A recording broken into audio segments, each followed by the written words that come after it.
Hello. Welcome in. Hippie. Sweet. How's everyone going? I successfully did a video. I was oh fuck, I spent 4 hours on that. I spent 4 hours digging through yesterday's VOD for fun stuff. Thank you all very much for your clips. You guys saved me a bunch of time. I'm doing some video editing and it went really well. Yeah. Ring Fit day? No, I'll do a Ring Fit tomorrow because I do have to get up early for work in the morning. So I can't do Ring Fit today. I will do it tomorrow. 100%, I will do Ring Fit tomorrow. Yippee. Yes. Hey, just wait. It'll be there. Also, I've basically only just stopped. Once again, I was working down to the wire. You may have noticed a little bit of turbulence on today's flight. That's because Australian internet. My internet's not fast enough to stream and also upload a video at the same time. And I said I was gonna make a highlight video. I'm gonna start doing more regular uploads on the YouTube channel. And yes, I did. 4 hours editing. Now you may think, but Marco, what's like your how do you organize to do a video? I know you probably no one was thinking about that, but hang out if I'm drunk? Actually, because I paced myself and only had essentially one beer, albeit a long neck, I had no hangover today. I had my vitamins. I had my lots of water. Every time I said get water, that meant I was drinking a bottle of water. I'm completely fine, actually. No hangover. Before I go to bed, I had vitamin C, 3 tablets of vitamin D, a calcium pill, magnesium, vitamin B complex, as well as a shit ton of water. And then when I woke up in the middle of the night with a dry throat, I had more water. And when I woke up, more water. Hangover, done. If I would have had more alcohol, absolutely, I would be fucked. Need vitamin D in Australia as well. Yeah, look, it's an Australian winter moment right now. But yeah, hippie. I, I don't know what to like put down for the video though, cause like, I, I'm not a YouTuber, so you guys are gonna help me today at the start. The starting sequence is gonna be you guys helping me with the title.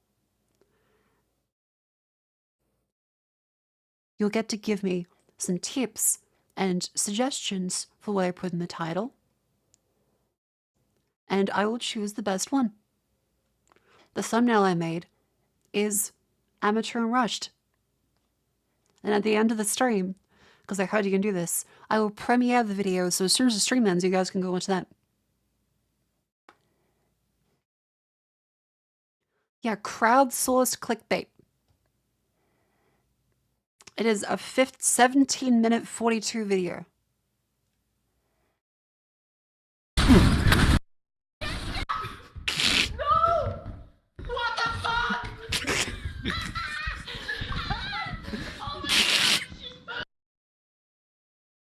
There's so much good shit. There's so much good shit. I think I've gotten a lot better and more organized in the way I edit videos. Like, I used to be that I just like pick stuff and then just like, okay, let's grab this bit, let's grab this bit. I scrubbed through the VOD on 4 times speed. I went through and oh, I think the model's a little delayed. Weird. And I made a list. Like Santa Claus, I checked it twice. Hello, Mako. I hope laundry day went well. The master stuff, thank you to the 2 months, and also 7 cents, thank you to the 4 months. Hello. I'm getting paid for this. It's office work. This is overtime.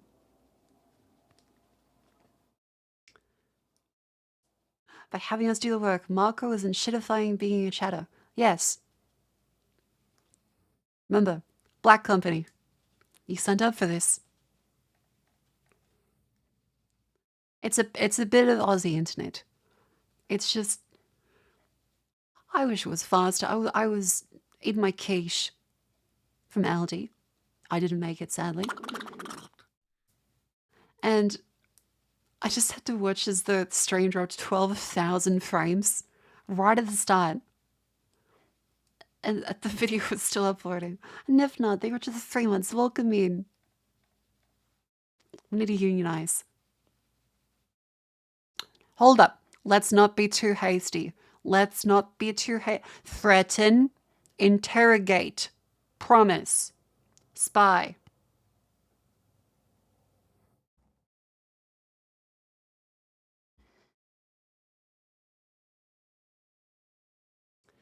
Did you ever do your mum shove for laundry day? Yes, I did. All right, so before you go into the crowdsourced overtime of the office employees to exploit you, let's show you this one. All right, that. Why is Mari Mari with Steve Harvey and Miku? Anyway, they're onionizing. I mean, you can have layers. You have a couple layers.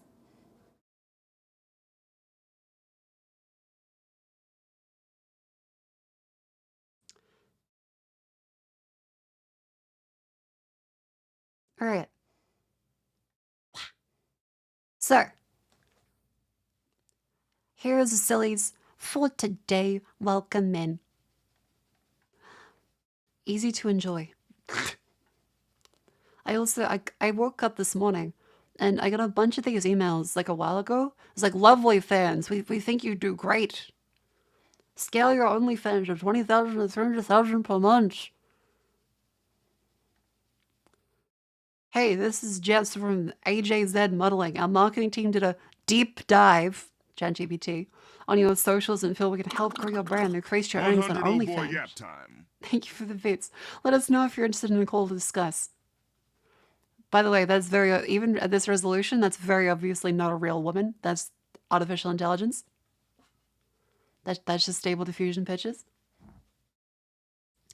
And so I went and checked. I was like, what the fuck is this? Turns out they rebranded the URL, but left it was still cached as the original agency name. And so within the span of less than 1 month, they've already scammed, rug pulled, and changed their details to another one.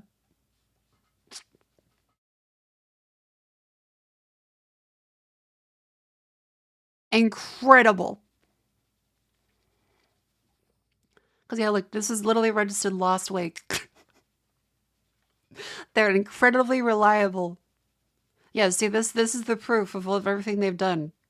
Being registered last week.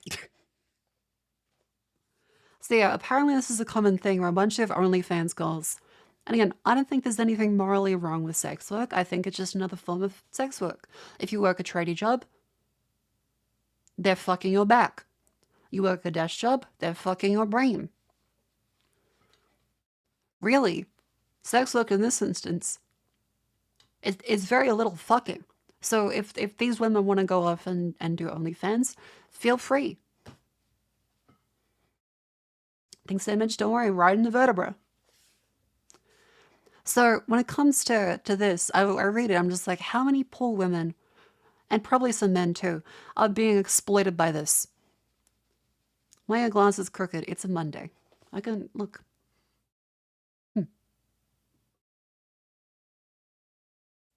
I'll leave it. I think that what's happening with these ones is the same thing as like that Bigo Live. Remember that like really the pyramid scheme live stream platform? Is that it turns out that they just like take 50% of these people's income. And by the way, I don't fucking have an OnlyFans. I take naked pictures for free. I'm just naked for free. I don't need OnlyFans. I don't show them to people very often. But I don't need a 5x my hang on, what was it? It's though like 10 to 100x your earnings. Wow. Where? Not for you. I chose the whiskey. No, that's not true. So yeah, no OnlyFans from me. There is there is the troll link that one of the mods did. If someone searches for it, yes, only between marriage, only in marriage, or with very silly friends.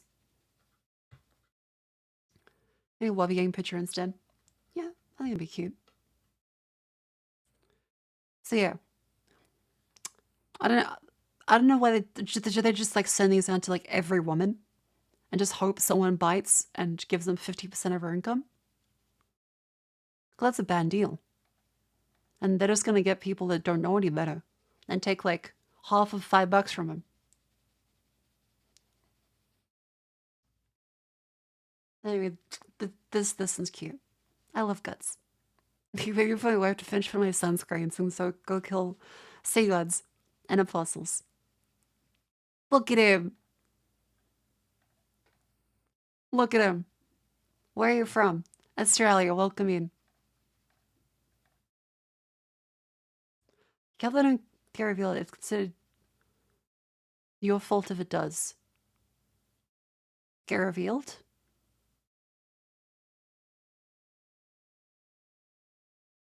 When was this happening? Oh. I mean, if there are nudes of me, eh?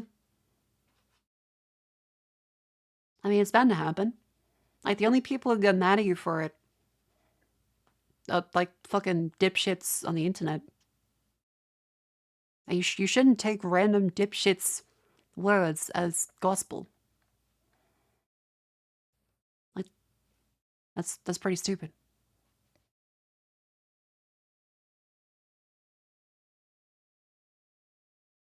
Do you see Berserk 2025? Berserk 2025 is what does that mean? Is the pug the one who made the only shocks? I believe so. Again, and for legal reasons, this is a joke. So if people are aware, I do not have an OnlyFans. It is a meme. You never heard of the Fappening? Yes, I've heard of the Fappening. What happened there was an exploit with Snapchat, and that they exploited that. The people that blamed the stars, again, this is 10 years ago, were fucking idiots.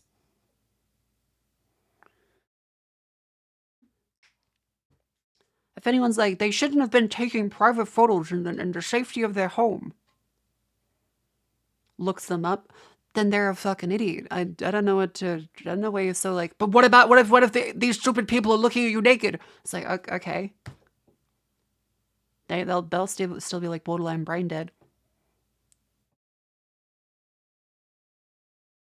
Doesn't affect me. Sadly, they were the majority. Do you remember the fappening? It was most people like, what the fuck? That's fucked up. People did not, yeah, most people that didn't care were like, damn, that fucking sucks. It was not everyone like, damn, these people are so stupid for having naked photos of themselves. It's more blackmail capability. Okay.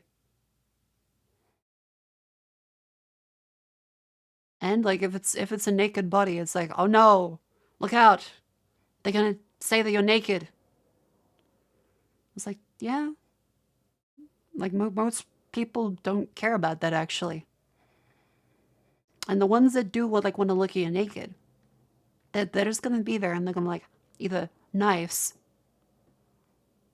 and then a certain action will happen, or they're like, ew, I hate you and hope you die. In which case they're mentally ill. Most people don't care. Unless they're children, in which case I especially don't want to know what they think. I really don't. That'd just be weird. People pay to be blackmailed? What the fuck are you even talking about? This tangent has just gone very strange because like, but what if people get leak your info? Aren't you worried? Aren't you worried? Do you want to pay to be blackmailed? It's like, what the fuck are you on about?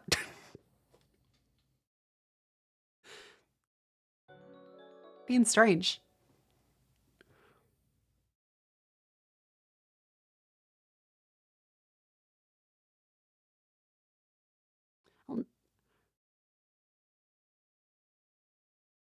We'd started the stream? Yeah, let's give you a little, like, I don't know, couple minutes.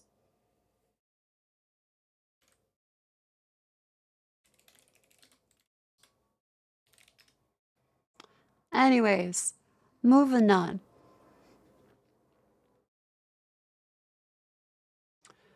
I did the laundry today. It was fun. I like the shirt.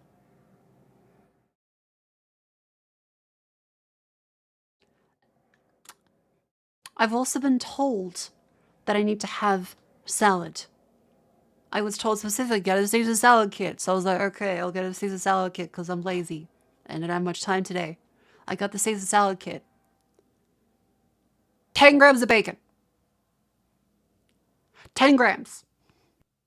10 foot. That's less than my, like, thumb. Wash it. I did wash it. There was 10 grams of bacon in this shit. What the fuck? You missed the point of salad. Yeah. This is, even by salad standards, this is like literally nothing. This is literally nothing. Do you expect 300? No, I expected like a small amount. This is a gigantic bag of lettuce. This is a gigantic bag of lettuce. And then there is a little tiny bit, there is like 15 croutons of 1 centimeter cubed each. Slight little bits of bacon. Let's have a QR code. I imagine just because barcodes take up more space. I checked, it's just this information. Is that the Aldi salad? Yeah, this is the Aldi salad. Disappointing. Like the sauce, I mean, it's Caesar salad dressing. So it's not bad. But you counted this down. I counted the fucking salad because I need to know whether or not it's worth it to buy it pre-made or whether I really should just grab my own shit. And at this point, it's definitely not worth it to grab a pre-made bag. 10 grams of bacon is insulting. As vegetables go, lettuce is pretty meaningless. I know. But I was told, and I'm now evaluating the value of this. It's very little.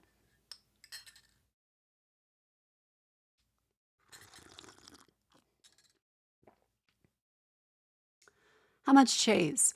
Like a slight dusting. And imagine like a scalp full of dandruff of cheese. That's kind of like the ratio. Missing tomatoes and spring onions. That'd be nice. No nutrients though. I mean, it's lettuce. It's green. 7 sides of bacon is 7 grams. What do you mean a serving of bacon is 7 grams? That is not a serving. Greens are a nutrient. I beg to differ.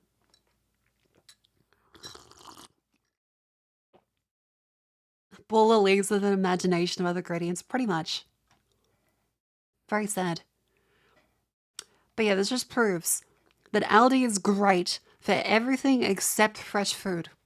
Aldi is cheaper in every other aspect, except the fresh fruit is really shit. It's just kind of sad. So next time, I love the, like, I'll make my own spinach salad. I get some cucumbers, some tomatoes. Make it like a little fucking great thing. Yeah, I got some eggs. I have salad for weeks.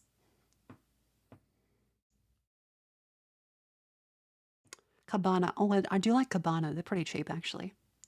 Hello. Hello, welcome in. $1,000 Wrestling, I think $1,000 is kind of okay. Go to Costco and bulk buy your ingredients. I think that Costco makes sense if you have a family and a chest freezer. I buy my food for myself.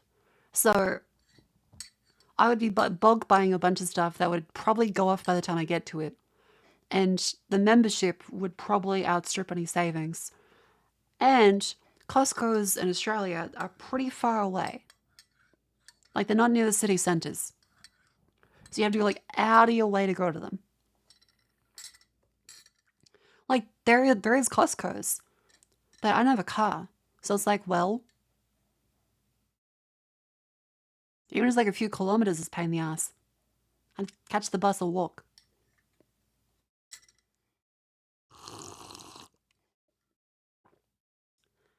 You're fat Americans, the bulk buying's a normal for you. I mean that's cool. I just yeah.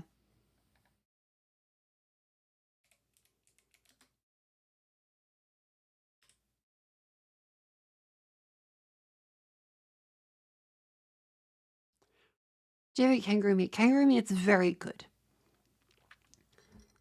Again, it's like a beefy rabbit.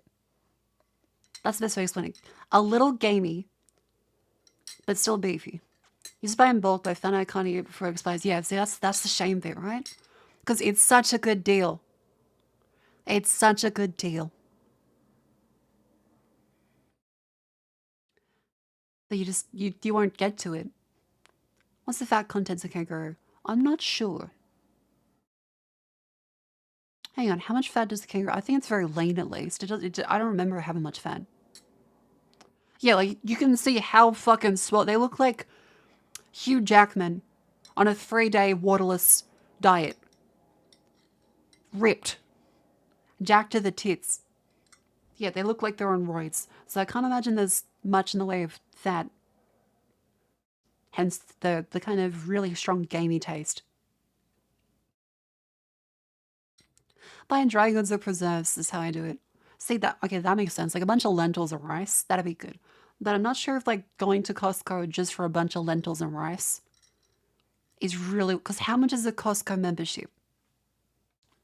Also, thank you, mods. Good job today. Good job. Costco membership cost. Let's see.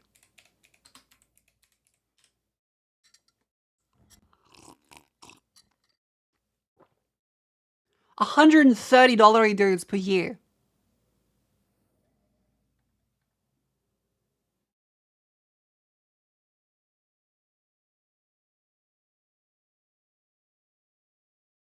$130 per year.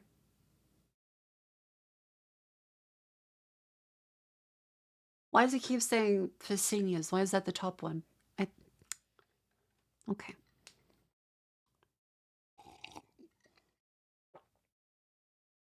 130 a year sounds right. Okay. But if I go there, I buy a 3 month supply of lentils and rice. I save 20% of what I would have paid otherwise. That doesn't count that much there. I also have to account for the trip to there and the time that takes, as well as the fact that I don't have a car. So to carry that shit, in which case, if it's bulk, I can't carry that shit. Nobody buys that much lentils. Well, what the fuck would I go to Costco for?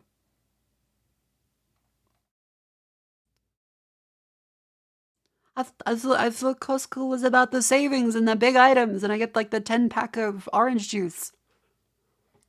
Yeah, it makes no sense like without a car. Like, yippee, I have 20 kilograms of potatoes.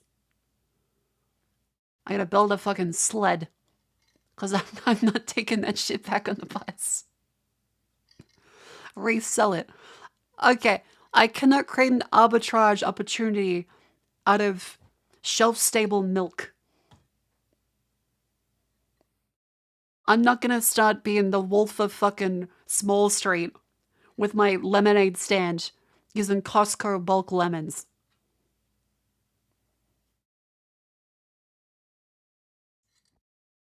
What if you branded it? What?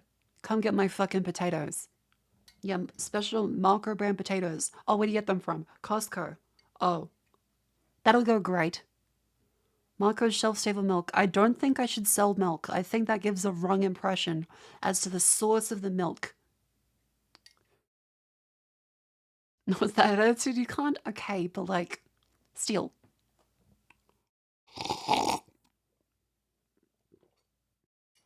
Split with your sister. Yeah, but like again, I do not have a vehicle. Vehicles are expensive.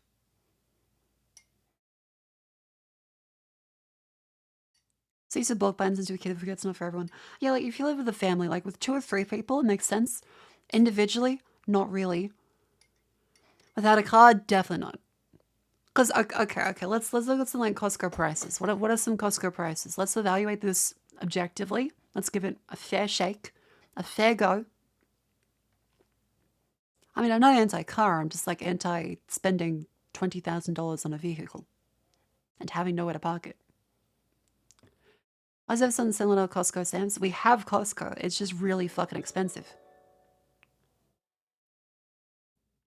Okay, how do I get this one? As an urban American, barely imagine me without a car. Look, in major cities, it's pretty fine.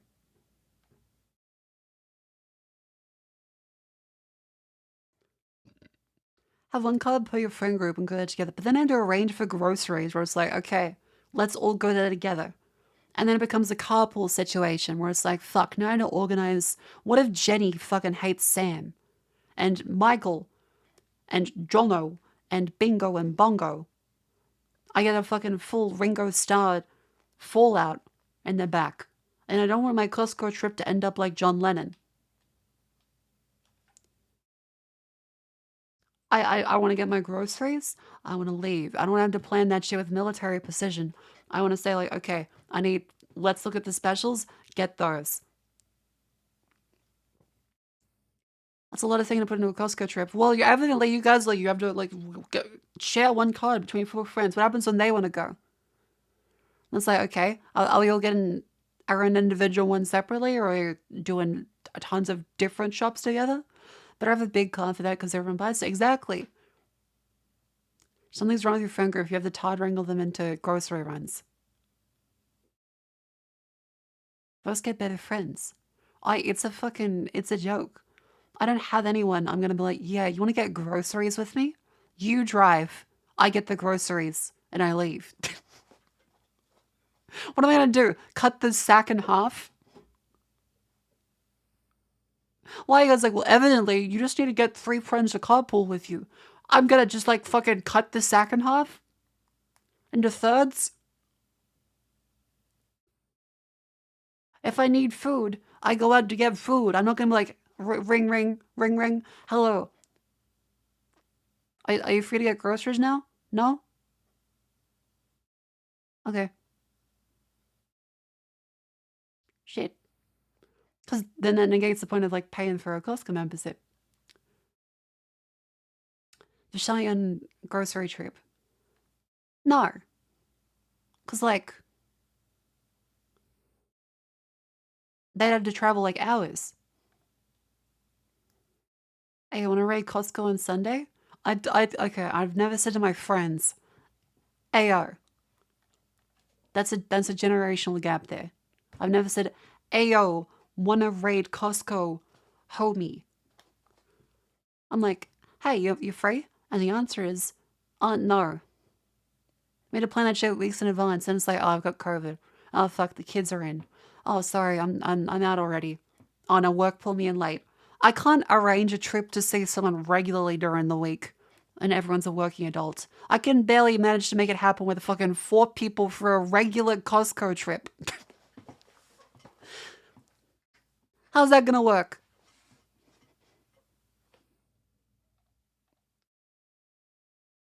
I still don't have a car because I'm gonna be like, hey, want to go on a Costco trip? I'm like, oh, sure, you driving? No, it's not gonna work. I'm like, oh, I was kind of hoping you drive me. That's rude. That's just rude. I'm not sure this is a problem that needs solving. I'm like, okay, you live somewhere with good transit? Okay, living somewhere with good transit is separate to living near a Costco. A car can cut across any number of places with public transport. The Costco's are nowhere fucking near public transport. Walking is very good exercise. It's like fucking out of the way by hours. It would be literally like 4 hours of walking for most people in Sydney. A car is not a business expense. I'm not a tradie.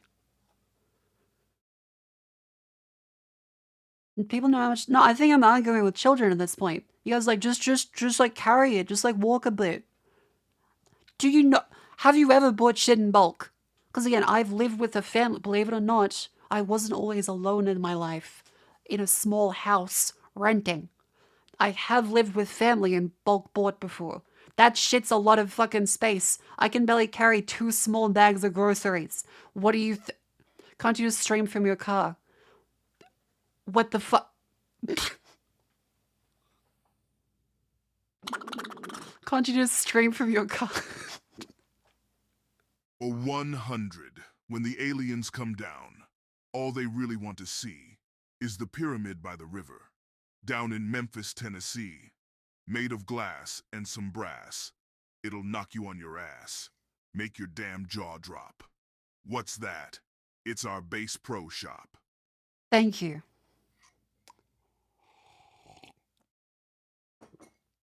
I would like to see the pyramid. That'd be good.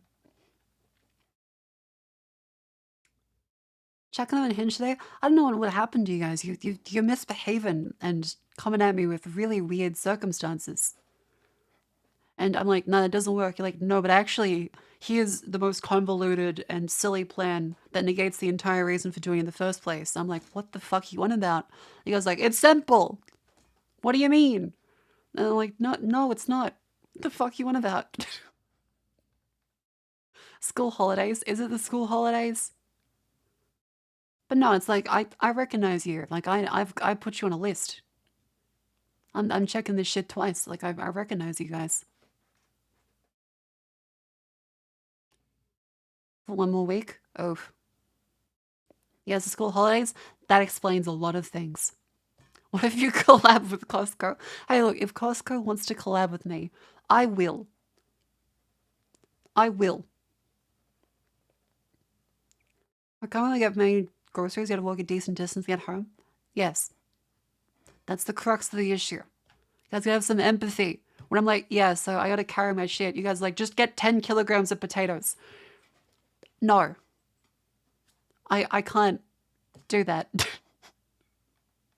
I'd like to, but that's more like a whiskey thing. It'd be fucked using public transport for the Auburn Costco. Thank you. Telling you walk miles to shop and they know your knees knackered. See, that's the other bit. You hear my knees. You hear my limbs. Hang on, let's. There. And you're like, yeah, just buy 10 kilogram sacks of everything and carry it and just get a little bit of walking in. It's hours out of the way by walk and still hours by public transport. Like, what the fuck do you mean? You guys are being silly today. All right, all right. Shop all departments. What are the if you look at the food.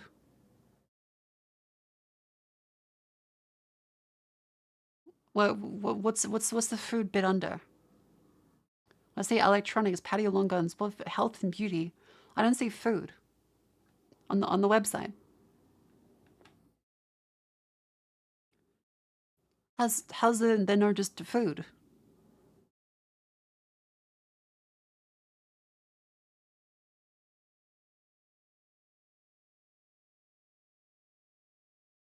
Like some of the deals seem pretty good, but I can't imagine. Okay, hang on. Let's watch a Costco tour. We'll watch a Costco tour. We'll see how that goes. Yeah, cheeky buggers.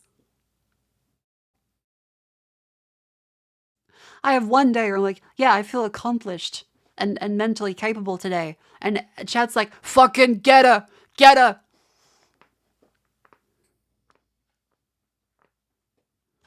A 5 kilo buck and Nutella. See, that sounds appealing. All right, let's put this up on screen. Hey, Colleen wants to see you. The too small. I can't get my screen any close. I can make yourself large. Okay.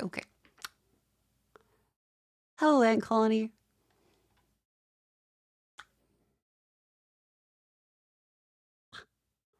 This is as big as it close. Hello.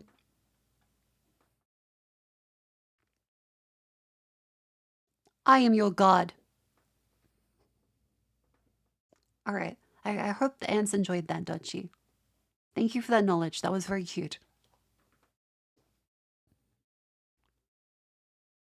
All right. Costco. Cool.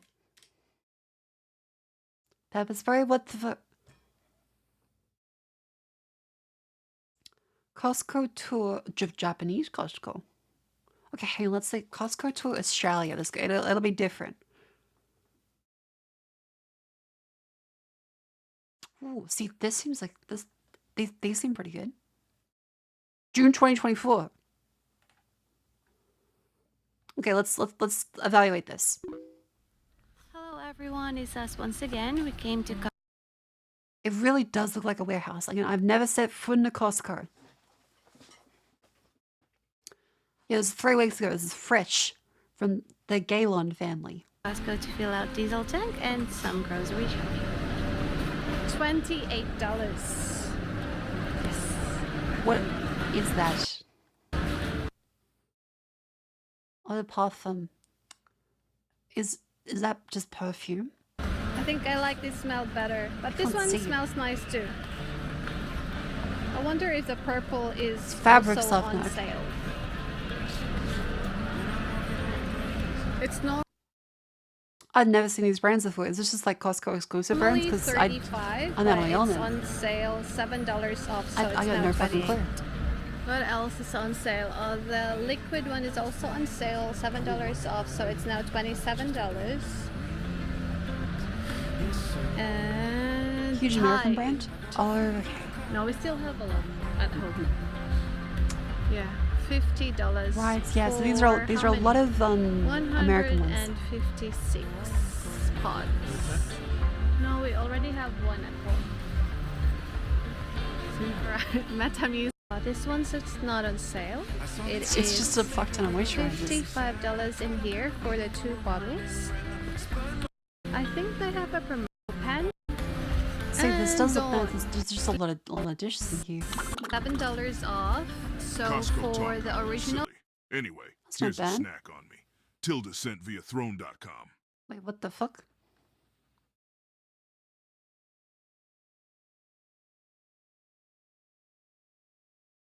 What did you? I missed a notification. What you? Thank you for the Uber Eats called Lazy Panda. Thank you. That's very sweet. The prices do include tax. Like these ones, they should. glaze. It will now be $15.99 Taxes are all included in the price there. In Australia, it's legally required. for a dozen, and then $19.99 for this Not one. cheaper for shop, just cheaper Buy overall. one. I'll take it to work tomorrow. Is it? Thank you. Okay, there are 3 samples. Hang on.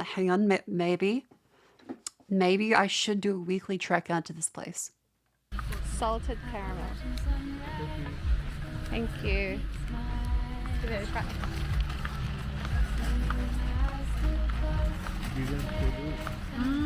Yeah, maybe I should. This one is massive. $500. Nice. It's just a giant fucking rug. Feels nice. They just have rugs. What is that? A melange. The spice melange. Normally $25. Got fucking Lisa Philips hair Nogay. dryer. $16 off. So it's now $64. That seems kind of okay. I mean, I've got my fancy. They have $4. My fancy I mean one. $40 off at the moment, selling for $130. I Normally don't think we have the $1.50 hot dog. $170. Oh, it's $1.99 in Australia. This one That's pretty good it's actually. currently on sale as well, $20 off, so it's now selling for $55. I think it is a good buy. You don't need membership to steamer. get the dog? This one Alright, is selling well, for maybe $80. I should go. Maybe I should. Normally $130. There's Back to wheelbarrows. 40. 3 steps, $70.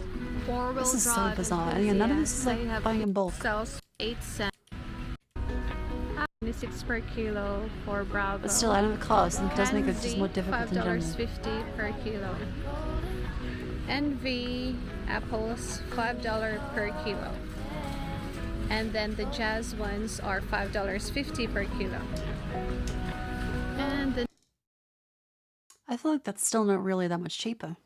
Nashi pears are $6. So what if I just buy 20 hot dogs? They're just like win? 25 per kilo. That's This like a one bunnies. is $6.66 per kilo. She does have a big ring. Oh. Sun Also known as Gold the Apple kiwi, Watch. 1.9 kilograms for 6.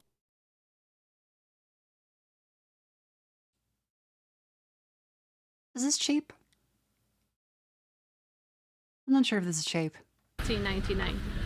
In Kohl's, they sell 4 for $5. So in one pack, how many? 2, 4, 6, 8, 10, 12, 13. Yeah, this seems kind of expensive actually. Melon, $4.47 each. This one, it is $3.97 That's a watermelon. That's a fucked up watermelon. each. And then the Sunshine one is $6.90. What the hell? $13.90. Oh, that's a big watermelon. Thought it was a vanilla, Prime of peach. but Some then fresh. Okay, let's do the comparison with the US prices. Let's see. This is 2022, so inflation hasn't hit yet. Oh yeah, it's kiwi fruit.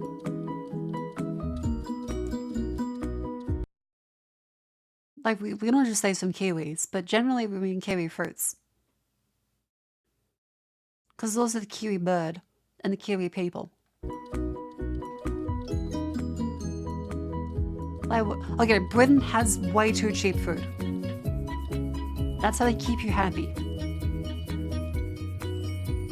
Because they know that if they raise the price on any of the fruit and vegetables, that you can't do like the £7 a week fucking meal plan, you guys will overthrow the fucking government again. You'll start another gunpowder plot.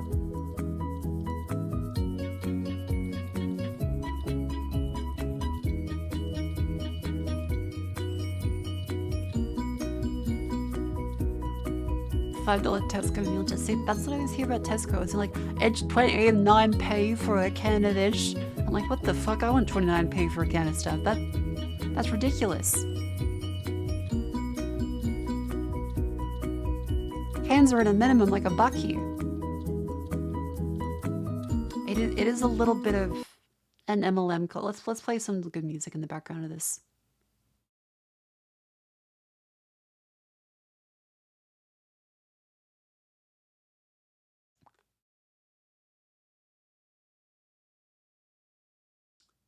This is an interesting experience, though. 7 quid a week meal plan's been dead for years. All the real cheap as shit double obliged. Oh, you say that, but let's. Don't Japan. When I say Japan, that's like a mental. Britain. Cheapest. Surviving on X pound a week. Yeah, these fucking guys. You see these fucking fellas? Yeah, atomic shrimp. Let's get this fella. 1 pound porridging. 1 pound a day. Like, this shit's fucked. You just can't do this in Australia. For a limited budget food challenge, it's going to be £1 for 1 day, but this time I have to spend this in the most expensive supermarkets.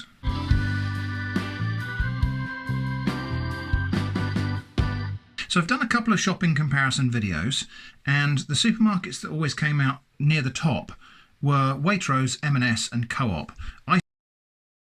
Waitrose, M&S. Ugh. Iceland didn't do very well either, but that was mainly because I wasn't comparing frozen food. Usually Japan's For shit. regular Okay, look, I'm supermarket thinking grocery about going to Japan. Jeez, chill. shopping, Co-op, M&S and Waitrose are kind of the top 3 in my locality. I say my locality, but Waitrose is a little bit further away than the other 2 for me, so I'm going to be limiting it to M&S and Co-op this time because I could in fact walk there if I needed Denmark, to. it's so expensive. We need I some did rules. see a So joke that about guys £1 flying must to be Denmark. spent in Co-op or M&S. Sorry, flying from Denmark There's to going to Britain be and saying it was cheaper unlimited there. foraging. There's going to be no urban foraging for condiments or anything like that. There's going to be unlimited tap water, unlimited use of the kitchen facilities, and of course the energy to use them. The only ingredient from the kitchen cupboards is going to be salt. Tea and coffee are excluded, so I have to find a way to make my own drinks. I have to spend £1 in Co-op and M&S, and so I suspect I'm going to have to rely quite heavily on reduced price items, so those are permitted. Of course, illegal things are illegal, so those will be in the forbidden list. See, like, I reckon you could arbitrage cannibalism pretty easily. Like, you could, the upside on that is immense. So I think that's probably about it. It's the evening before the challenge day. I think I'm going to go and do my Co-op shopping in the evening because that's when the Well, best that's gonna be reductions tough are there for on the British shelf. fellas, Let's go especially. shopping.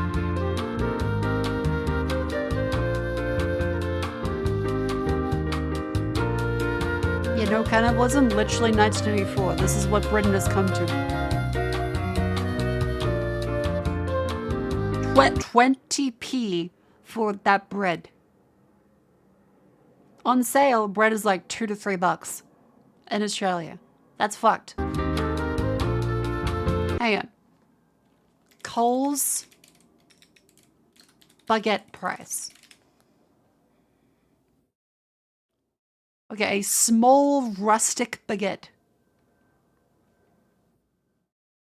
is $2.50 for a small rustic baguette.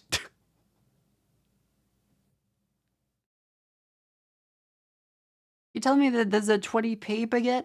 That's a clearance baguette. Yeah, not a clearance here. It's not.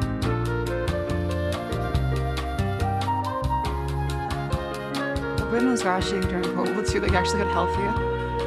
Look at these. A pound for salad.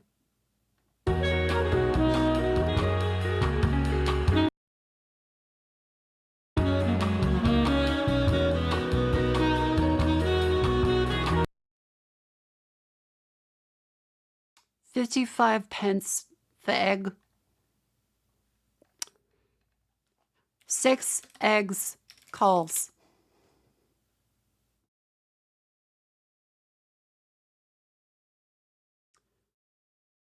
$3.75. I know that they're not on clearance, but $3.75 for these. For 6 fucking eggs.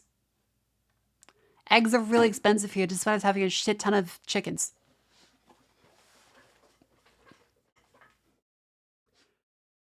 Maybe Britain isn't that bad. Okay, back from the Co-op shopping, and I managed to get a baguette for 20p. That's a big baguette.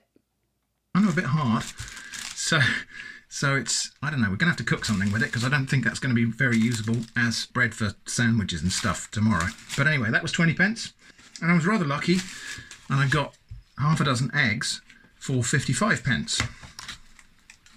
The best before date on these eggs is today, but in my experience, eggs are good for at least a week after the end date. Having That's my egg hope anyway. shortage? I Hopefully don't we know. won't have bad eggs in there. So that's 75p of my £1 budget gone. I've got 25p left in the pot. I'll go to M&S tomorrow morning after breakfast, I think. So I think breakfast is going to be probably eggy bread or boiled egg with soldiers or something like that. And then I'll go to Like an egg M&S baguette's and pretty see good. what, if anything, I can get from M&S for 25p. All right, breakfast. Now, I've got eggs, which cost me 55p, reduced from £2.75, so massive bargain there. And I got my baguette, which I wrapped up in towels overnight just so it wouldn't dry out too much more, Our which cost me clearance is never £20, get that reduced from much. £1. So there's probably more or less Milk is enough still good a week after sustenance here for the declaration. day Yeah, it usually is. in terms of You're a small calories toast. and protein and so on. But there's not going to be an awful lot of potential for variety here. We've still got 25p left in the like pot. really expensive. Americans will be like, yeah, I'll get 1 egg for like 5 cents. I'm like, what the fuck? You have like a 16 egg, 32 egg a day diet? I'm like, yeah, it's pretty cheap. I would see those like fuckers post about it all the time about like how economical eggs are. I'm just, what the fuck? Spend at Marks and Spencer's, which I don't know what we're going to get. So there's that, but also I think so all of the good. You flavour mentioned 28 and ones. Hell variety yeah. is going to have to come from the foraged ingredients. So You gotta hear 'em first things chickens. first, I'm going to have breakfast, and it's just going to be a boiled egg and soldiers to get me going, and then we'll go out and do a bit of foraging and a bit of shopping. Water on a rolling boil, 1 egg. I can't believe I'm actually doing a video on how I boiled an egg. 5 On the 3/4 roll? minutes. Meanwhile, Okay. There we go. There we go. That should be better. wow, that really is quite stale. Just going to toast it like that, I think. Okay, I think that's far enough. Very lightly toasted. Ouch, hot. Because I don't really want to completely dry it out. Yeah, like I'm used to stale bread because that's what we always had as kids. It was always kind of Toasting it stale. has kind of brought it back to life a little bit. Okay, soldiers to go in my egg. They're just toasted and it's kind of fine, really.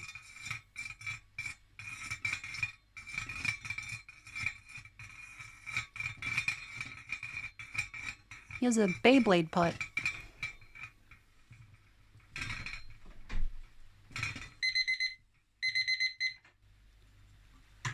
It's a British thing. They call like egg and Okay, bread well, that's breakfast. soldiers. Okay, 4 3/4 minutes for my egg, and I don't know, it might be a little bit too much. Might have just needed 4.5. Let's have a look. 84 dozen eggs, 95 dozen. For the size of Oh, a we did barge. okay. No one doesn't like gas A bit stuff. of salt.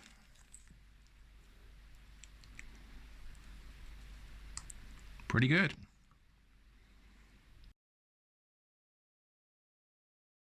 Yeah, it does look pretty good, actually. I was gonna make fun of that, but no, that does look pretty good. Spot on, I would say. Never tried that, The white is just set, but it does look good. still slightly wobbly. I reckon that could probably have gone for me. I don't know, but like, especially as a child, this wouldn't have been my breakfast meal because I couldn't have like shell stuff. I was very scared of eggs because I just hated shells.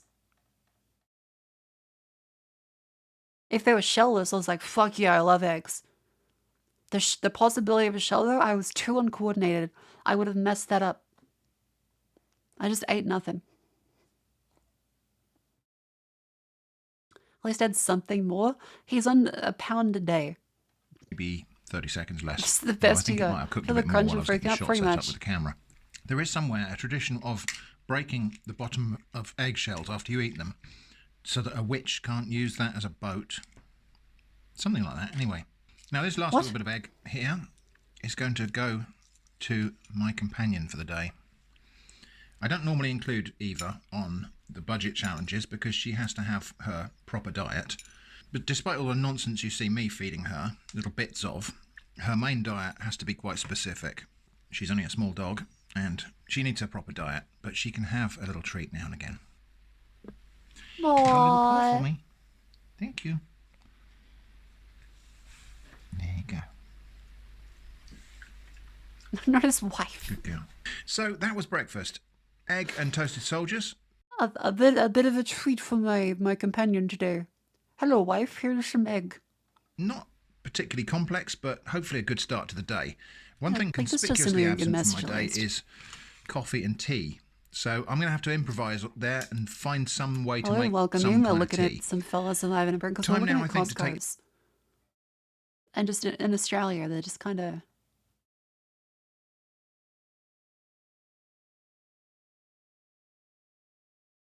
Like, this is fun to look at because I've never seen this before. But Eva out for a walk Britain and is just do so a much bit of cheaper. initial eating foraging. hot dogs today. Well, we're going to No. go for a walk across the field here and see what we can forage. A lot of my usual foraging stuff, like hogweed here, is too far along to forage, although maybe those young leaves there would still be tender. Nettles are going Right, to this seed guy now, forages. and although So you he can has use nettle seeds to for supplement various his things, 1 pound a day. they are not what I'm looking for today. I'm looking for He, some nice he tender. gets forage greens. plants to cook. So we'll just walk along and see what we can find. Do not do this in Australia. chances are you're probably gonna fucking die.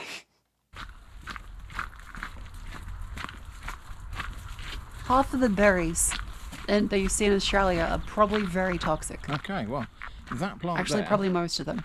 There's with the big lily green polies, leaves, but is horseradish. you really need Won't to identify necessarily them pick it properly. from here, because right next Oh, to they're the smelling path, like magic a mushrooms. But prominently standing up weed will be a target for dogs peeing on it. But we'll have a wander down there maybe in a minute and see what else we can find. See if we can find another horseradish plant. yeah, that's do not maybe do a this bit out of unless the you way. really know what you're doing. This is the location where, in one of my previous videos, this was completely bare soil. because it Yeah, had been- Australia is like one of the best places for magic mushrooms to grow. Like naturally, they're pretty much everywhere. You still have to make sure you know what they are, though. backfilled from a trench from a pipeline that had run through. It's a drainage pipeline. As you can see, it's no longer bare Australia in soil a here. toxic It's relationship. actually sprouted I up love quite Australia. a lot of stuff. Let's have It's a look and just see there are what's some growing. things I'm like, So what we got here, that's I can do goosefoot. without. Goosefoot. There's a lot of wild radish, which we'll see a bit more clearly later on. I can see wild radish plants over there. Some of them are actually already flowering. So you can see, don't know if you can see little yellow flowers over there. That's wild radish. Now there won't be radishes that could be dug up under the ground. It's not that kind of radish. It doesn't really form Yeah, do not eat bulbous random roots. mushrooms. It's, Chances are they will also or at kill least you. Again, you know what not you're worth doing. picking. So anyway, we'll have a wander up here and see if there's anything that we can actually forage here. I'm going to get some goosefoot. I was looking for slightly larger plants than that, really, if I can, Does seem because when they're this like, close what to the kind of, like, ground, they'll need a radishes lot of mean? washing because they'll be covered is there a little filler under there, or is it just the leaves? in soil splash. It rained a little bit last night. There's more wild radish. Right, there was flowering. the White mushroom flower killer variety. lady, who I think fucking tried to poison her husband after trying to poison other people, and then was like, no, I couldn't possibly know how to do that. After 2 people in quick succession near her get poisoned by fruit she made, and she specifically did not poison, like she made her kids not eat, and they just sat there and watched. And most of the leaves you're seeing here now are wild radish. These sort of rosettes of leaves like that, that's a wild radish plant. Oh, Right, I wander up the top here. I would be so Let's see what dead. else I there don't is. have good enough This is the memory place for where I this. picked radish pods before, and the radish plants are much further along now. Look at all these seeds. I think we might find, no, they might be all right. Just going to taste one of those. Well, they're a little bit tough. Okay, well, we might be looking for a plant that's not so far along. Yeah, I think once the plant has gone and lost its leaves like this, the seeds are tough, too far gone. Oh. He was barking at rocks. Anyway, I mean, what we could do in a couple of weeks' time, we'd be able to harvest those seeds and grow them as sprouts like cress, but that's not quite ready. This is the wild yet. radishes. The seed pods are not fully ripe. So I suppose some of them almost are. A little bit of Right, Doug so we can't Recker. have radish pods. That's a disappointment. But let's find out what we can have. Not liking the look of the sky over there. So we need to get this foraging done before rain stops play. Still a bit dry and underdeveloped. How up much there, can you really but this expect to side get? of the trench cutting is a little bit further along. Yeah, It's this is a bit kind more of a moist down this end zero-pan of the diet. field. So let's have a wander down here and see what we can find. This is a time to die. Like, this is not. Yeah, we've got some goosefoot plants there that are further along, so they're looking good. Keep If you've going. reached this point, this is grim. That's more horseradish there. Yeah, that's also horseradish, as is all of this. Now that's dock on the right there, that's horseradish on the left. Quite similar looking plants. Horseradish never has red midribs on the leaves. Dock looks similar, Oh. but usually has some red to the plant. There's a mature dock plant there. So Dock. again, more horseradish here, really nice ones actually. We'll pick some of those leaves. Horseradish is best known for its root, which is very spicy. And they use substitute for But- wasabi. The leaves are also perfectly edible. Yeah, I'm surprised it's like this much actually So we will pick sprouts. some horseradish leaves. Eva, where are you? Come here. There are also some stinging nettles here that, despite it being late in the season, Oh, they've obviously just only grown up since this nothing was much all for Savvy. covered over. So the stinging nettles here are really only as There's no fully grass developed as soup they down would be here. in spring. So these might be worth picking. It's not spicy, it's astringent. I Okay. will. Okay. Haven't got That's my gloves. true. That was a silly error. But he I is wasn't British, expecting so- to pick nettles today. But here we go. Let's just be brave. Okay, that'll do. Didn't even get stung. Eva, this way. I'll pick some more tops here.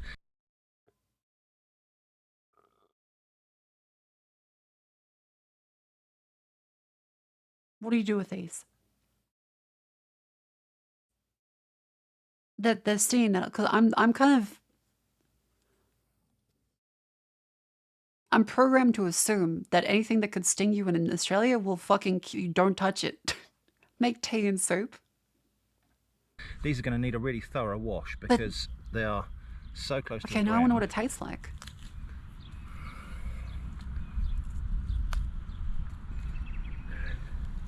Very versatile? You might think I would be getting stung here, but so far I've managed to escape it. Oh, you jinxed it. The skin on my thumb is quite tough, so I didn't get stung there. Nettles are It's enormously too tough skin. He forages too nutritious. much. What a legend. Right, so horseradish. Let's have a look at what we've got This is here. very fascinating though. These are nice. And I Wash think them what well and the we'll do needles break down. Aha. is pick some of these smaller leaves. Thank you. Again, these are going to need a really thorough wash So this because is very cool. everything down here at ground level. As much as I'm It's making getting fun lots of of it, soil this is an splash. extremely cool skill. I am being a bit judicious about what I pick because the undeveloped young plants of a lot of these things are not that easy to differentiate. So I'm not going to take any risks and pick something that I don't recognise. There's no real reason to. Well, I was hoping for some larger goosefoot plants than this, but Yeah, if you're not you may have to 100% take sure, these small ones. then don't, because you may die. A bit more horseradish. Any there. random skill you wish Again, you had. I'll go for the younger inner leaves. So horseradish is quite a pungent plant. The first thing that came to mind was and the leaves are no embroidery. exception to that. But it can be steamed and sewing in general seems pretty and fun. cooked I just don't have like the space for a cabbage. sewing It's in the machine. same family as cabbage. Like, of and course, like I've done like home ec classes it's in my steamed, past. I'd All help of that out my harsh grandma. pungency will But, like- moderate a little bit. Nothing in terms of like fully stitching up stuff. Right, that goosefoot plant there I think is worth having. I just sadly Cut it off no there space. because it will sprout It from the does look very base. fun. So I get to eat that bit of the plant gets to regrow. That's good, We'll sustainable. have a few more. There are a few others around. So there's one there. This is And from my very point of view, fascinating. it's only the tender tops that I really am interested in eating anyway. Your brother said he couldn't get stung. Slightly different goosefoot there. Still So, related. so you picked them up and threw them Might into be a bush of them. oak-leafed goosefoot, That's mean. just as edible. Now you'll see me. That's just you'll very mean. hear To me. make native fruits and vegetables. Okay, so there's the bloodwood tree. So the bloodwood tree, they would use the sap, I believe, they put on wounds and stuff. So the bloodwood tree is pretty cool. Cause like I've been on like a walk with like Aboriginal elders. They're pretty nice. Yeah, it looks fucking sick, right? Like this is fucking awesome. It's just a tree that bleeds. Then there's the lily pillies. Yeah, these are edible. Lily pillies are delicious, but you gotta be really fucking careful because they look like a bunch of other things. And they have some slight differences. There are the more like kind of capsicum looking ones, and then there's the more rounder ones. So yeah, lily pillies are delicious. What else? What else? There's the... I'm trying to think. Not quite honeysuckles, but there is some like Australian ones that like you can suck on the nectar from. Bullet tree isn't an anti-magic tree for the Malazan Book of the Fallen. I'm not sure, but it is a real tree in Australia. Oh, witchetty grubs. So witchetty grubs are pretty nice. Like I've tried them before. I've tried them cooked. You can pull them out of the ground or out of bark. They're very nice. And yeah, we do have little lollies for them. Because of course we do. What else? What else? Let's say other bush tucker. Let's look up some bush tucker. I feel like that'd be a really informative thing to learn.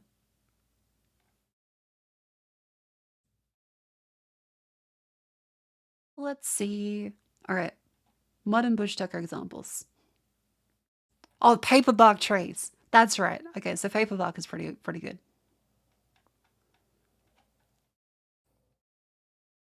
Yeah, so this is paper bark from one of the Australian trees. You can write on this stuff, and I believe they also would use this to like wrap wounds like bandages.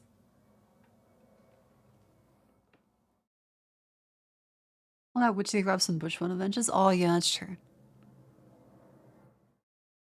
I don't know what they're supposed to be. Yeah, like I didn't realize that they're actually the lollies were witchetty grubs until much. I thought they were like a fucked up cigarette for a very long time.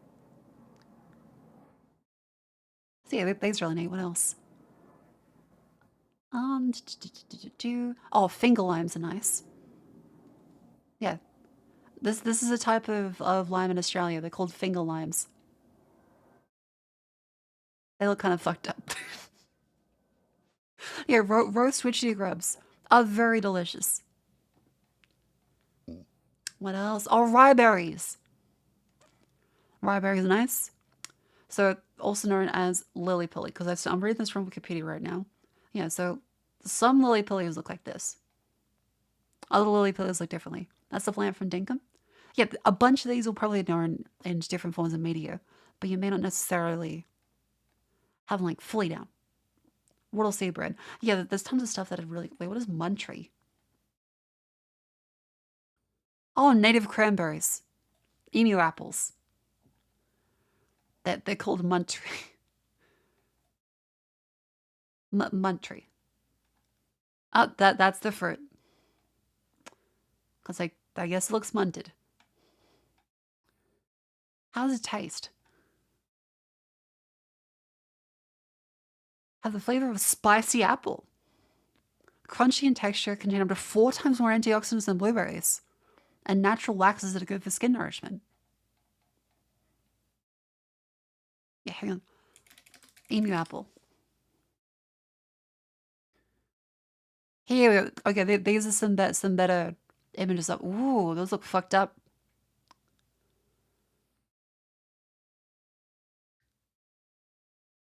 Very neat. There is oh, beefsteak fungus. Yeah, so there's one that apparently they say tastes like beef. The fistulina. Ugh. And when you cut it crossways, it looks like this. Yeah, kind of like chicken in the woods. Poor man's steak, ox tongue, or tongue mushroom. It's commonly seen in Britain the rest of Europe. Oh, they have it too. Okay. But yeah, it's also in Australia. Sour, slightly acidic taste. Neat. Warrigal greens. Davidson's plums.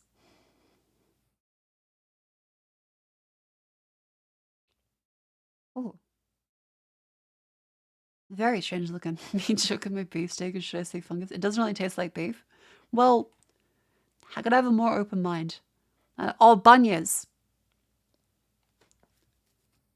I've never tried these, but yeah, there's little like seeds and nuts you can get from them. The macadamia nut. Wait, are macadamias like native to Australia only, or? Oh yeah, they're indigenous to Australia, so macadamias are Australian too. I fucking love macadamia nuts.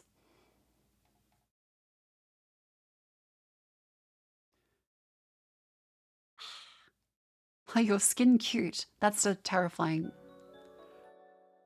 intro. Thank you though. Nice fucking model!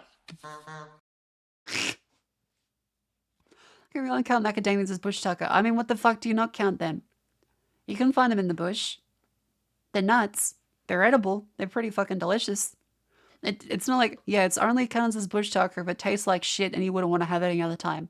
No, like this is a native Australian nut. They're good. A kangaroo is bush tucker. I mean, that's technically. Also, it literally says important source of bush food for the Aboriginal people. You gonna argue with the Aboriginal people in Wikipedia? Do they even grow in the wild anymore? I mean, I assume so. I'm not gonna guess that they just like cut every other tree down. When like, no, we need to protect the macadamia castle. That can be our Fort Knox of macadamia nuts. This is Kakadu plum.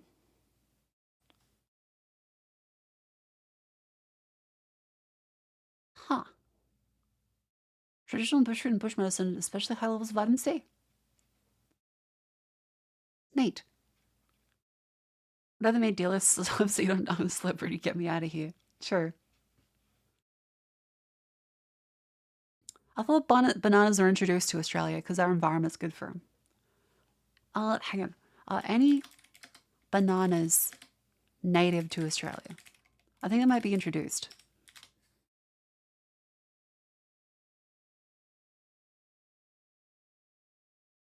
Introduced. Oh wait, no. Musea Banksy. they're Banksies? Okay, there's Banksy bananas. Native to Australia.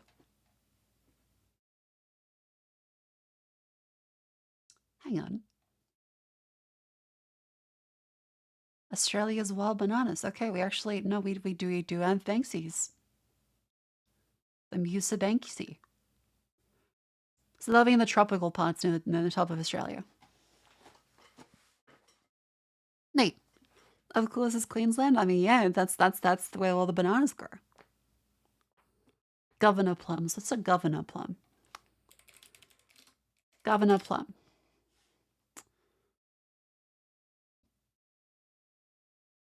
Native to much of Africa. Huh. Okay, we don't have those. But we do have Kakadu plums, Davidson's plums. These ones. Also, mountain pepper.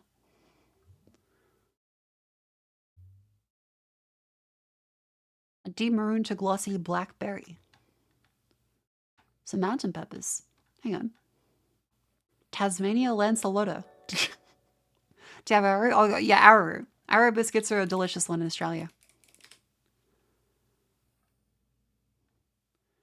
Yes, arrowroot is also in Australia.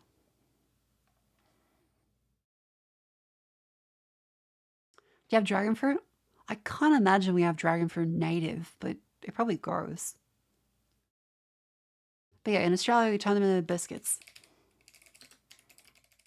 By the way, arrow biscuits, fuck. Like, I know as a kid, you would have been like, no, I want the other ones from the collection. But the arrowroot biscuits are fucking awesome. They're a simple, subtle flavor. It's like the vanilla of the biscuit world. Isn't that called cassava? I thought that was a potato. But yeah, you get these ones. Nice. I now want arrowroot biscuits. Used to definitely hot mile, yeah. Because you can get the chocolate chips, you can get the sugary stuff. But sometimes the simple arrowroot biscuit, especially as I age, is the best. And also the little lion cunt in the Honest Assorted. He's pretty good too.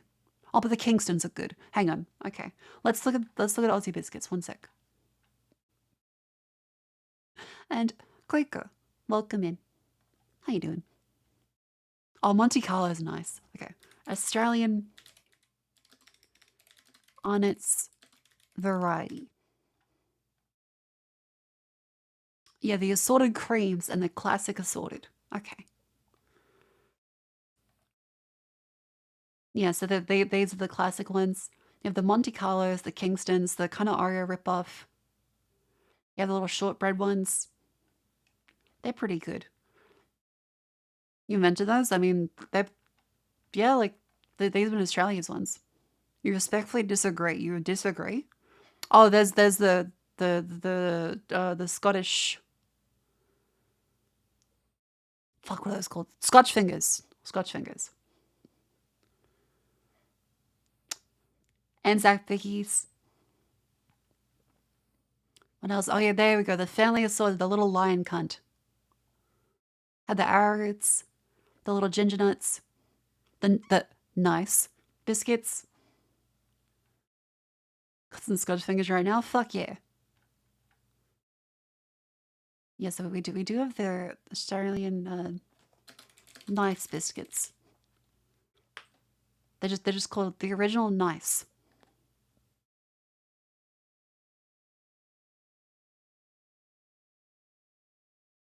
Yeah, like in the family assorted, that there is no bad biscuit. All the bickies are really good. They are nice even. Yeah, then you have the so and the family assorted.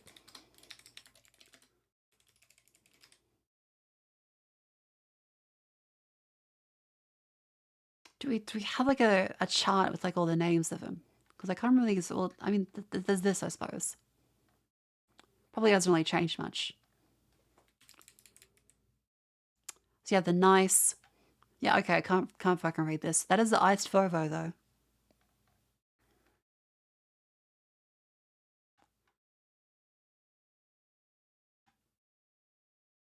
Anyways, yeah, okay, iced Vovos, mint slice also fucks. Nice. That Kingston's shortbread creams, tiny teddies. They kind of suck actually. I gotta say, I think tiny teddies, like they're not good chocolate wise, and they're also not good like cookie wise or biscuit wise. A tiny teddies, yeah, like it's the snack where like, yeah, give this to your fucking kids. I was like, but Dad, this doesn't taste good. I just like, oh, but thank you. They're cute. They are very adorable. But any other biscuits that dealt their cream like Goodrum. I do agree. They are a pillar of childhood in Australia, but they don't taste great. Also, I haven't grown up either. That's true. That might be a bit of bias. But yeah, the nice is good. The shortbread's good. The Kingston's good. Monte Carlo's good. Delta, I think the Ice Vovo is...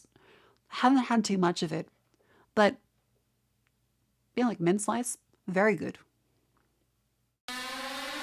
Oh, shit. Hi, Leaflet. Welcome in. How you doing? Welcome, welcome. G'day, Riders. I'm Marco. I'm Australian. And we're looking up Australian food because we went through a little bit of a tangent on bush tucker and stuff. Hello, Raiders. Do you like cookies, or as they're called in Australia, biscuits or bickies? Because, boy, we got the fucking ones for you. So welcome in. Hang on, I'm going to...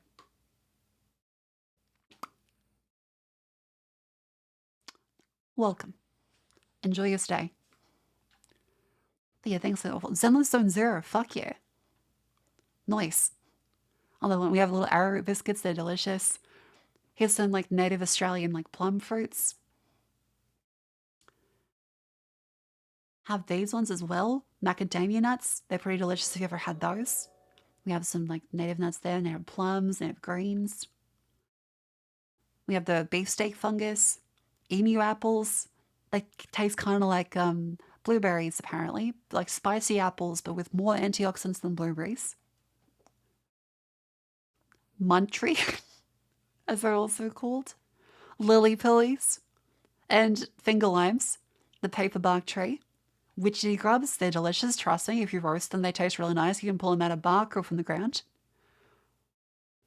And also,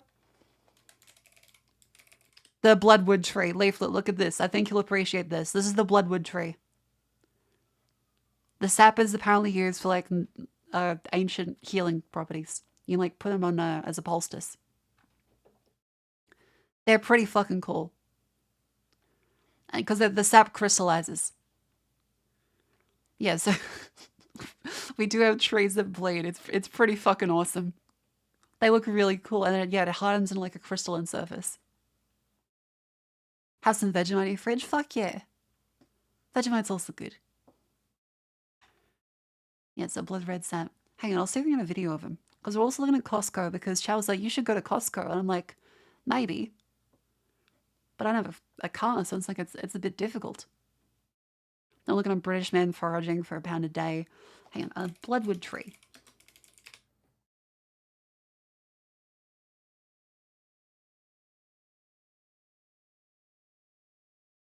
Today I'm introducing you to a bloodwood tree. This tree that you can see behind me, it's called a bloodwood tree because sometimes when it gets really hot, it looks like they're bleeding. So what you'll see here Oh, so is just this when it gets red hot too. sap I know that that. is coming out of the bark of the tree. When that sap dries out, it forms these crystals, these really fine crystals. And local Aboriginal people, they would mix those up into a solution, an antiseptic solution, that they could then rinse over their teeth and over their gums. Another use of this tree I was right. was the sap. When it's still sticky, you can see here, I've actually pushed it into a Band-Aid on my skin. So if you ever happen to have a wound or Yeah, it's very cool. It has antiseptic properties and it's essentially natural Band-Aid. some sort of a skin injury, you can apply this like a Band-Aid. You can see it sticks on there quite firmly. And what happens is that It's will very stay cool. on there until that wound beneath will heal. It'll form a scab. That scab will eventually fall away. This whole thing will come away. And then everything underneath will be 100% healed. So pretty good natural bush Yeah, don't do that with medicine maple right syrup. there. It's very fucking cool. Yeah, so what else we got? Like bush tucker.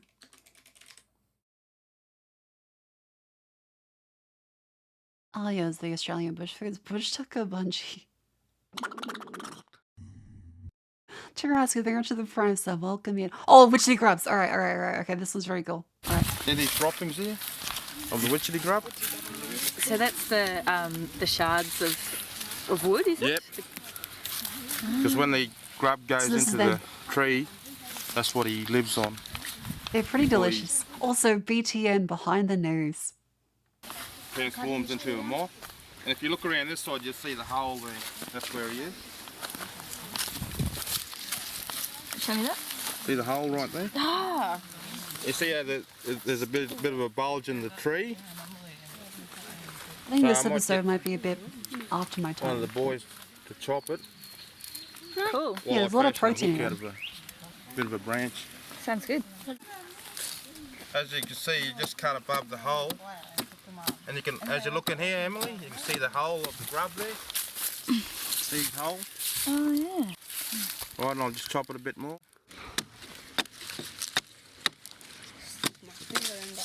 It's really neat. So he's in there. That's a pretty sharp axe too. Hatchet, I guess. Now I'll fashion a hook to get him out.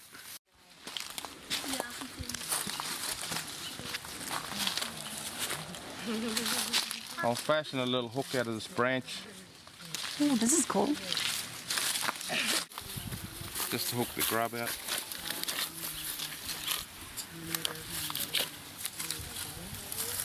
That should hook him.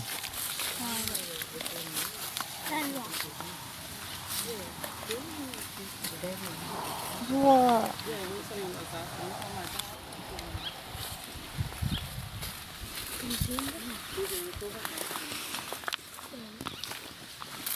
We've got to actually hook him out.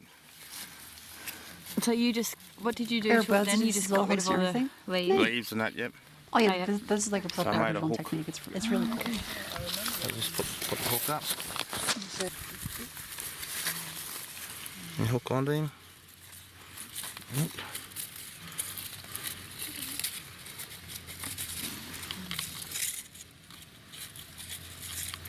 Just like fishing, sometimes they're a bit hard to hook.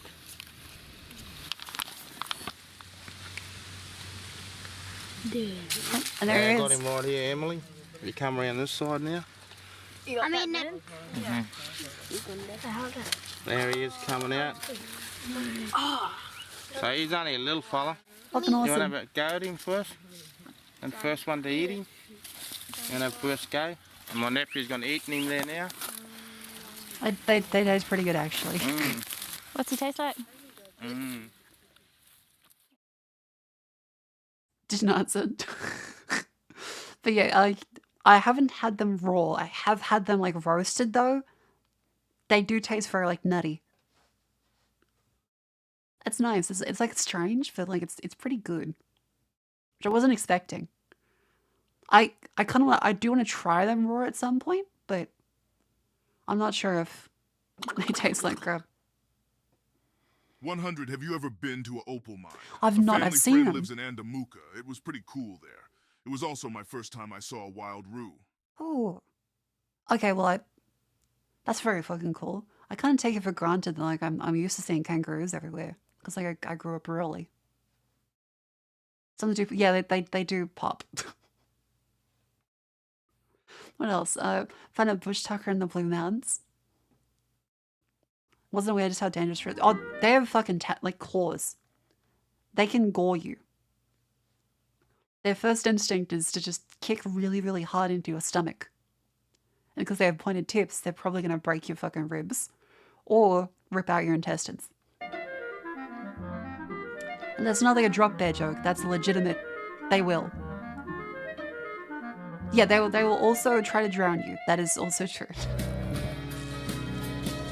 Walking through this Yeah, they're lush friend-shaped, but bushland, we're surrounded by some can kill you. beautiful bush flowers. Think of them like a very jumpy moose. They're cute. Same thing like with deer as well. But they can kill you. Amongst They probably the flowers, aren't. there is food. If Chris you shows fuck with me them, they some will. real bush delicacies. So, Chris, we're looking at the G-bung berry. Yep. Useful plant, this one. And there's a few different they're species visibly of G-bungs jacked. in the park. But the G-bungs give out a fruit. You can tell with that little antenna on it. Oh. These aren't ready yet. They'll go purple, a little bit yellow too, and then drop on the ground. And so were they collected from the floor or were they collected from Okay. A kangaroo is not as dangerous as a moose. That's fair. A moose is much bigger. My mistake. We don't have the meese down in this part. But deer though. Yeah, a kangaroo is a very jumpy deer. Well, it's generally best to collect from the floor. They're Around probably here going we've to got kill you funnel by width, so jumping we, into your fucking car use on a the stick when highway. we're collecting on the floor. But yeah, the floor is a good way of knowing Yeah, when it's ready to cassowaries go. are just fucking The plant's also very useful for bush medicine. dinosaurs. Yeah, well, even they're when the berries are terrifying. green like this, these can get used as antibiotics when you know what you're doing.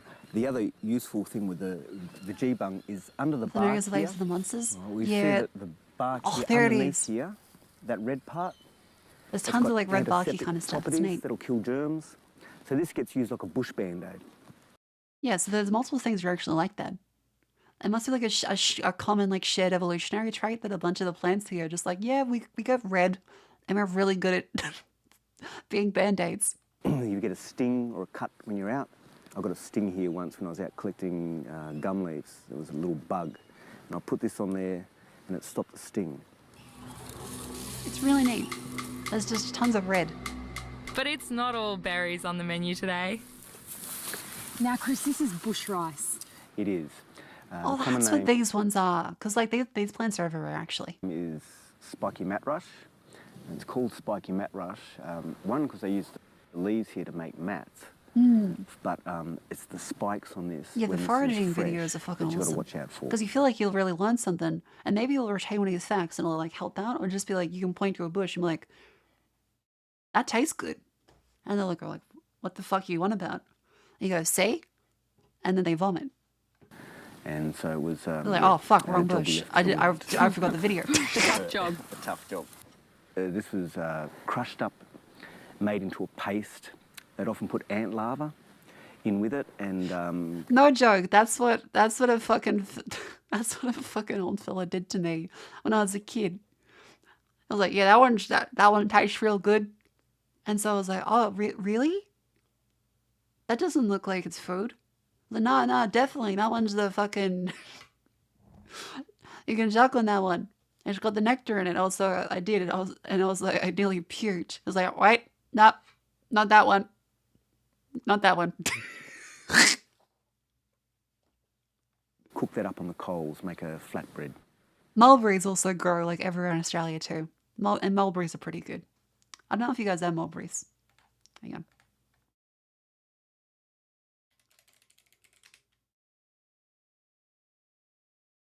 These fuckers. So I'm not sure if they're introduced or not, but they do grow. Like you'll see a bunch of these trees just like dotted around because they've kind of grown. Never had them. Fun fact: those aren't berries. They aren't berries. Yeah, mulberry season's great because you always get to have like friends over and pick out a shit ton of them.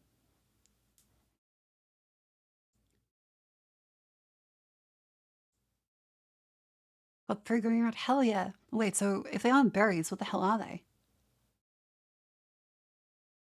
Oh yeah, we do have the suicide, like aside from the animals, which actually aren't that dangerous, the plants are way worse. Like we have the suicide bush.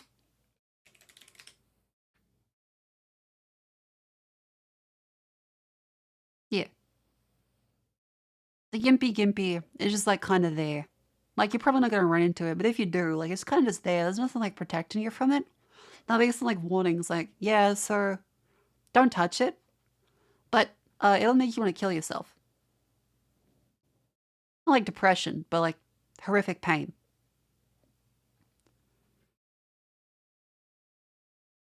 Yeah.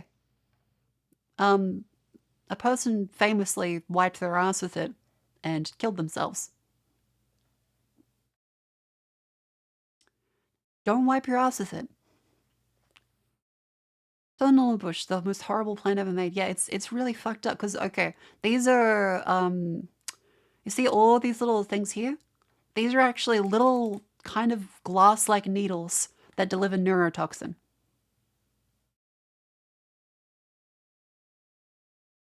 They're like fiberglass.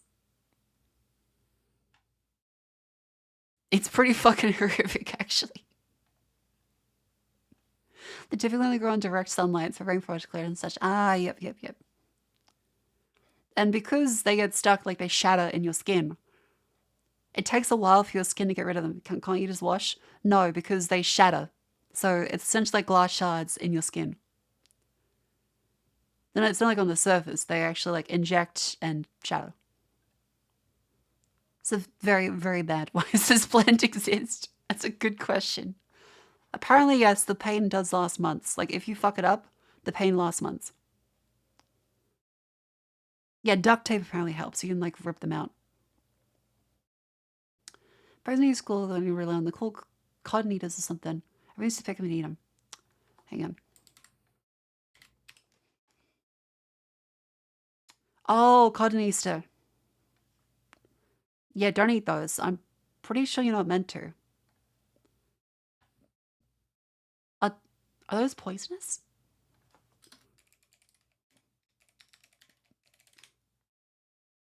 Is poisonous to people, dogs, and livestock. Yeah, don't eat those.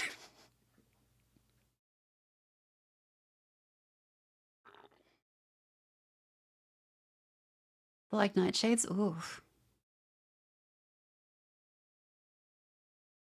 What are some other ones? There's also there's the orange ones. Hang on. Australia toxic orange berries.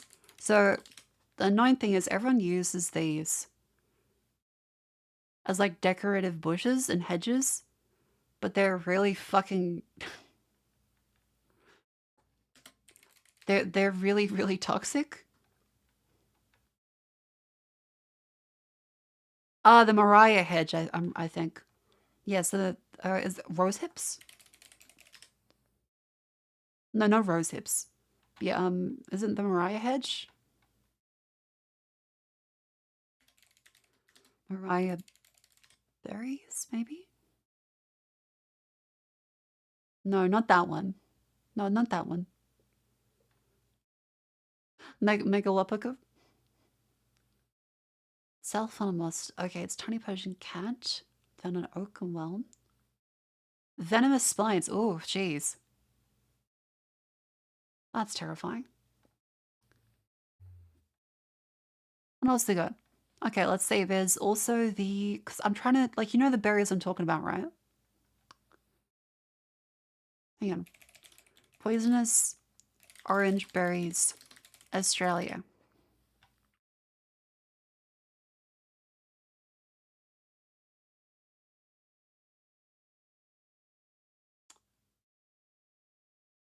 Duranta.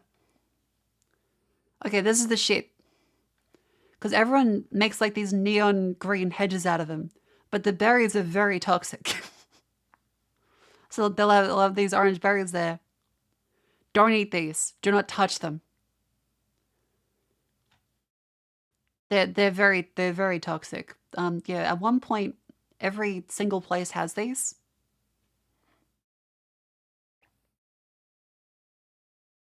Very bad for you. They were all in your school right in the primary section. Yeah, I don't know what it was, but it seemed like all of Australia at one point had these as the hedge.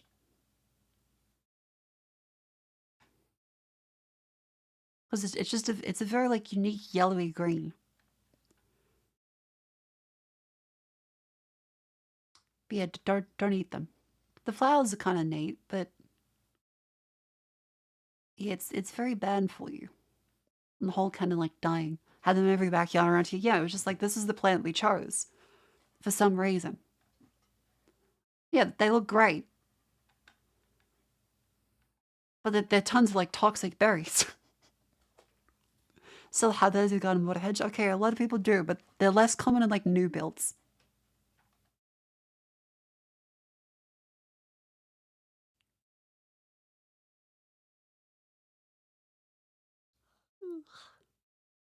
So I'm gonna go foxgloves in their garden is nice looking. That'll fuck you up. Foxglove.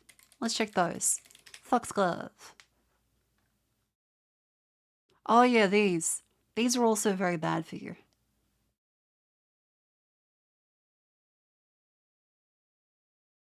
Yeah, don't eat these. If you plant that smells like cum, that's true. The Melbourne tree is not good.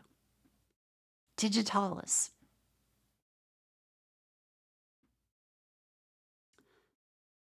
Anyways, back to the original tangent for British man forages for £1 a day. They've got a plethora of common names: Good King Henry, Fat Hen, Lamb's Quarters, and so on. And it's a group of You kids are putting this gun in school. Kids go on field trips now. What the fuck? But quite easy to differentiate from other things. I mean, as long as they don't eat stuff, like it's not like children, right? Nettles, goosefoot, and horseradish. Like, you know, I kids, see teenagers. the basis of a fairly decent soup here. But let's see what else we can find. Going started, so Right, Jenny, now look, this if one you is join saying- the Discord, you'll get to see many more of my rants and stay up to date on all of them. There you go. But look, I'm just like this. It's a common occurrence. In previous videos that I wasn't really a fan of chamomile tea. I would prefer chamomile tea to no tea. So this is German chamomile. I'm going to pick some of it.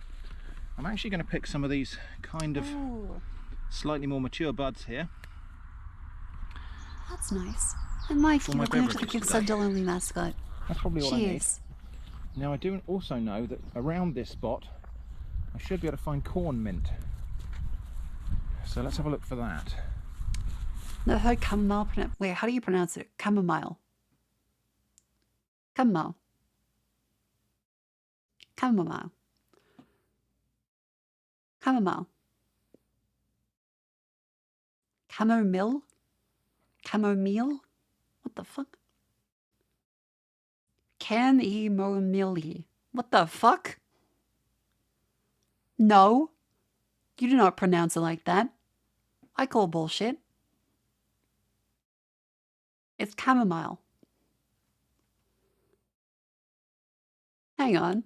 What the fuck? Pronunciations. There's gotta be some weird American one, right?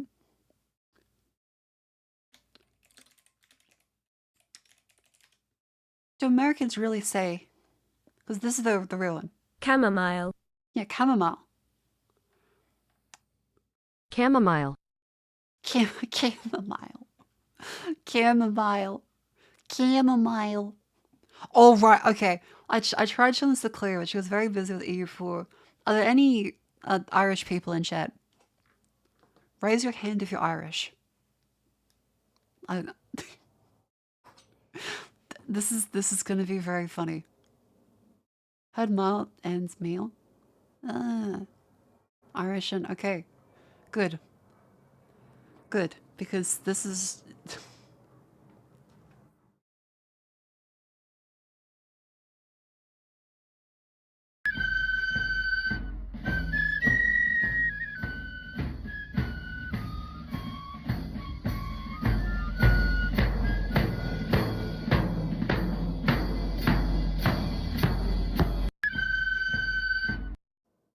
So this is an American lady. There's, you know, like 1% Irish. We're in the Irish band. Pop quiz. Do you guys know what this marching band actually is?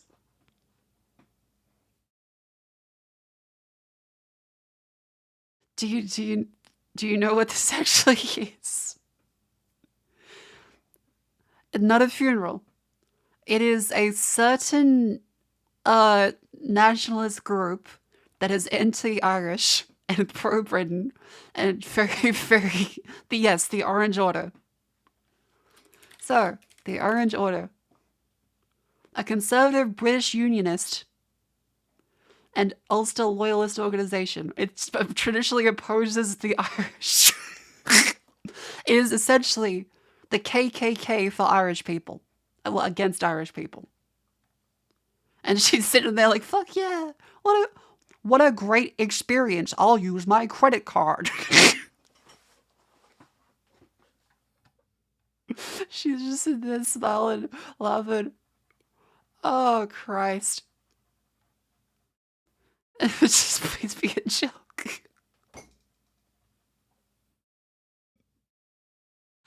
Oh. Oh.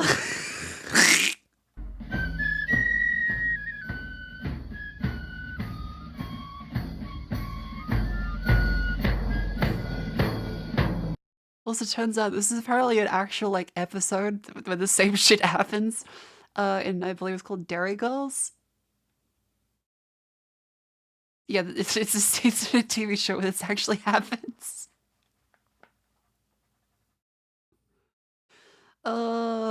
Hang on. Where's the Dairy Girls episode? Oh, it's what she had to say. I'm sorry. I didn't know that this was a controversial thing. I thought I just stumbled upon a parade out in the Irish countryside.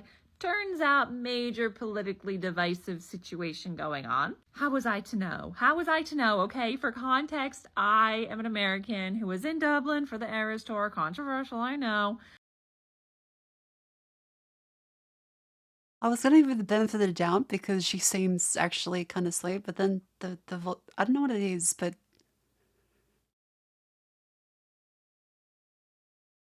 she's there as the I'm an American. I'm wanting to watch Taylor Swift, and I don't know. I think theater kids gotta be punished. Like whenever you recognize like that inflection in the voice, where that it's okay. Whenever you hear the voice that sounds like this. Turns out major politically divisive situation going on. How was I to know? How was I to know? Okay, for context, I am an... Wait, see, like their voice goes... It's like they're doing the fucking... Watch now on the Disney Channel. With their fucking voice. American who was in Dublin for the Eras Tour. Controversial, I know. But traveling around Ireland today, was going from Sligo to Donegal when all of a sudden got stuck in Donegal. And still traffic for 45 Look, minutes. I may not be able to pronounce Irish words. But it... Because all of these shuttle buses are lined up on the side of the road, and people just start pouring out of them by the hundreds.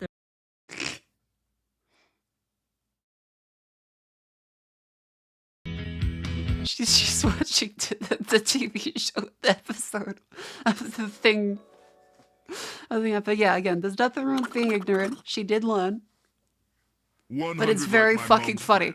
Who was waving to a guy in a suit of armor and posted it on Facebook about her knight in shining armor, to only find out later he was getting arrested for being a cupcake lover.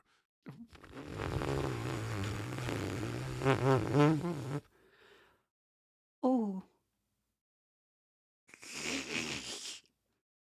I'm not sure I wanted clarification on that. You know, where's the...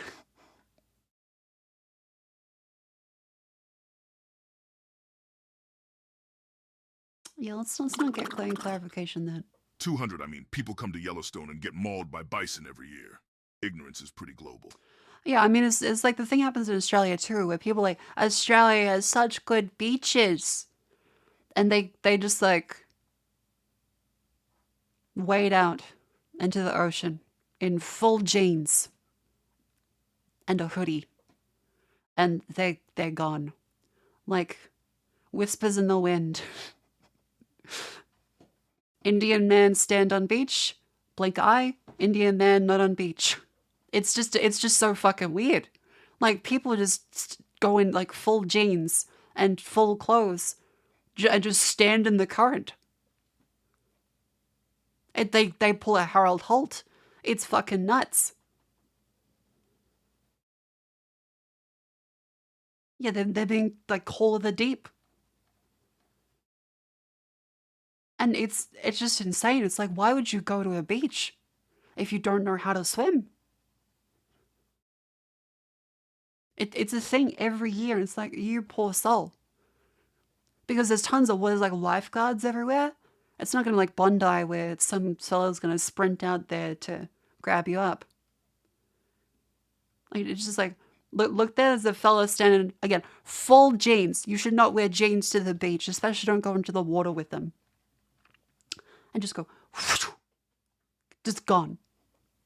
Look at gatekeeping beaches. They're not gatekeeping. They're gonna fucking die. Many of them do. It's not gatekeeping.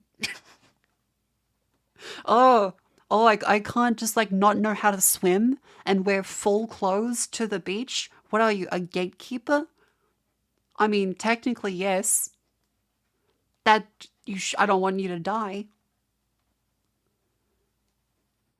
I think we should gatekeep beaches from people wearing jeans.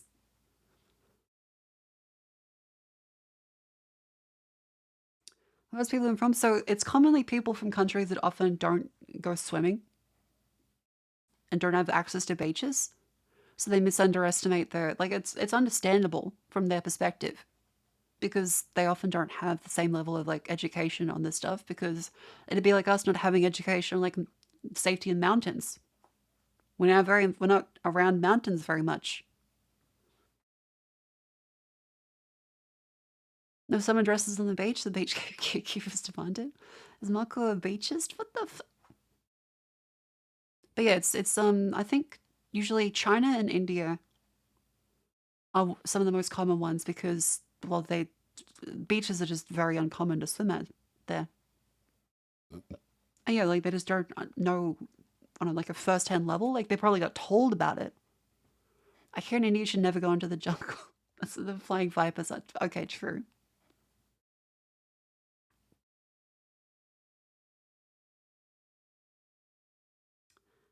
But yeah, it's just kind of a thing. The ocean is the only thing I'm scared of. That's pretty rightful. Like it's not your domain. Poseidon is like giving you a warning. I'm telling you, like, stay the fuck away. Oh yeah, like I've like met people that have like gone to the beach for the first time, and they do shoot. And in Australia, you learn at like a very young age how to be, you know, safe at the beach, but they just have like no sense of that danger of that because they just didn't grow up with the context. And so there's some mainland Chinese girl. We were just like having fun, like paddling around.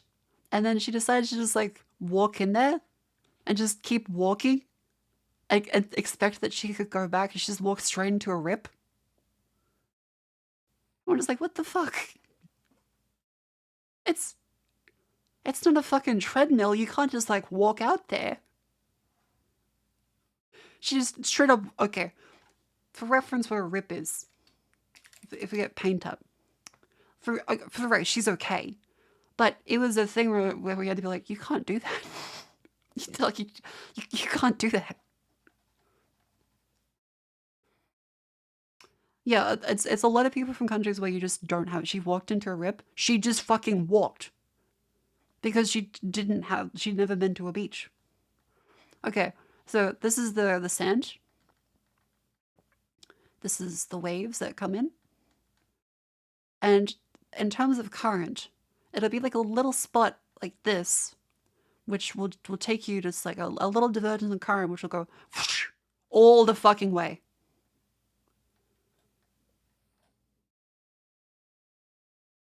It looks very calm, so there'll be no wave activity. It looks very calm. It'll just send you straight fucking out. You don't understand? This is a bad explanation? Okay, I'm tired. Let's look up a better one. The undertow?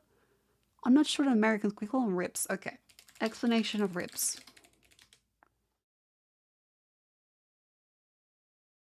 Here we go. This would be a lifeguard. Again, I'm not a lifeguard. I'm just like, that was a fun explanation. Thank you.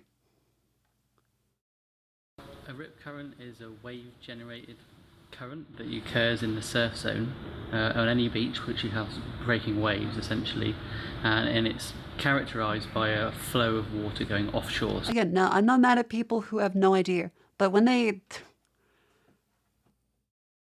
deliberately go to a place where it's like, you should do your research here, that's where I'm like, okay, you kind of got to expect it.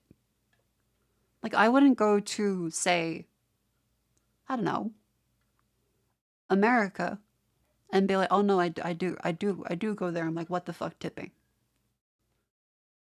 I mean, I do it. I'm just very pissed off about it. What's a better example? Yeah, okay. Say you go to any country in Asia and you just don't walk into the jungle unless you know what you're doing. That's the same thing with the ocean in Australia and most other countries with beaches. Just don't do it. So from the shoreline out to sea. As the waves come in and break over shallow sandbars, there's a force of water that comes onshore that builds up at the shoreline. So you get variable heights of the water level as you go along the beach, from areas where waves are breaking to areas where there's less breaking waves. And this drives currents that travel around the surf zone, and part of this circulation drives the offshore. Yeah, so they'll send you straight out. Flowing element of a rip current. Some of the work that we've been doing, actually measuring rip currents in the last sort of 5 to 10 years, has really shown us that it looks inviting. It's fucked up, but kind of. Currents don't just flow offshore like they're sort of traditionally thought of as a river that flows out to sea, and in fact the rip currents flow quite often in eddies or in sort of gyres cyclically within the surf zone, so that actually the current or the water body is actually contained within the surf zone, and occasionally associate with pulses of jets out beyond the surf zone offshore. So the flows are actually a lot more complex than we maybe previously thought. Rip current flow or rip current hazard is driven and controlled by a number of different environmental factors. One of them would be the wave height. So how much energy and how big the waves are that are approaching the beach will affect the strength. Just distracted by how much he looks like Ryan Gosling. God fucking damn it. And the type of currents. For America, it'd be like jumping in a hot spring at Yellowstone. Okay, thank you. Get in the that's surf. good. That's a good comparison. Another factor is the tidal level, so the water level and how that varies. Quite often the sandbars which generate rip currents in this country, certainly in the west coast of Cornwall and Devon, for example, are all located around low tide. So when the tide level's low, you get much more rip current activity compared to the equivalent high tide. It's not fight against them. There's the wave height, there's the tide level, and the other thing is the beach type one, the type of sandbar configuration. So there's this very sort of integrated relationship between the current flow and how the beach looks and how the sandbars are developing. Yeah, so the sandbars control how the waves break when they come to the beach, and that do not swim against the current. Don't swim against the current, especially. Like against waves, sure, but be very, very careful. Like you will tire yourself out. You gotta like ride it out. Do not swim against a rip. Controls the type of rip it's current much stronger than you're you. Gonna get. It's Mother Nature being very, very angry. And these factors vary on a number of time scales. So sandbars can vary from season to season. The tides obviously vary daily, and then you have neap and spring tides every fortnight. And the waves it's very can unlikely vary to get hit by a from shark. seconds to years. So you may have one particularly stormy Especially if you summer subscribe. with bigger waves than previous summer, and you may also get events coming in, so swell events that come from far away in the Atlantic, which come in and actually can surprise you. And within a certain day, you also Harold have Holt, yes. varying what's called sets or wave groups, which arrive at the beach with gaps of maybe 30 seconds to up to 10 to 15 minutes. So these variability in all these conditions can all come together and create what is a hazard on the beach or a rip current behaviour. Yeah, it's very fucked up that he does look like Ryan Gosling and you guys just aren't paying attention to him because of it. That's a little mean. Like, yeah, what's he supposed to say? Oh no, I look like a hot, successful actor. Which varies through time. The standard advice really, which is always the best recommendation, is to always try and swim at a lifeguarded beach. The lifeguards are there, they're experts at understanding, spotting rip currents, and they know that beach. Yeah, same thing in Australia. Stay in the lifeguards, only swim between the flags. If you see an unusually calm area with little jets out, don't go there. See, Bondi Beach rips.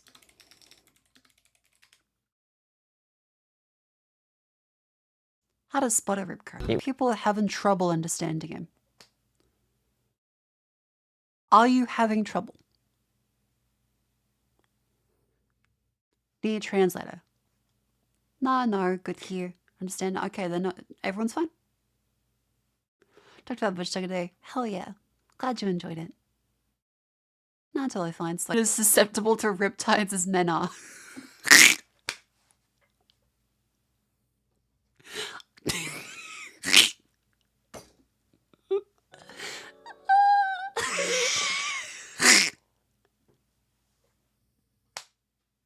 That's a good bit. That's a good bit.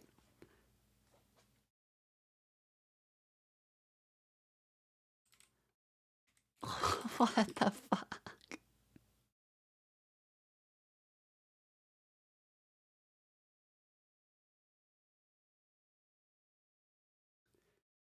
Oh, jeez. Okay, so kind of. I would say women are as susceptible.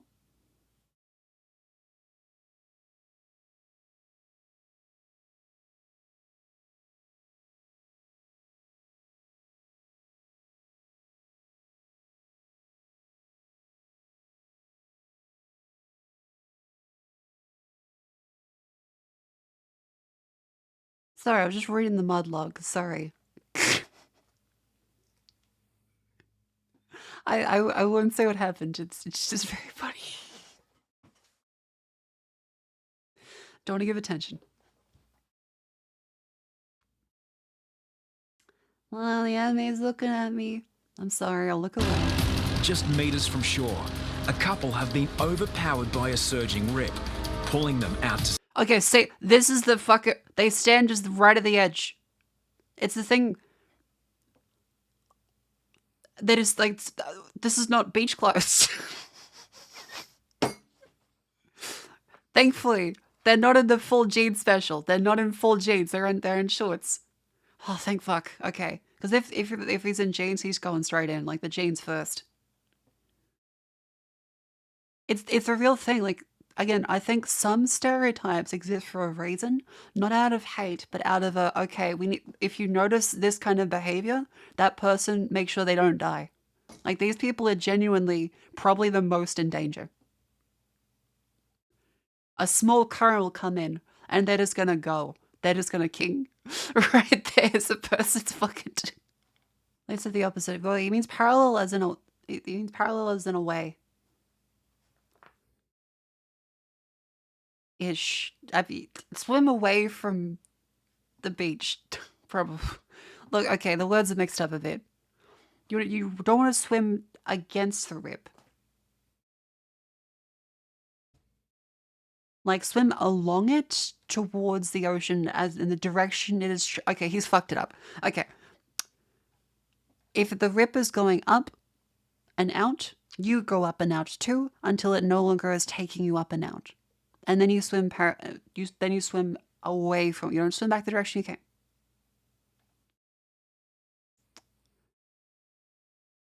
Yeah, swim relative to the current's direction. Just out of it. Not against it, out of it. You can't think of it like a speed boost. Yeah, but not me. I wouldn't be That's real hair. Pretty much every surfy fella has hair like this. I'm not sure if they get it dyed, or if it's just the salt water. Is it just the salt water? That's the question I've always wondered, actually. Yeah, like the Australian beach, like, is he getting a dye job, or is it solar and sun bleaching? Ah. See, you may think this is psycho shit, but that's also how I was taught. This is just kind of a thing, like, if your parents are near a beach, that's like kind of just what they do. It's just like how you're taught. Yeah, also like little nippers and stuff is the thing as well. I think little nippers will do that too. Okay, that's like the junior lifeguard program for kids. Realizing that little nippers probably doesn't make much sense unless you know what little nippers is. Waves over here are pretty bad. They don't dump you back to shore. Yeah, generally they're not going to dump you straight back. Maybe like a smaller beach, but in some beaches they'll just go straight fucking out. Are you still going to the beach regularly? No, sadly. Because I'm also very pale. I need a lot of sunscreen to go outside.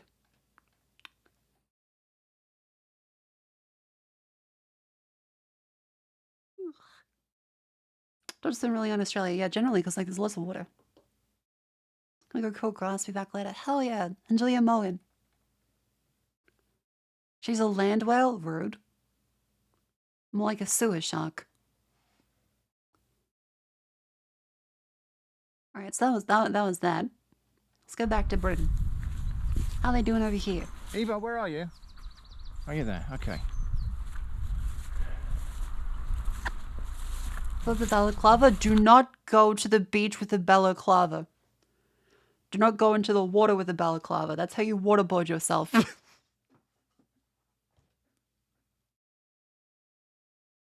That's a very bad idea.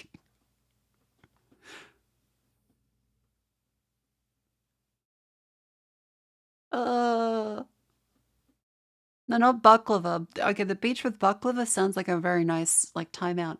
The beach with the balaclava is, that's how you, where's the Spider-Man waterboards himself?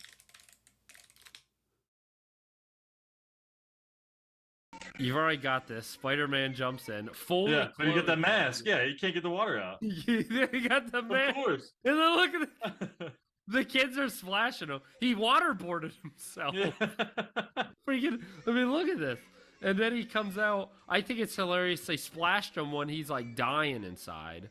He's freaking out, but he's probably okay. That's probably his waterboarding. Here's the thing.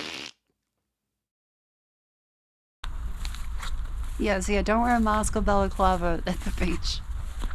What you doing? You'll not only look very suspicious, but Fine. potentially drown yourself.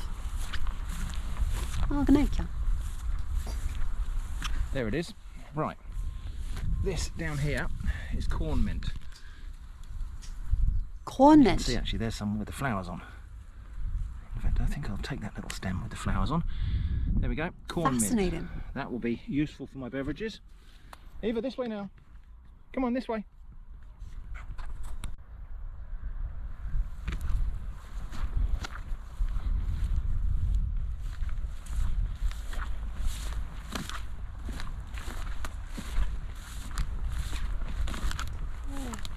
Oh, the dog on the wood chip pile. Yeah, useful for my beverages, my potions. What you doing? I'm sorry. I know it's not waterboarding. It's enhanced interrogation techniques. Speaking of which, that does link back to a very funny tweet.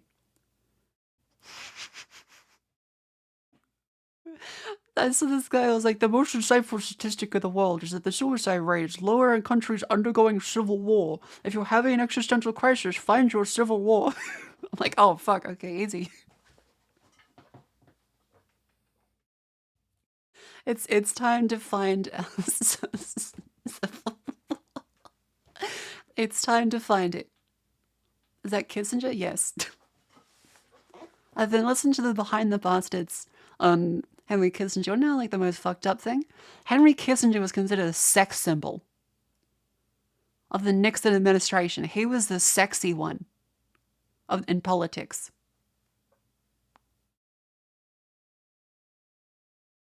They would talk about his chest hair in the newspaper. You know why he was considered a sex symbol?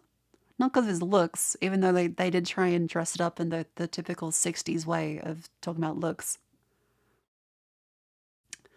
No, not compared to Nixon, to all of politics. Looked up at the young picture of him and what?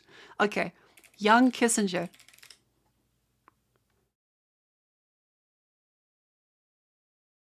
It's not better. But this is mainly like when he was old as well. Like they're saying like this. This was the sex symbol.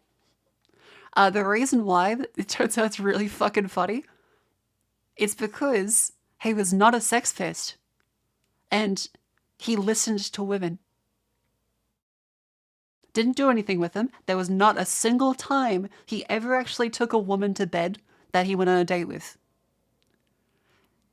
One of the interviewers for Henry Kissinger was like, and he makes you think that you're really smart. He actually listens to what you have to say and has a genuine interest. And that was it. That's what it took to be the sex symbol of American politics. To just simply listen to a woman. At all. Yeah, surprisingly, not a creep. Bombed the fuck out of Cambodia and Laos. Just like in a horrific, monstrous fashion. A complete, morally bereft sack of shit that would change whatever he believed solely to suck up to as a parasite to someone else. He was a horrific person. But he listened to women. And that's why he was a sex symbol. Yeah, he's a war criminal, not a creep. Get it right. But yeah, I want to see if we can find Henry Kissinger. What do they call him? Sex symbol. Oh, God. Henry Kissinger in the swinging 70s.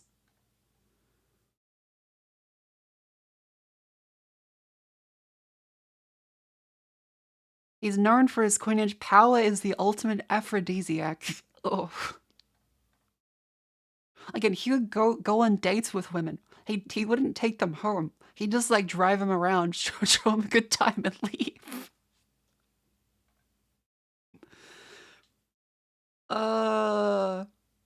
He was seen as a sex symbol, with gossip columns devoting inches to the actresses he was seen with. The sex symbol of the Nixon administration. Okay, hang on.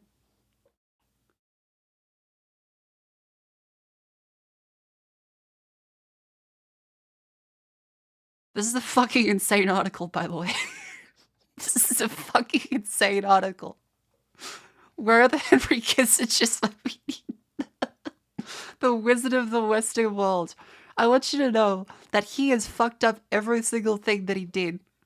Unless it was tangentially related to sucking up to someone else that just happened to be aligned with the correct thing to do. He advocated for more nuclear weapons, and when he found out that JFK didn't want more nukes, he was like, actually, we need to not have more nukes. When Nixon hated black people, he was like, yeah, those Africans. But as soon as Nixon started getting in trouble for Watergate, he was like, actually, we need to make sure apartheid in South Africa is no longer a thing. As soon as Nixon started getting in trouble, he's like, it's horrible. It's horrible. We can't be racist.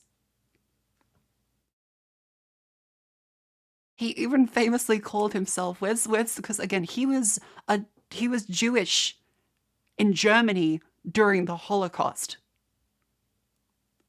But he said this about being Jewish.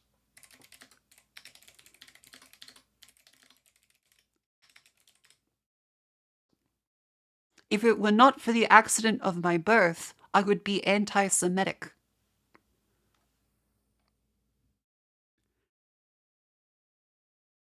That's what Henry Kissinger said. This is a person who escaped Nazi Germany.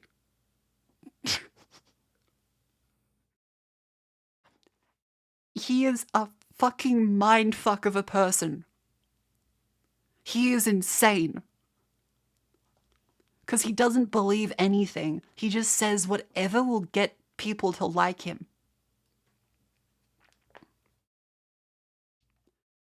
It's nuts. Just sounds like he's a coward. Well, yeah.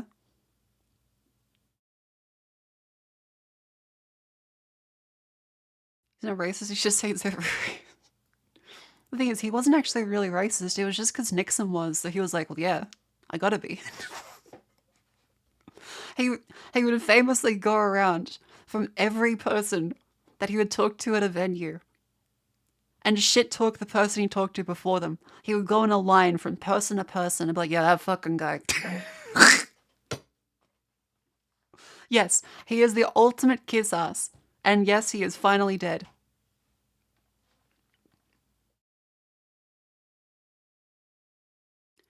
The Trials of Henry Kissinger. I only have to watch that, but yeah, I listened to the Behind the Bastards podcast. It's fucking nuts. It's actually fucking nuts. 250 thinking of getting me some macas. What should I get? Chicken nuggets. Chicken nuggets. That's the only answer. That's the most edible thing from Macca's. Get the chicken nuggets. 24 pack. Sweet and sour sauce. At the least. Alright, hang on. Where I want to see the newspapers. I want to see the newspaper. 150 bet.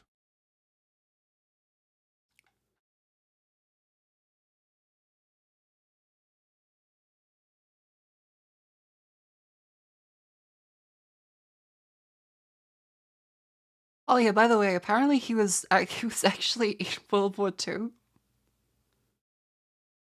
Henry was drafted in the U.S. Army, became a U.S. citizen in South Carolina. He was in the Battle of the Bulge against Nazis, and leading a team assigned to track down Gestapo officers. And he still said this. He still said this.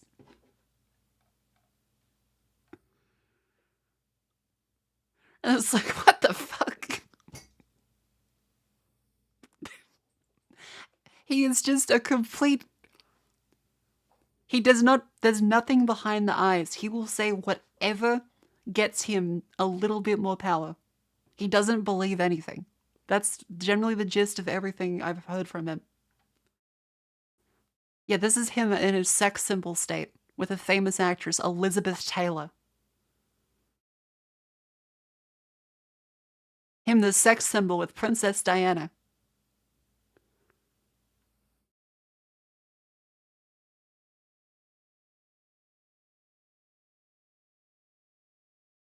And this is a picture you show to someone if you want them to never have sex again. Margaret Thatcher and Henry Kissinger. Imagine a baby with those two. Ugh. I feel sick now.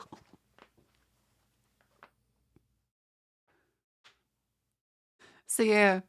Yeah, this is how you get napalm in the fucking nihilist. Jesus Christ. Yeah, this is like you just have the fucking Antichrist at that point.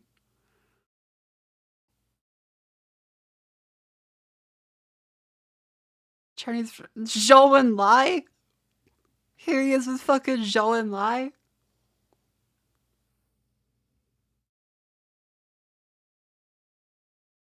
Amelia LaCroix, Oprah Winfrey.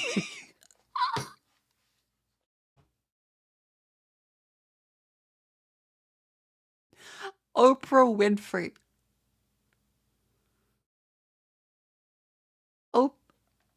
Oprah Winfrey with Henry Kissinger.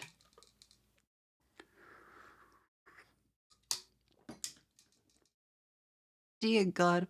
His oversight of bomb campaign against Cambodia between 1969 and 1993 killed an estimated 100,000 civilians and was hidden from Congress and the public at the time. He also backed Argentina's military junta. Very nice. He was... Oh, right. Okay, this is the fucked up thing. He got the Nobel Peace Prize, right? With Dr. Guess what? Henry Kissinger got the Nobel Peace Prize for ending the Vietnam War after he prolonged it by bombing Cambodia and Laos for years. He's the fucking reason the war was running.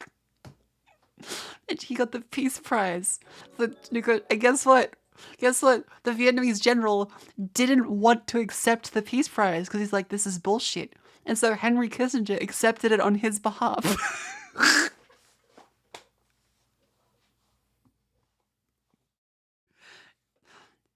He accepted it on his behalf for ending the war between him.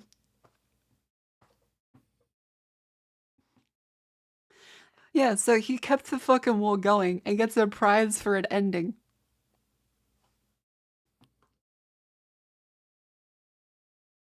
Don't refuse the accolade while Kissinger donated his prize money to charity and later tried to return his wallet.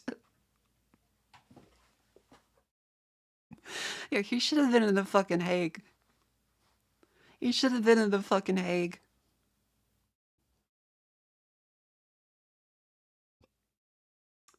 Let's see. Oh yeah, did you know that Nixon was drunk literally every single minute of the day? Like, Nixon was probably the drunkest president. He was horrifically hammered at every single opportunity. He would vomit in the White House. And turns out Nixon, like the Watergate thing of then like recording Nixon, that came after the fact that he recorded himself doing everything. Nixon would record everything himself. It's such, like, that entire time period is such a clusterfuck. I really recommend Behind the Bastards. It's an incredible fucking podcast that goes into all the detail. It's fucking hilarious how much shit happens. And I still can't get over being called a sex symbol. Look at him. This is the sex symbol. Because again, he could just listen to women. Every other politician would... I think Richard Nixon famously said that one of the rulers that they didn't want to negotiate with because she was a woman. And they didn't think she should be in power, so they wanted to put a coup against her because she's a woman. Whereas Kissinger was the only single fucking politician, despite being a horrific war criminal. A piece of shit all around. Just listened to women and treated them with respect. It's the most fucking insane bullshit.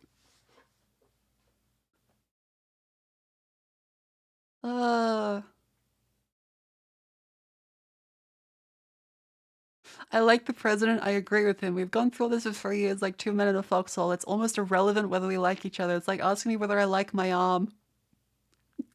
We have no disagreement over anything central or basic. No disagreement over policy. We're too close for that.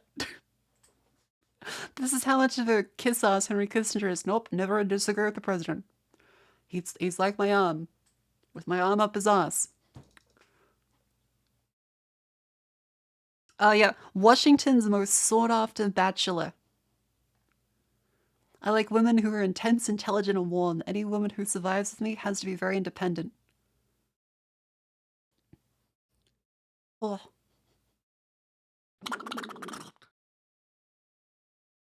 100, let's not pretend that journos that blew whistle were not former Navy officers, and in that picked too. vice president that thus came into office without vote of people. That's right. Wasn't it where Deep Throat comes from is the fucking military officer that leaked Nixon? Because he was like, this is fucked up. Isn't that where Deep Throat comes from? Yeah, so in Metal Gear, it's a reference to the guy that leaked the Nixon tapes. Hey, where is it? Oh god, it's such a fucked time period. It's so incredible. I just searched Deep Throat Nixon. I don't want to think I would have fucking searched that ever again. Holy shit. The secret informant who provided information in 1972 to Bob Woodward, who shared it with Carl Bernstein. Mark Felt. How Deep Throat took down Nixon from inside the FBI. Oh, it's so...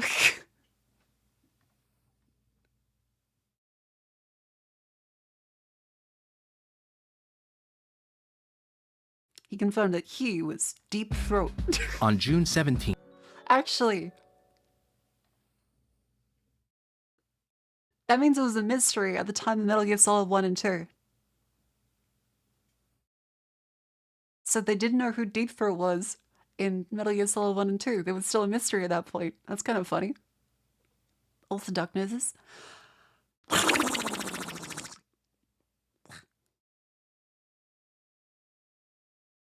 Incredible. But yeah, Watergate was also fucked.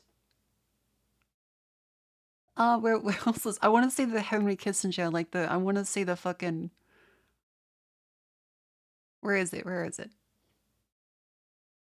I want to see the one which is like here...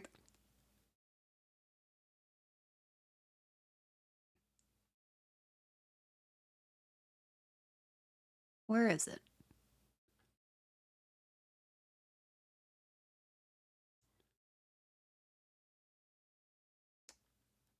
And I need to find one. What? Okay, this is nuts. This is insane. I never would have expected that this would be the dialogue that I would see on this website. Oh my god.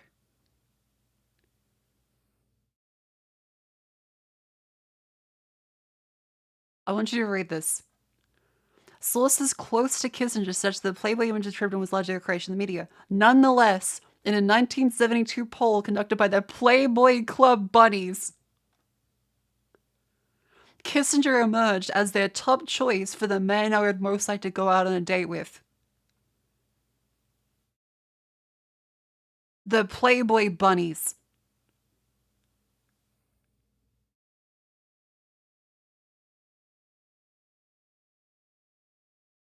It was like multiple choice, so what the fuck? In the WWD interview, Kissinger humorously inquired whether the journalist Candy Strood was attempting to seduce him, expressing his appreciation for her hot pants. He also playfully responded to being labeled Washington's greatest swinger by saying, "That's no compliment, that's faint praise."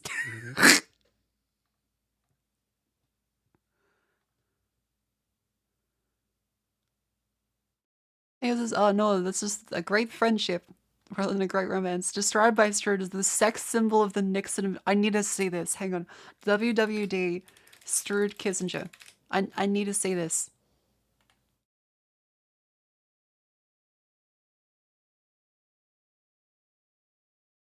I need to fucking see the interview.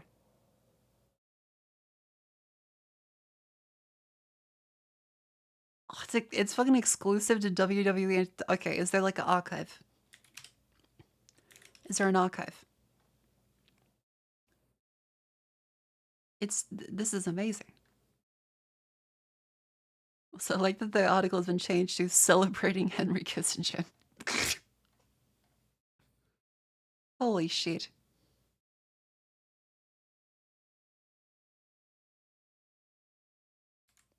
Hang on, I want to see this. Each channel is toxicity and war crimes. I mean, it would seem so.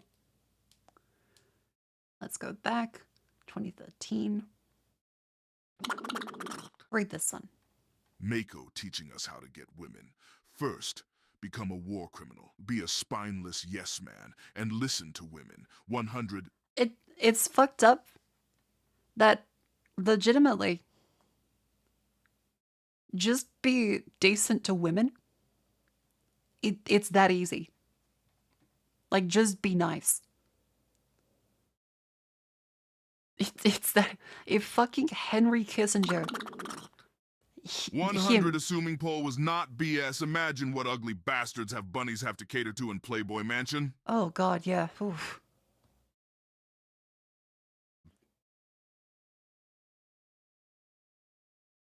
That's a very fair point. Okay. Open up the news article. Show me Henry Kissinger. Computer.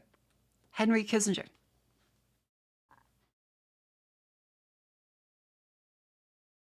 Oh, another one of loves.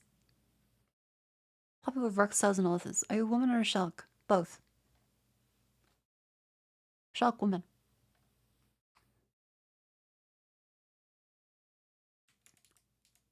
He was rumored to be dating a Bond girl. My god.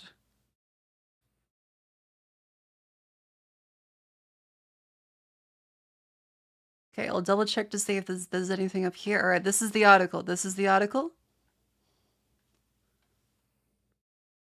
Henry Kissinger in the swingin' 70s. I'll look at him. That's the Rockefeller and Henry Kissinger. Okay, that may remember something from the podcast. And Behind the Bastards, fantastic podcast. At one point, Henry Kissinger hid the government documents incriminating Nixon, I believe, in the Rockefeller's fucking bunker. And a bunch of shit on Henry Kissinger is hidden in the fucking Rockefeller's bunker, only to be unsealed 5 years after his death. It's so fucked. It's just silly. A full memorable interview called I Wonder Who's Kissing Now from September 8, 1971, written by Hopper and starring W.W. Steffer, Candy Stroud. Here we go. Okay, here is the original text. Henry Kissinger, sex symbol of the Nixon administration, steps out of his office onto a sun-drenched San Clemente terrace with a cup of black coffee and sits in a white deck chair with his legs crossed. The man who has pressured Moscow, drafted state-of-the-world addresses, advised the president to enter Cambodia, and pave the road to Red China, appears as something of an anachronism as baggy midnight blue cotton trousers, black tie shoes, bright blue unfitted blazer, blue and white striped shirt, and striped tie. What are you trying to do? Seduce me? He'll light your cigarette, touching your hand as all continentals do, offer you a cup of coffee and discuss trivia as readily as he would a Sino-Soviet entente. The impeccably tidy image is perfect for dealing with Alexei Kosik. On Show and Lie, a lecture in Harvard, but one couldn't help but wonder if the movie star's mind that the ankle sucks of Washington's greatest swinger of falling down, that his wiry chestnut hair, which flashes golden in the intense white sunlight, is too close cropped to run their fingers through. Or that at least 10 of his 178 pounds protrude over his thin black belt, somehow showing he is 5 feet 9 inches. But suddenly, an electric twinkle will flash through the intense blue of his eyes, and one catches an inkling of that movie star magnetism, that special quality which causes some people to call him Cuddly Kissinger. Henry is always friendly, particularly with women, whether on the telephone at parties or in person. This man who commands more of the president's attention than almost any other person is gentle, boyish, even a bit insecure, and he pays attention to every question as though he had nothing in the world more pressing to consider. I think our standards have been raised. He pays attention to women, and that was enough. That was enough. Mind you, this is what Henry Kissinger looks like. Like in this time period, this is what he would have looked like.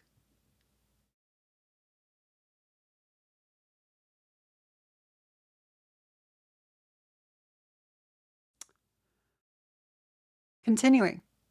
Henry is a superb listener, which I think is the secret of his power with the president. He pays total attention. He not only waits until you finish speaking, he gives you time for afterthought and revision.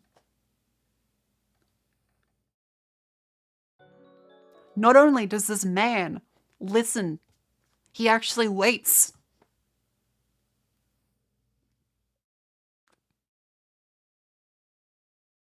Standards were low. Standards were very low.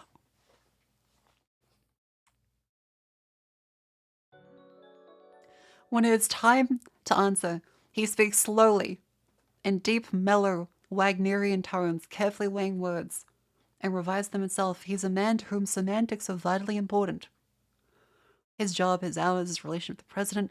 Foreign policy advisor is not a job Henry so respected.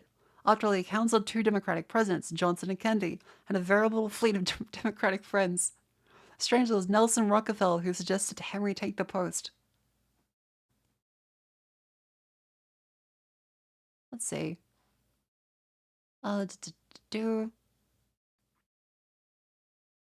We say Guten Morgen, Herr Kissinger, every morning we wake up, but he never replies.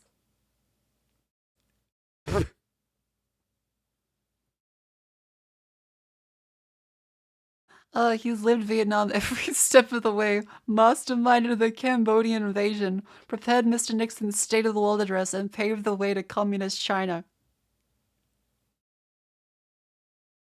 I mean, this is like full glazing. This is like when you wouldn't make fun of any of the political stuff as like a journalist. This is... Wow. Do you know how much he fucked up Cambodia? How many bombs were dropped on Cambodia by the US?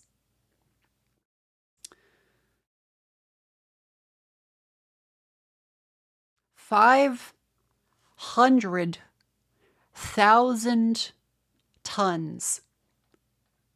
500,000 tons. Let's bring that article up. Henry Kissinger played vital part in Cambodia. 500,000 tons.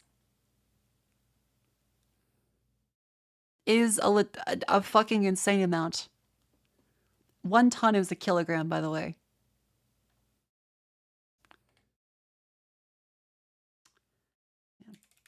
News article on Blocker. 1 second.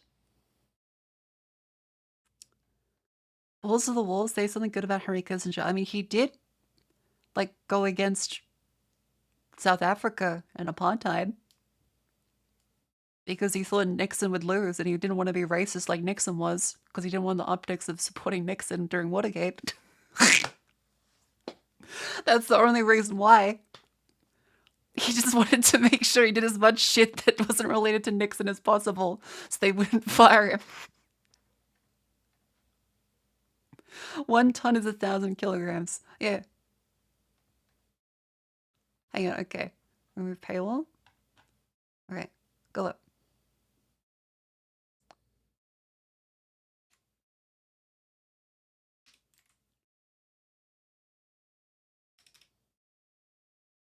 Alright, let's see. Is this gonna work? It's a long ton, a metric ton. I think it's the regular, like, American ton.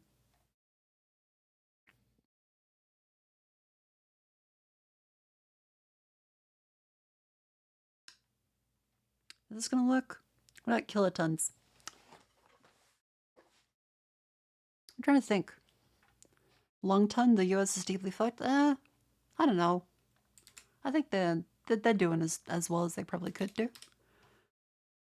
News articles are so annoying. Alright, I have to go to archive. An American ton is apparently slightly less.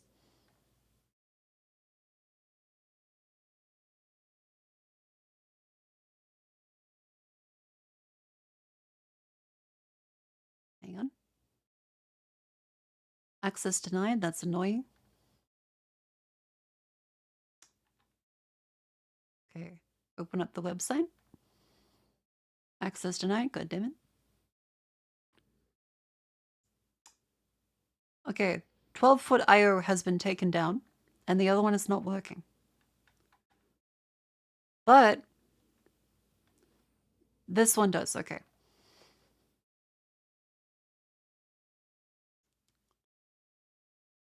Here we go. Cambodian history. Landmines planted during Cambodia's 3-decade-long civil war was driven in part by US interference and still exploding today.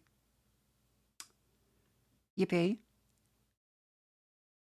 That's great. From 1969 to 1973, as National Security Advisor, Kissinger directed the carpet bombing of large swaths of Cambodia that US officials at the time claimed was sanctuary for communist insurgents from South Vietnam as well as North Vietnamese soldiers.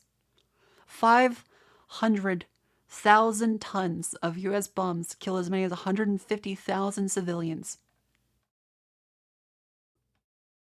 It was also called Operation Menu. By the way.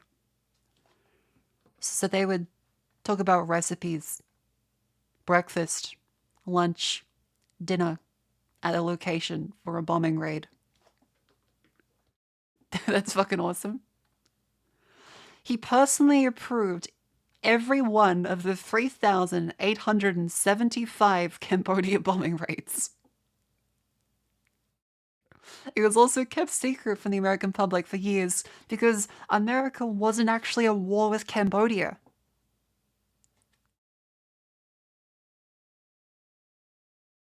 So they just pretended that they were. And anyone that was shot down over Cambodia or Laos was told that they died in Southeast Asia because they didn't want the rest of the public to know. He wants a massive bombing campaign. It's an order. It's to be done. Anything that flies, anything that moves.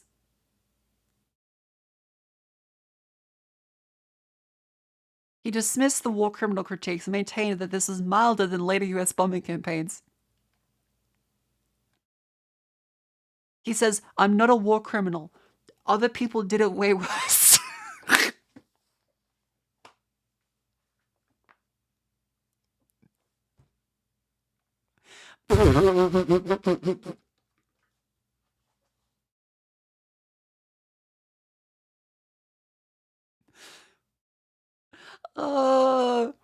Actually, I bet if one did an honest account, there were fewer civilian casualties in Cambodia than there have been from American drone attacks.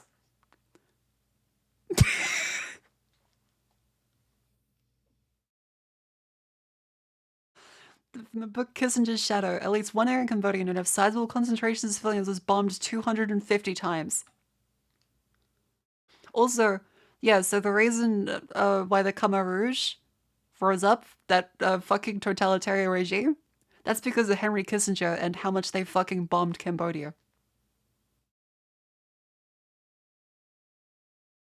2 million people were killed under Khmer Rouge.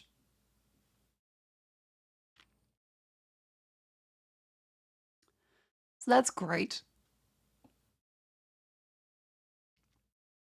He felt compelled to join the insurgent force because the United States had bombed his hometown. So literally, the 4-decade ruling prime minister that was a commander for the Khmer Rouge said he did it because of the United States had bombed his hometown in Cambodia.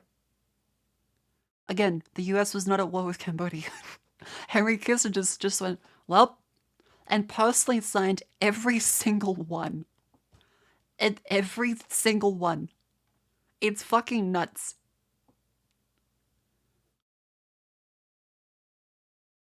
So yeah, this is insane. And so that's why it's really this journalist glazing him like, oh yes, and you think about his electric twinkle, his ankle socks slightly falling down on his wiry chestnut hair flashing golden in the sunlight. His hair might be too close cropped for me to run my fingers through it. Ah yes, because he had masterminded the Cambodian camp. Jesus fucking Christ. Lived Vietnam every step of the way, masterminded the Cambodian invasion.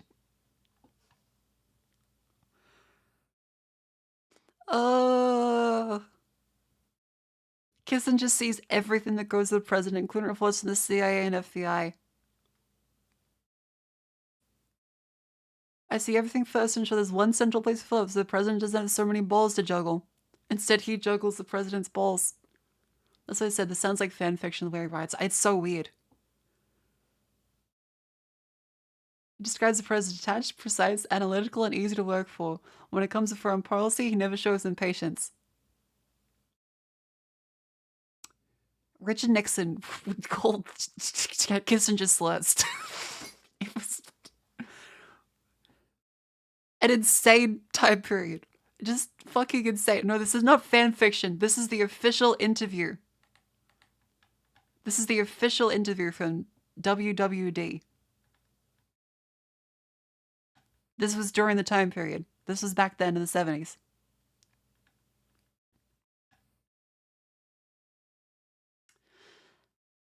Henry scuttles away from the subject of Vietnam, except to say that he does not believe war is a positive side. It is at best the lesser of two evils. Again, he doesn't actually believe in doing the war because he wants to do it. He just thinks it'll give him a little bit more power and maybe he'll stay by the president's side. He doesn't actually really want to do a lot of the shit. He's just like, well, I mean, I don't really care. I don't want to, but I will. He has no morals or principles. He just kind of does it because, like, well, I can get a bit more, like, power this way. I was very moved and impressed by my experience. I look forward to returning so I can see the countryside and meet some ordinary people. That's so much worse? Yeah, it's worse because he doesn't believe in anything. He will just do whatever.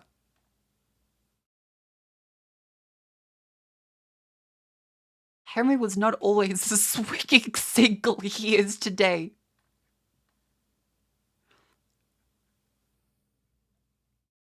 This, again, the weirdest fucking interview of the journalist, like, wanting to fuck him as talking about the 500,000 tons of bombs dropped on Cambodia.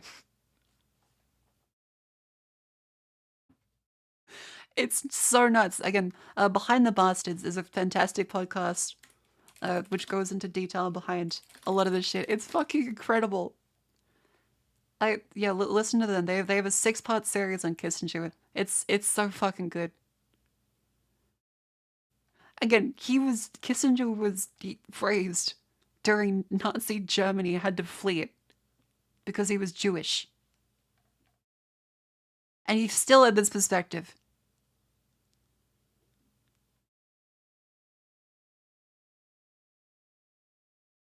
Yeah, 11 members of his family died because of Nazis. It's fucking insane.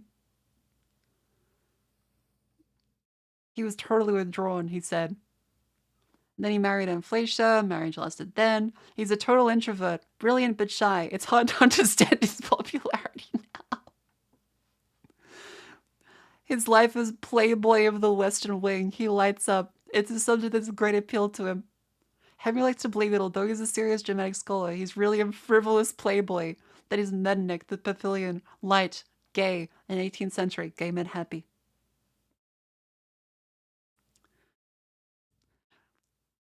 Henry does not like being called, he's like, that's no compliment, that's faint praise. What did you expect? I was teaching her chess. No, he wasn't, don't worry, he wasn't fucking the movie star, the James Bond girl. He was teaching her chess. And the thing about this is, it was actually probably true. Apparently he never had sex with anyone.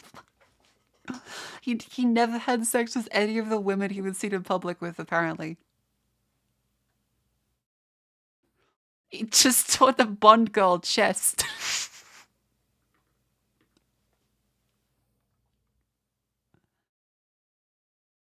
The 2-foot head was secretly married to Jill St. John.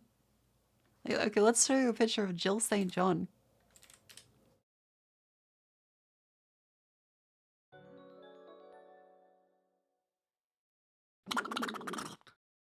The Metternich, I swear to God, university-educated journalists were a mistake 100. Who is Metternich? Hang on.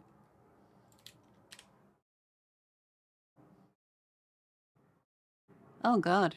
It's an Austrian fella. Straight to the pay.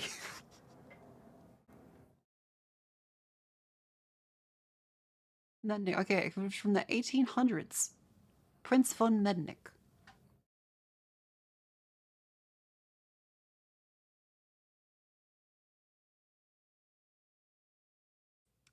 Of course I'm not married. Do you believe everything you hear on TV? There's never been a romance. Will never be a great romance. He will not delineate those qualities which attracted so many women to him. Maybe it's my deep voice, he says with a mischievous grin. You're a woman. Am I attractive to you? Henry is certainly attractive to some people, if not for his Tarzan physique.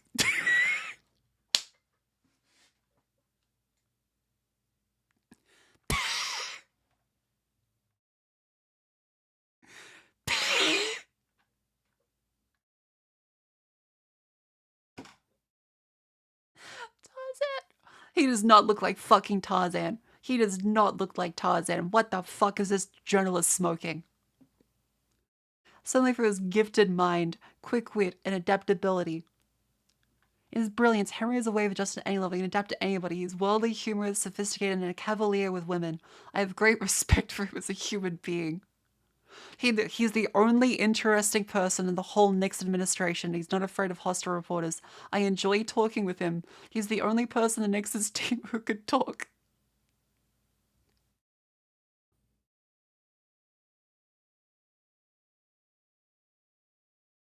He can be light and gay, talk about anything at all. He reads everything, including tell you some of the gossip columns about him or about me. Which he thinks is a gas, he loves to be teased. I adore to be with him. He's a delightful man. He's literally just nice to women.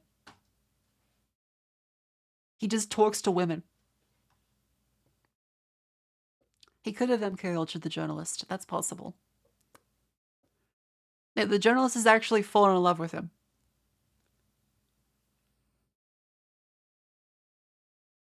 He does get a chance to look at the pictures in Playboy. Oh my god.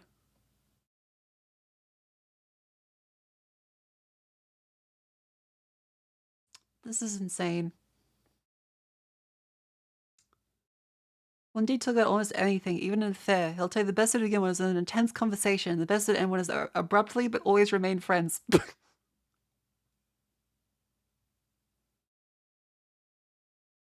He realizes he's overweight, but his 165-pound figure has rounded out to a somewhat paunchy 178 because he enjoys good food at good restaurants. I enjoy Chinese food, particularly Peking duck.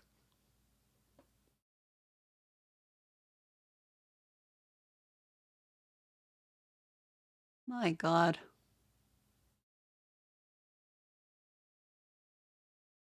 He crochets. He teaches Jill St. John chess. By the way, this is the James Bond girl.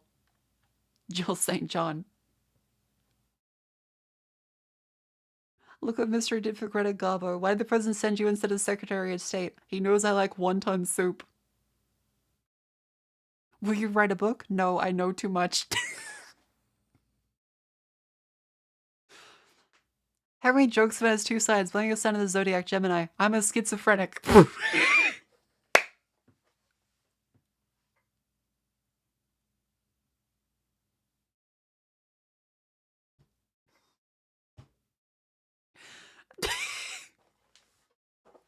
This is the guy who was in the president's ear for multiple presidencies, just fucking had no credentials to be leading this shit. 500,000 tons of bombs on Cambodia when they weren't at war with Cambodia. I just said, I'm a schizophrenic.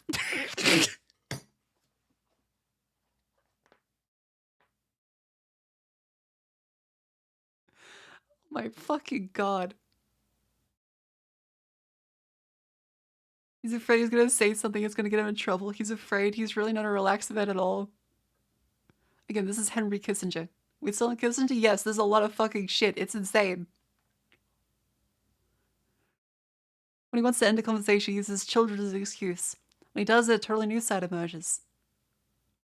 His daughter has Cameron's curly hair and darker eyes are brown than 10-year-old David, a German choir boy. This is my beetle. He's an excellent painter, too. He ruins all their relationships with movie stars. What the fuck? Then he heads for Disneyland. Again, this journalist really wants to fuck him. It's deeply unsettling.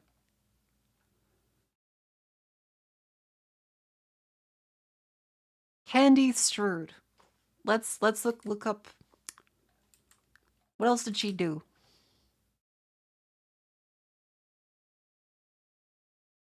Is there a picture with Kissinger? Candy Strode Kissinger.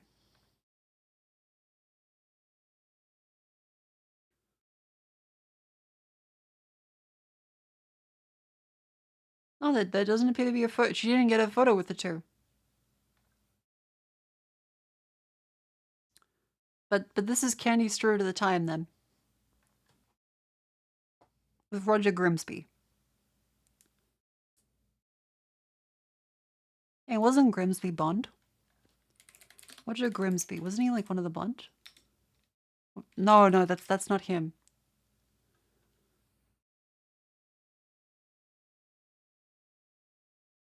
Yeah, I'm thinking of Roger Moore and... Hang on. James Bond's... Who am I thinking of in Grimsby's place?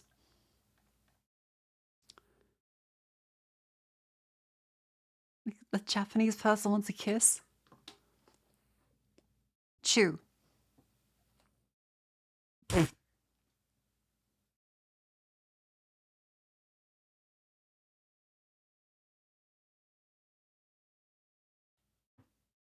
first one? Is it the first one? Hang on. List of James Bonds. Actors. I really like these rabbit holes you go down. Thank you. It feels mildly schizo, but I'm glad you enjoy it. The James Bond list. How many... So which actors are they? Oh, I'm thinking of Lazenby. That's what made me think of it. I saw Grimsby and I thought of Lazenby. That was a Bond. I also mixed up with Roger Moore. Roger Moore and Lazenby. Roger Grimsby. Yeah, okay. The shit is Bond. Yeah, I think Lazenby might have been Aussie, wasn't he? George Lazenby. Yeah, Australian. So there was an Australian James Bond. Her Majesty's Secret Service. The shortest among the actors in the series. He was a wait, what the fuck did he look like before? Hang on.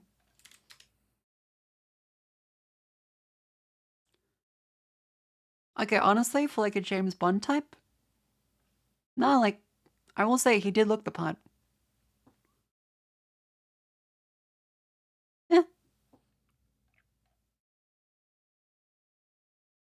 Yeah, I can understand why he was James Bond. Not a bad looking dude.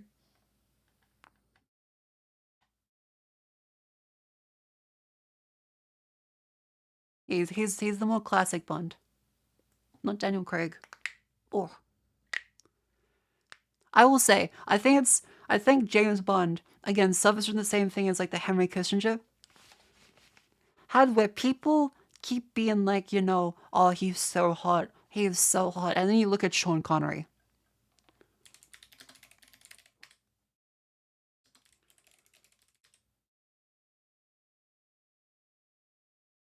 You look at Sean Connery and you're like, eh? Is this like the hottest guy? I'm like really? Like this is the sexy super spy?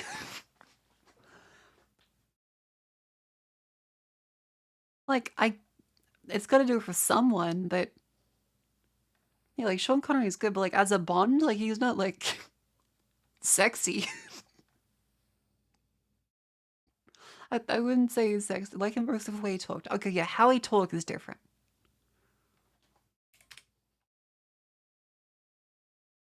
Someone glued a rat to his torso.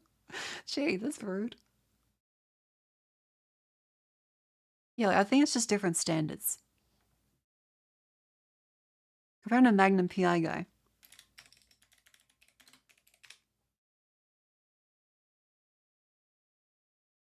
Honestly, I think the Magnum PI guy.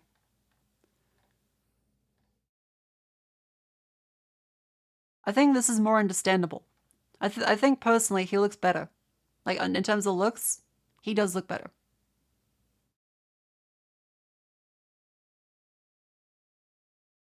How about Pierce Bro? Oh, okay, Pierce is hot. Yeah, Pierce Brosnan is hot.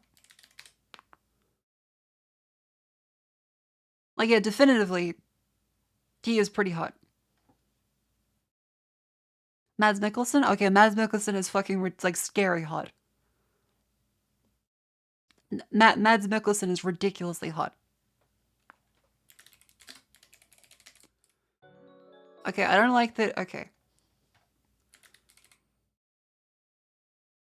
I'm sorry, but turns out... what?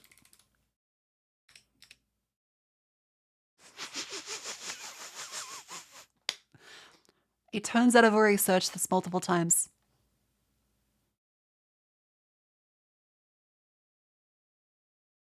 They're in the recently searched section. Okay, look. Look, he is just terrifyingly hot.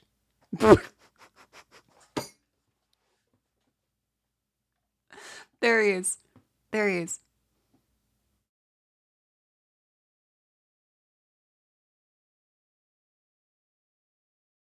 It's from Denmark. Look, I can't find it on a map. But yeah.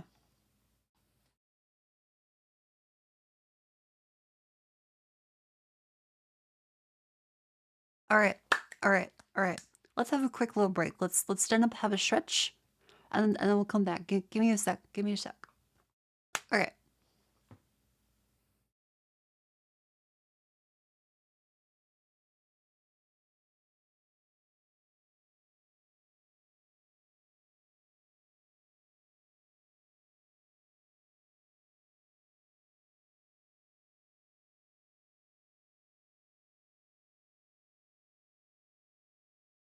Oh wait. At we have the VUD track. I can play whatever I want. Hang on. I can play anything.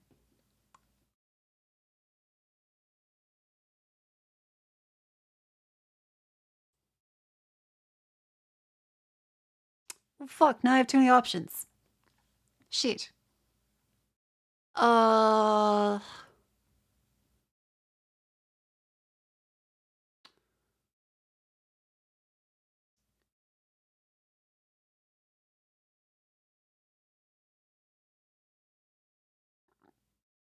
There's too many options.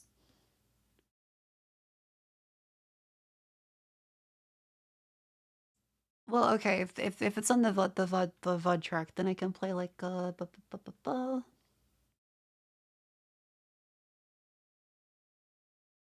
This one's nice. Alright, see you in a couple minutes.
Hello. Welcome back. Alright, sweet. So...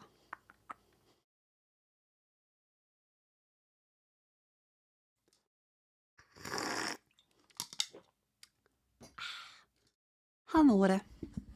Hippie. What was I gonna do? Right! There is a video I need to upload. And have on here. I'm just like, okay. What's a good title for the highlight video, right? Like what's a good title?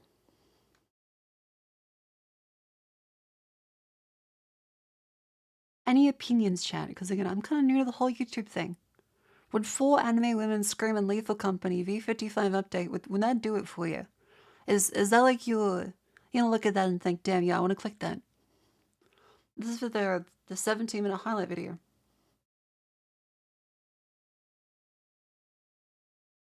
Wait, what do you think?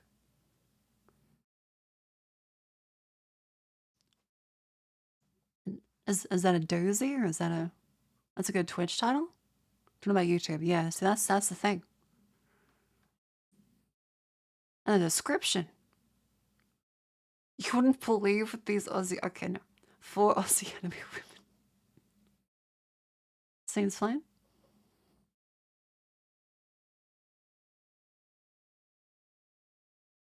No, maybe. For VTubers. 4 Aussie VTubers scream in Lethal Company. There we go. There we go.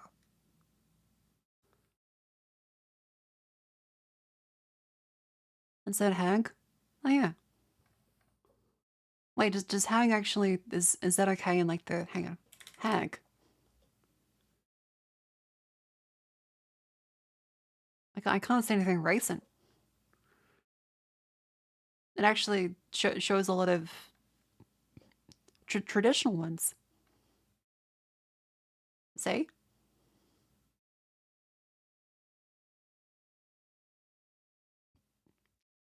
That might not be the best one. Hashtag uncensored, no.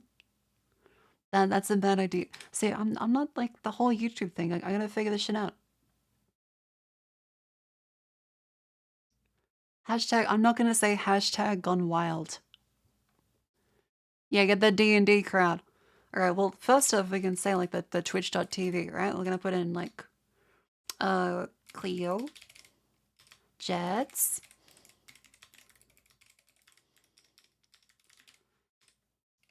and then me. That I just wrote, I said Jets, but wrote myself. There we go. Thumbnail's more important than your title.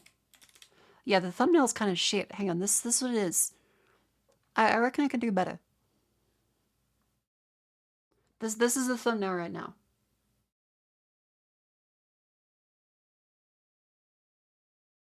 It could be better. You look baked. That's a fair assessment. Well, Hania is. I'm not. Hashtag unhinged. Hashtag raccoon. Hashtag shock. Okay, if I search hashtag... Yeah, there's not much there. There's not much.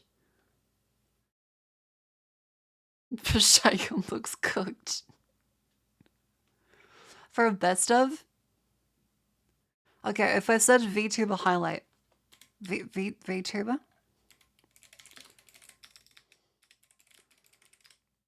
Okay, let's put the... Help me clickbait. I don't know YouTube. There we go. There we go. So people know what's happening.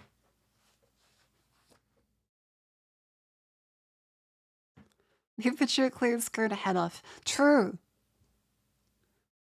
Take your daughter to work day. That's good. That's kind of good.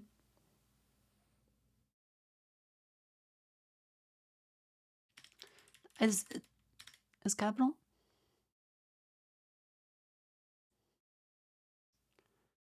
Welcome higher bait. Jez is doing Mr. Dunkley is happy to be there. Yeah. Hashtag Gardner Bonbon. Hashtag I show speed. Hashtag Among Us. Hashtag vtuber, hashtag gaming, hashtag hack. That doesn't seem too great. Wait, what? Hagama's viral a Jesus. Hagama viral a Jesus.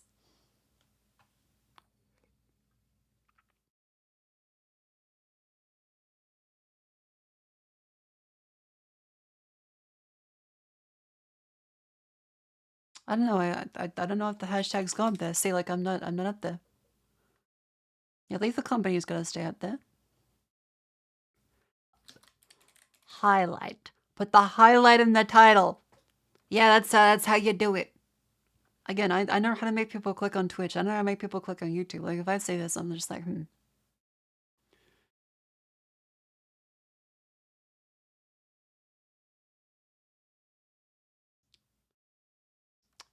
Maybe it's better to say Lethal Company highlights. Maybe that's better. Because people probably want to click because Lethal Company, if they don't know us, I assume. PRV Henry Kissinger. There's something to that, actually. There is something to that. Hashtag honk and hashtag honkers. Hashtag honk if you're honking.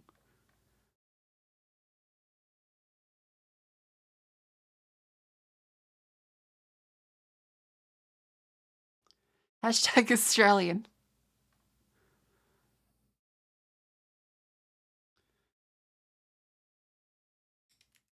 This is company highlights. Two hags take their kids to work. How about that?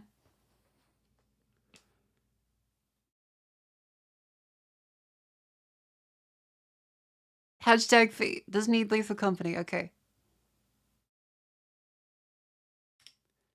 That's good. That's good. Two hags take their kids to work day.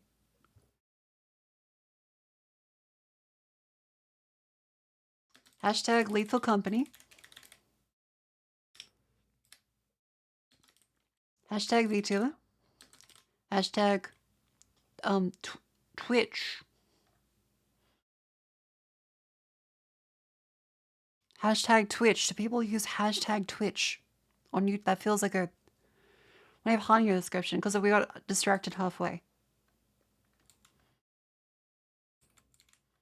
I hate when boxes do this.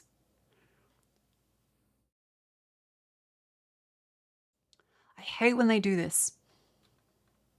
Like, fuck's sake, use padding. Don't make the box actually cut off there. Use padding on the box. Jeez.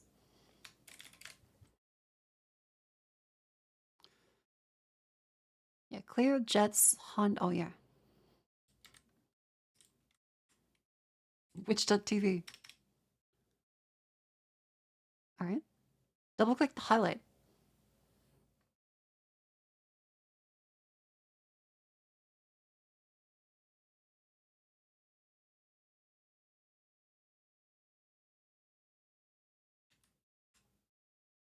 Oh, you mean general. I was like, huh? People hags Aussie company V55 update highlights.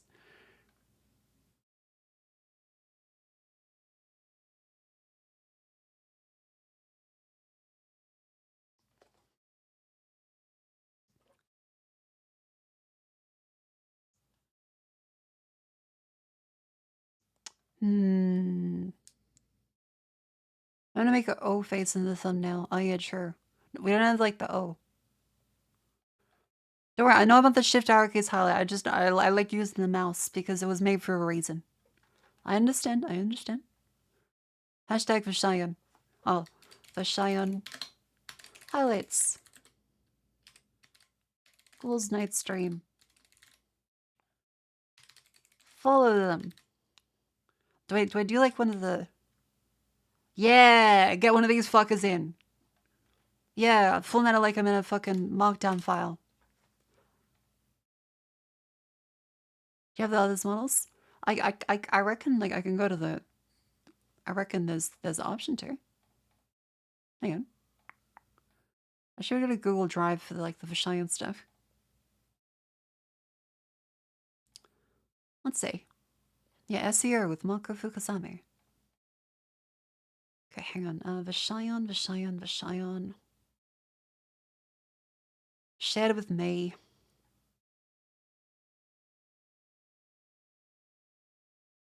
Not that one.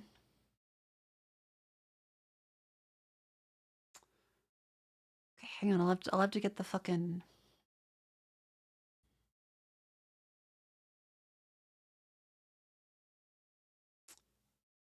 Getting the admin page. Okay. Okay, the team. Hanya.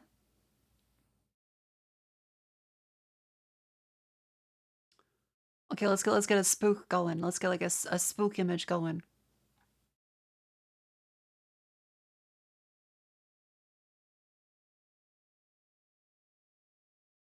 Oh yeah, that one's good. That one's good. Okay, Hanya has this image. That's a good one. That's a good one. That's a good one. All right. What do you use for jets? Let's see. And there's like messages like, "Hey Jets, can you look terrified?" Hang on. Does everyone have a Jets terrified reference?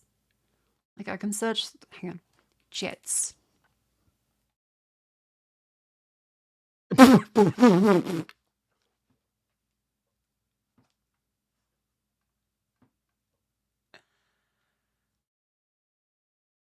This is on my hard drive. I forgot I made this.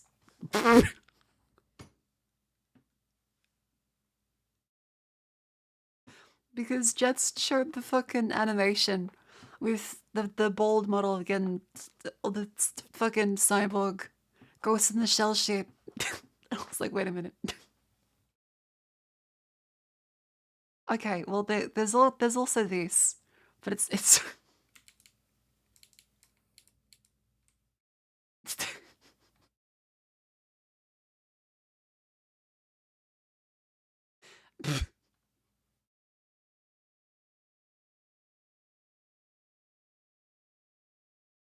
not that one.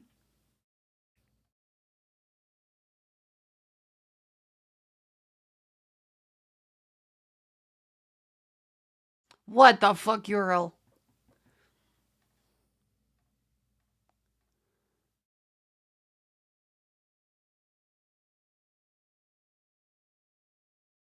That's a big one. It's a big fella right there.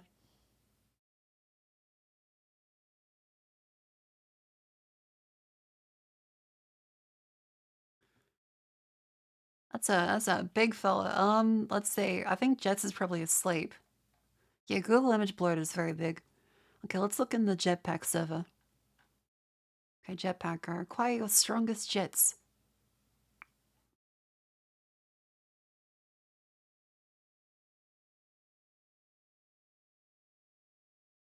Hang on, let's see.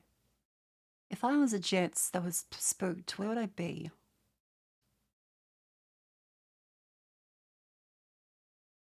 Does she have like a reference of her being a little spooked?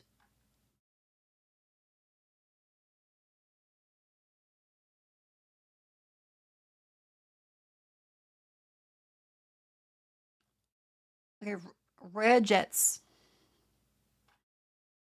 Damn it, it's just Jets being cute. It's just Jets being cute.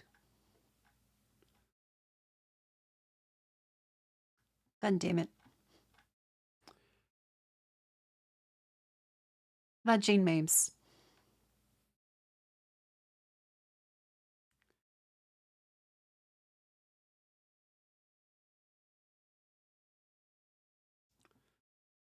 God damn it.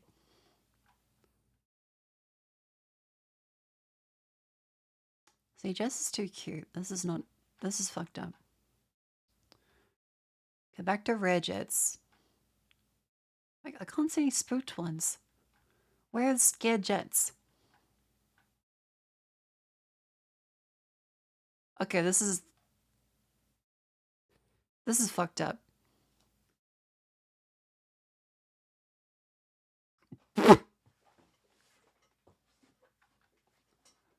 I can't use that. That's awful.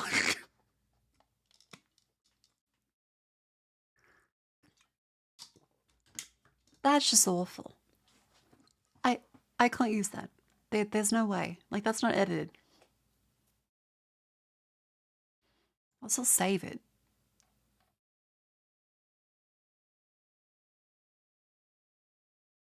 Hanya's is good. Good job, Hanya. Okay, Cleo. Let's find Cleo. How's Cleo's looking?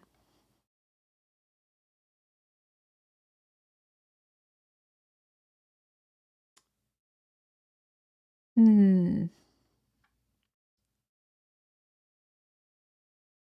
Okay, the most Mogajan one looks like, where is it? Not that one. Fuck. It looks like this. Hang on.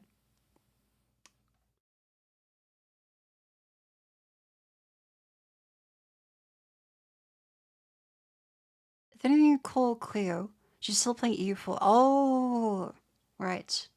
Hang on. Let's see.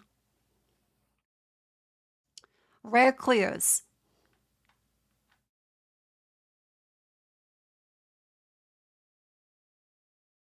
There's not enough rare Cleos. Where's the scared Cleo?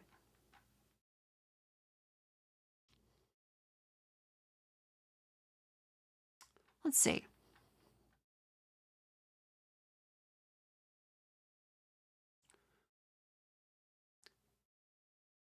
God fucking damn it. It's just Cleo Poggin. There's just tons of Cleo Poggin.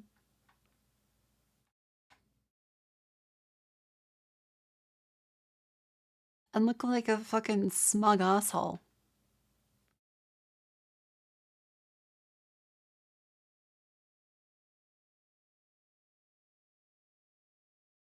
Like there's this. I wouldn't say that this is like fear. She looks kind of cute in this one, like a kind of froggish, like a cute frog, but not like scared. That's too low resolution.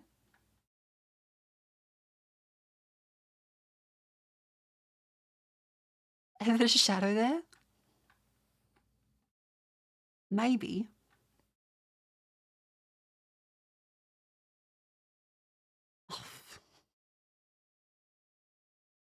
I do like the low resolution ones. They're very funny. God, for all the times Cleo gets scared, the fact that there's not a scared Cleo is criminal. That's just criminal.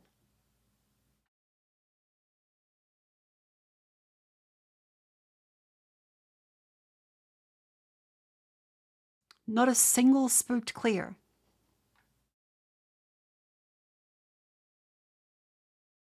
There's tons of her looking like a fucking cheeky bitch. There's nerd emoji. I mean, I could do nerd emoji. We could do this one.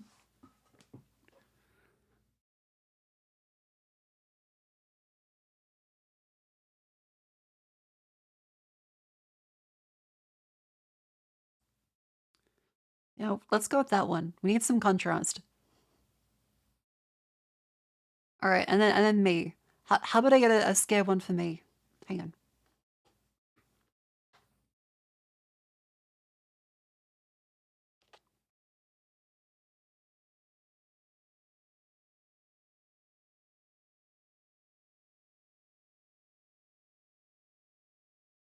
Let's say a good face. Hang on.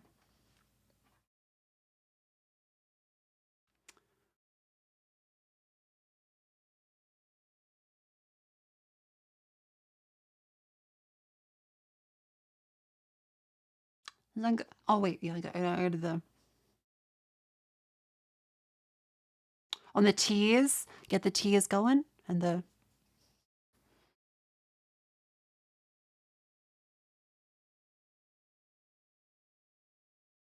Yep, looking good.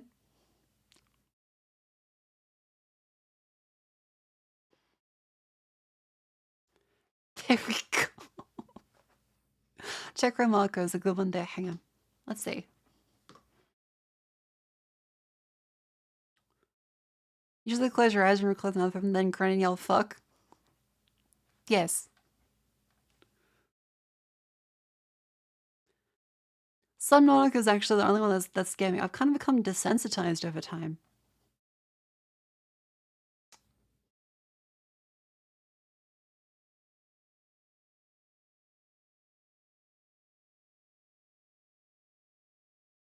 That's kind of cute. Okay. The alternative is this one.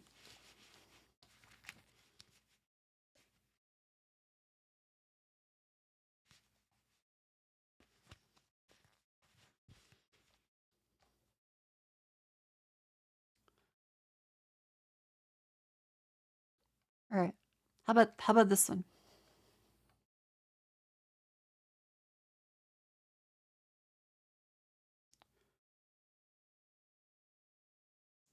How's that? Is that good? Put a hot picture of yourself and scared for minutes. That's not fair.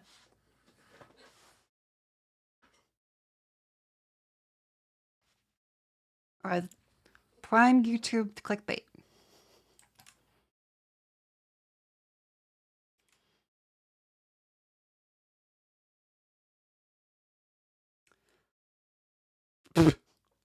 So it'll just be clear, lined up with all the other ones. All right. Okay, so let's do some market research. So if we search lethal company, what rises to the top?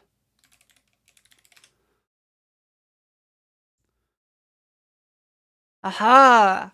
I see. Okay. So big red text, lines of action, highlights. Lethal company. Let's get the asset.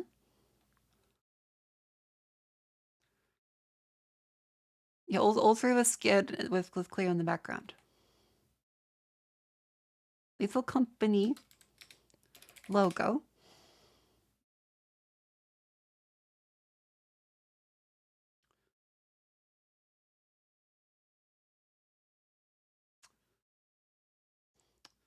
Save that one. And then background. Yeah, all caps.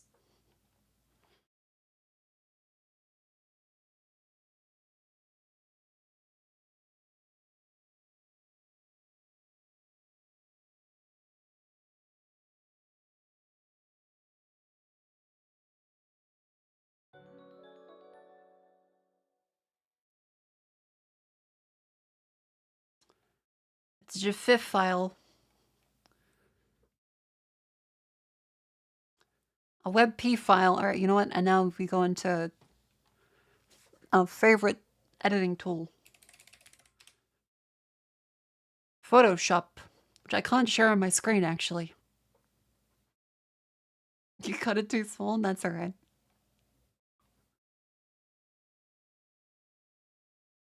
Okay. We'll keep trying. We'll get there.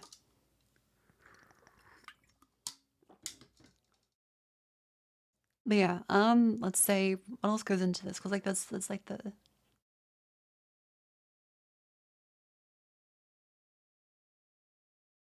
No.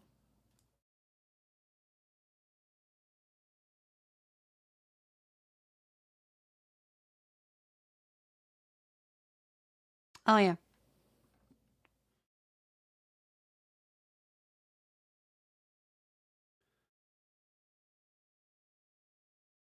The algorithm will mutate again in a day. That's fair. I'll promote it. Well, it's the gamer subs thing.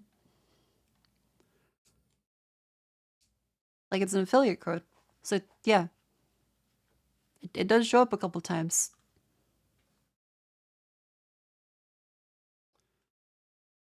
Yeah. I wanna be truthful. I don't wanna lie. Is that a YouTube license? Game title Lethal Company. Think.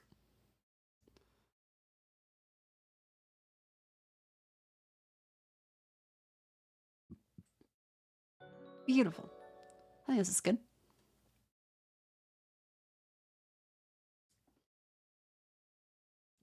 Okay.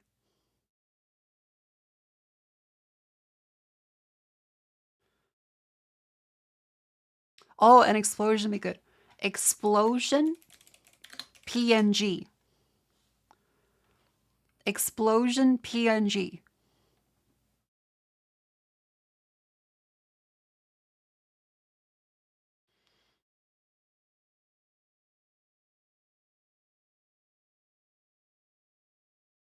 I fucking hate Google for PNGs. All of these websites that claim they have a PNG, and in actuality, it's a sign up to a website, give us your email, and Dota, you piece of shit, go fuck yourself. Like, wow, thanks. Great. Okay, let's give it the Lethal Company background.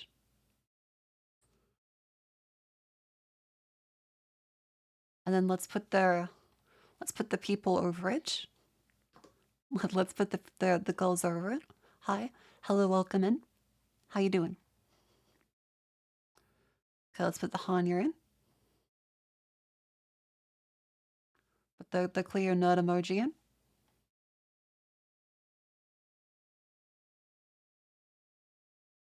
The fucked up jets.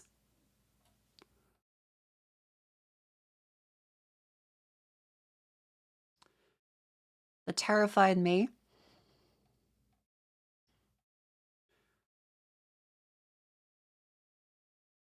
Okay, now I'm gonna do the object selection tool on jets.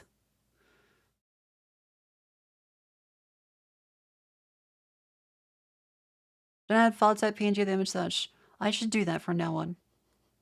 But WebP automatically, like, Google forces it, by the way.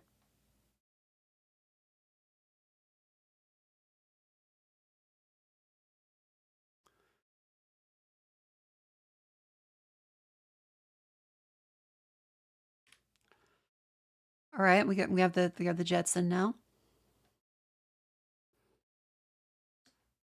And then we get the Lethal Company logo.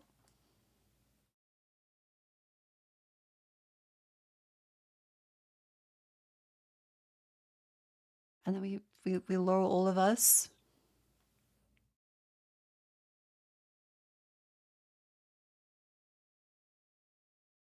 This is so fucking stupid. The Photoshop is cursed.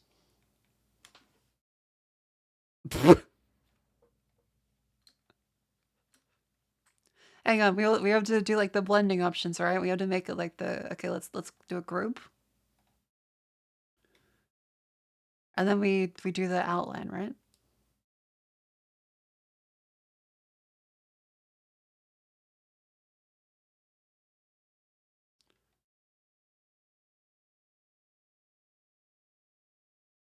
Yeah, yeah, yeah.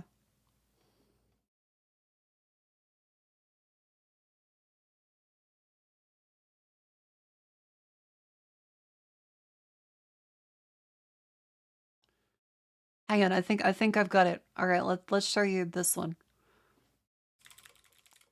Okay, I'm now gonna put an explosion into it.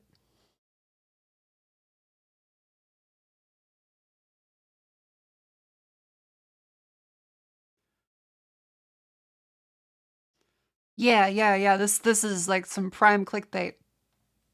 Okay, okay, it's ready.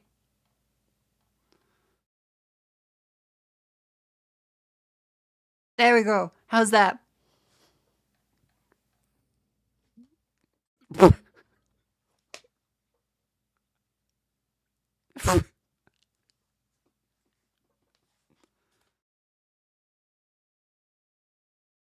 That's cursed as fuck.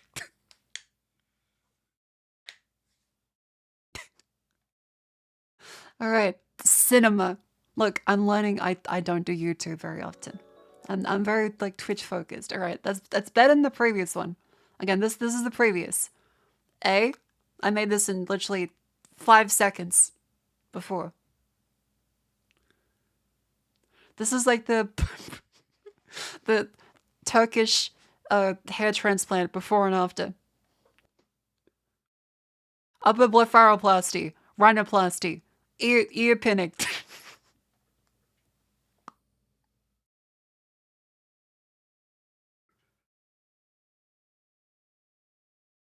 All right, nice. Let's change that one up. Yeah, the original movie was the Michael Bay remake. Who's gonna be salty? Shoots the note emoji. Look, she doesn't have a scary one. Like there's no like spooked one. File's bigger than 2 megabytes. God, fucking okay. Quick export as JPEG.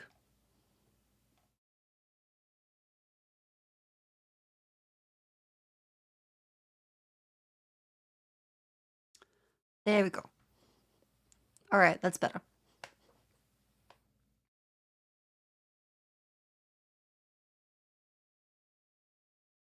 Two hags take their kid to work day. Lethal Company, VTuber, Twitch.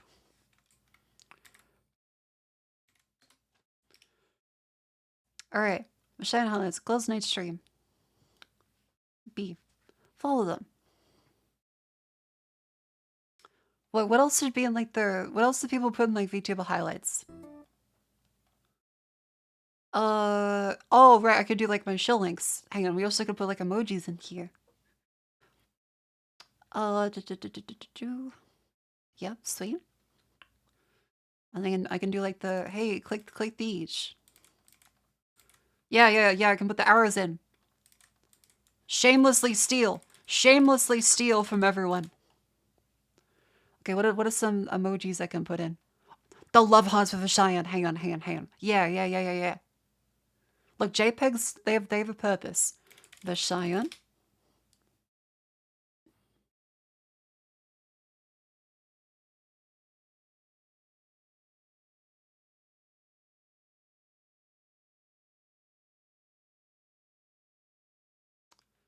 Okay, where are the little huts?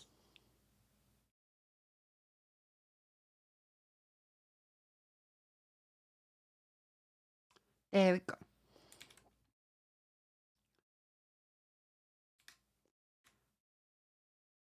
Like that. See, that's good. That's good. Hi, Whiskey. Welcome in. How you doing? Hide young Kissinger somewhere in the background.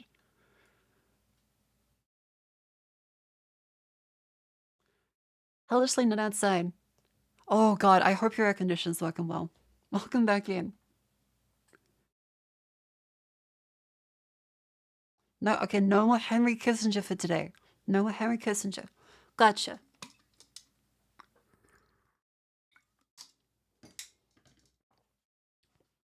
Alright, so Golden Age stream, what else? Follow them. Oh right, I have a Gamer Subs code. Gamer Subs code. 10% off.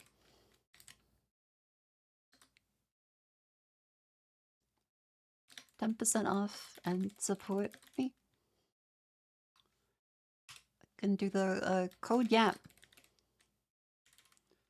Use code YAP. And then I put the Game of Subs link in. YAP. You use code YAP.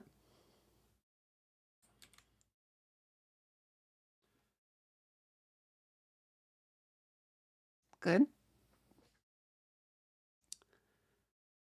I had to go and get milk. Good.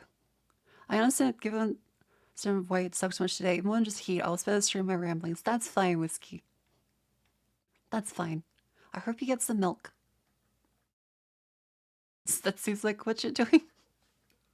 Alright.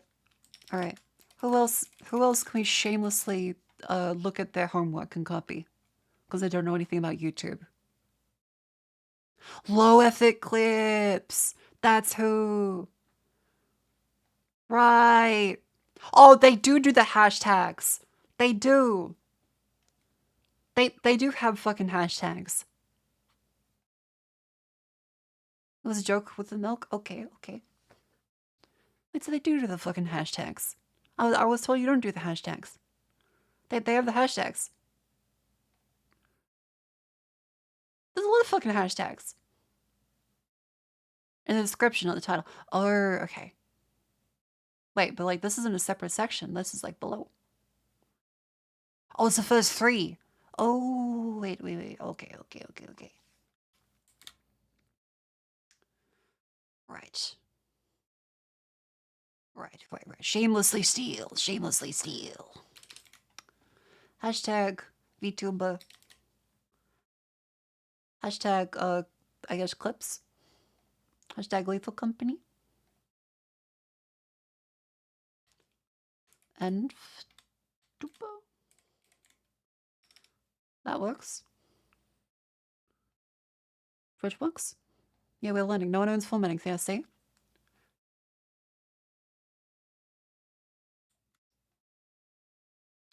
What do I use for the code?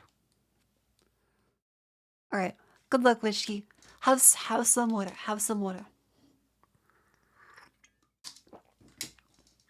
Hashtag Twitch. Hashtag clips. Hashtag. Is there a clear YT? There's no clear YT. Gene famous. Hashtag Vishayan maybe. Wait, what? The Oh yeah. Also follow us on Twitter.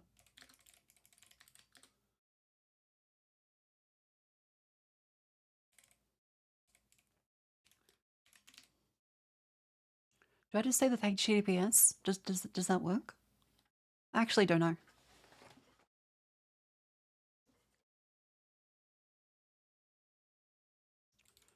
I'll say it just in case. And subscribe to the Fun channel for uncut VODs. Hashtag Henry Kissinger. No, that'll get a that would not do well for the algorithm. Hashtag Gabe Uncle. Hashtag Lethal Company. Hashtag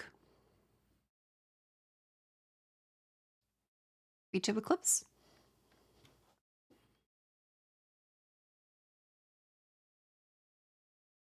Fine.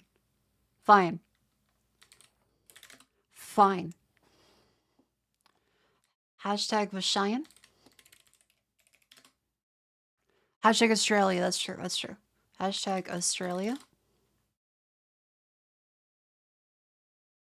Nice. Let's put this one first. The hashtag office lady.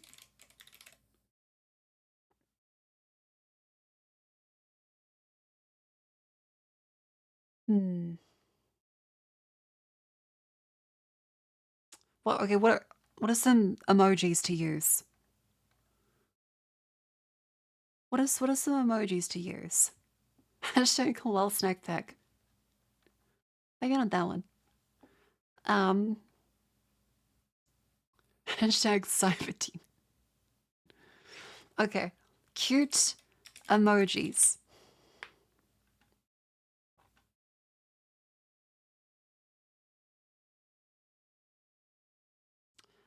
Emojis online because I have a keyboard. I never get emoji.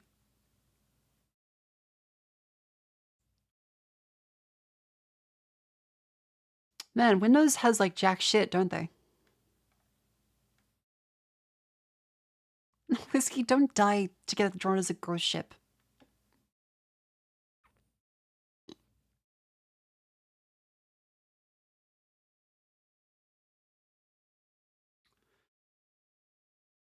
Okay, hang on. Let's see. Oh wait, yeah, I should put the shotgun there.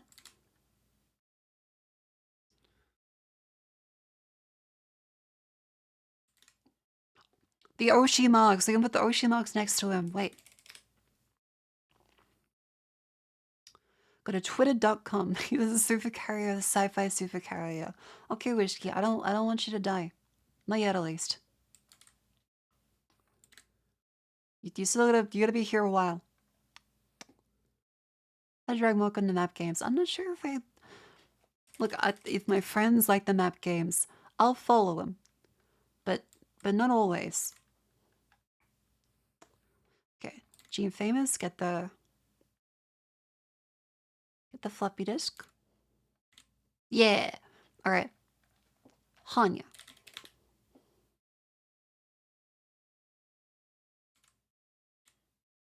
And then Cleo IT.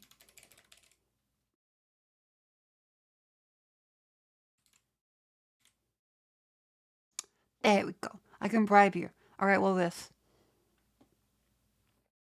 She needs to understand European geography. Look, I'll yell at you while we play. Tempting offer. That's a tempting offer. Is Poland landlocked? No. I did answer that correctly.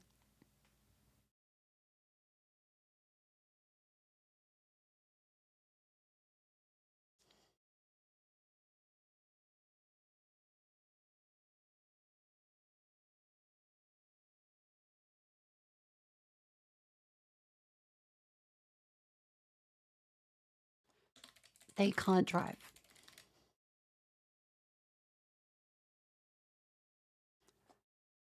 That's the spice. I think that's the spice. Women not driving really hits with a demographic for some reason. That's how you get the clickbait. You got some swearing? That sounds good. That sounds good. And into shiphole? Hooking it? This is Final Fantasy. Let's see. No, it's the Marcus Hedges Trendoskro.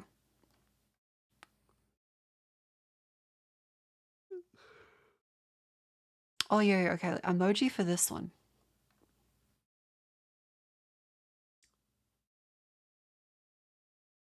Oh yeah, the little sparkle there. Oh, energy. Energy. Yeah. That's good. That's good. A little secret DM you, Marco. Alright, let's take a look. Ooh. Nice.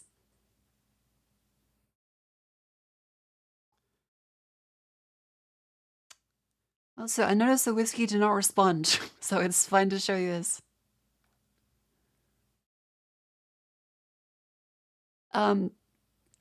I sent this to Whiskey. She did not reply.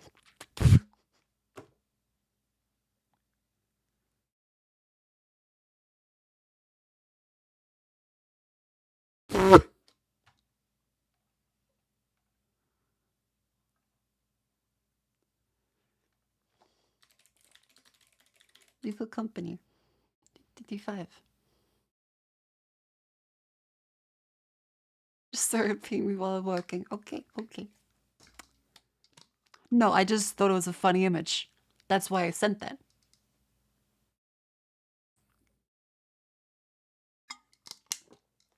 Very much well, good girl. Thank you, Whiskey. Alright.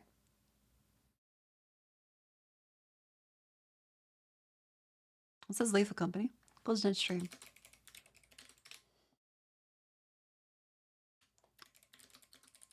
None of them can drive the new car and leave a company.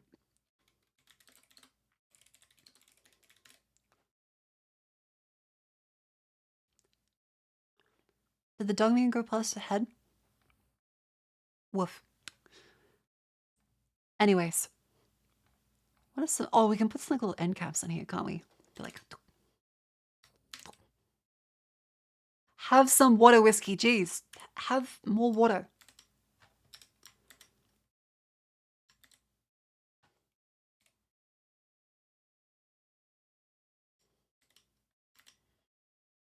There we go. I can do like... Yeah, now we're cooking with gas. Look at this. Oh, fuck yeah.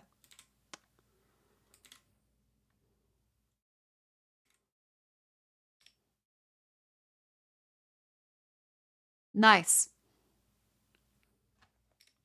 This has no effect on anything than that is. I just like the look of it.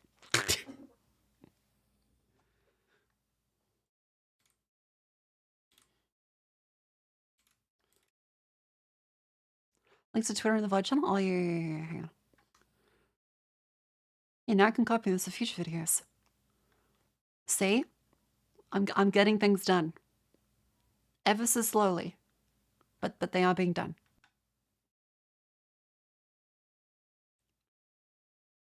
We have the VOD channel.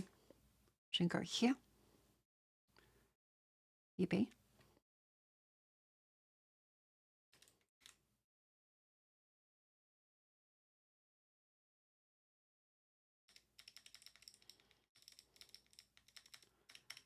There we go.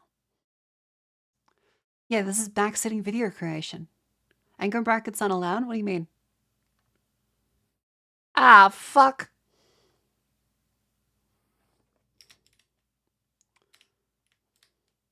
Man. I mean, that's kind of the same. I guess they use them. That's kind of okay, I guess.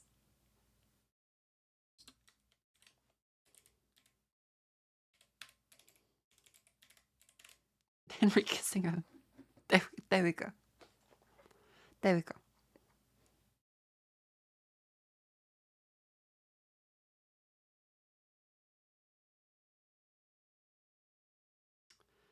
Anyways. What else here? What else here? So I gotta do false on Twitter. Oh yeah. Let's get the Twitters in.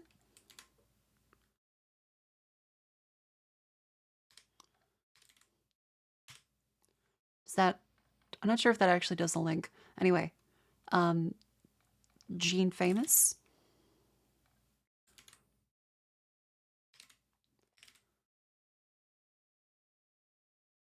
Hanya.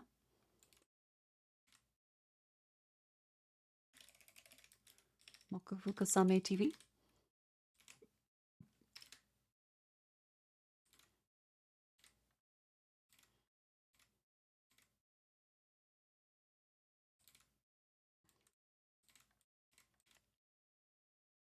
There we go. Yeah, those URLs look really stupid, by the way.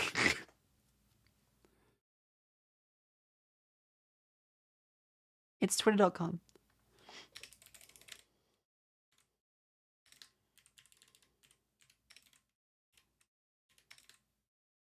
Beautiful. Easy. All right, let's go next on that one. Sure.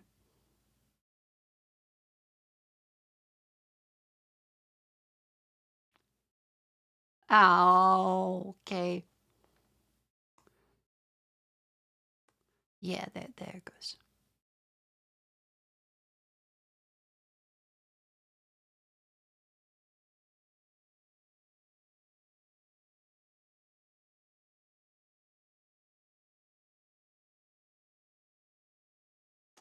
And video best review, most recent upload.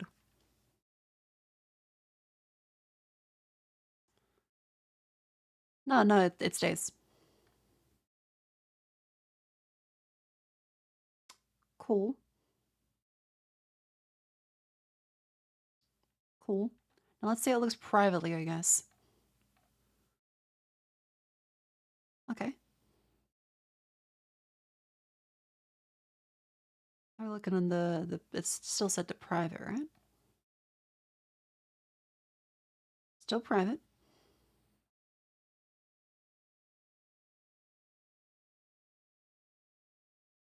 Great. That looks weird without any capitalization. That's fair. That's fair. How the fuck do I capitalize this, though? Alright. So this is how it looks.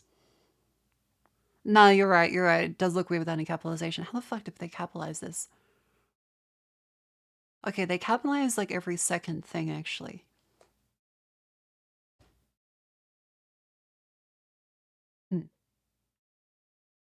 Is that how the description looks? How do I get the nice URLs? The hell? Maybe there are no nice URLs. Because I saw another VTuber had like nice URL. Okay, anyway. This works.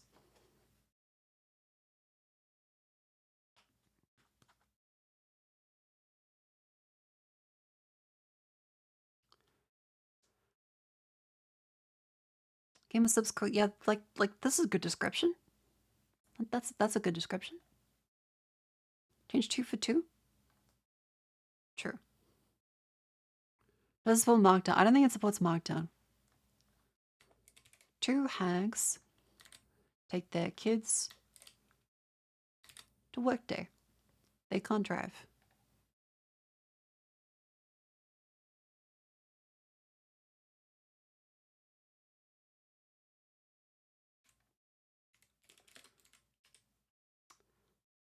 Quick mod check. Would you be able to add that as a banned term?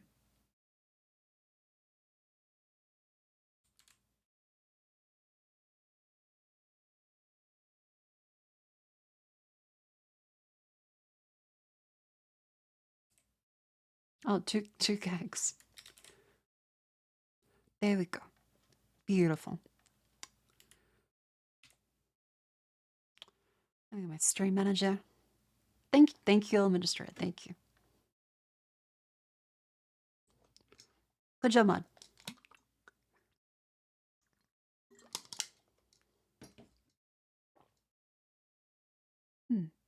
A banned term is so if people type it in chat, it doesn't go through. So it cuts down bots that just like spam the same thing.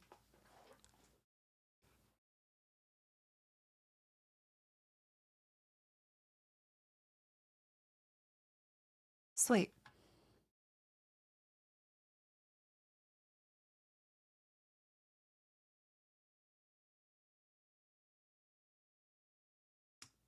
Okay. Yeah. Save. How's that look? That's better. It's the most cooked thumbnail you've ever seen. Okay, this one's bad. This one's good. It's like fucked up, but it's good.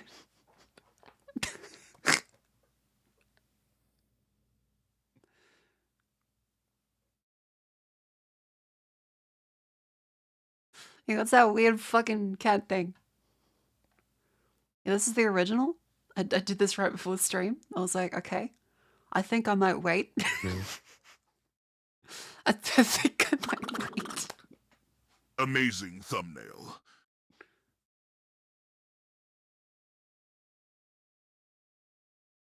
Yeah, this is way better, and I hate that it's better. Artichoke, thank you to the 3 months. Welcome in. How you doing?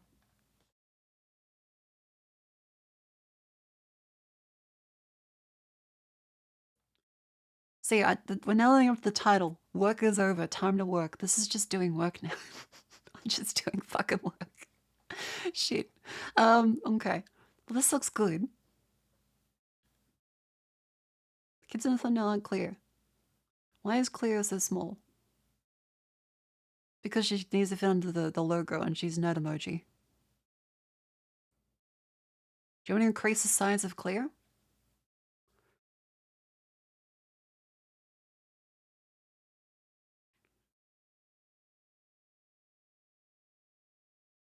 Actually, does that work? Hang on. Hang on.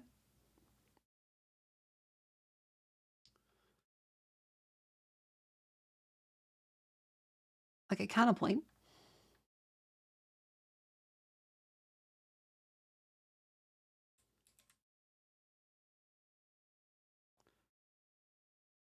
Counterpoint. Hold up. Variation 2.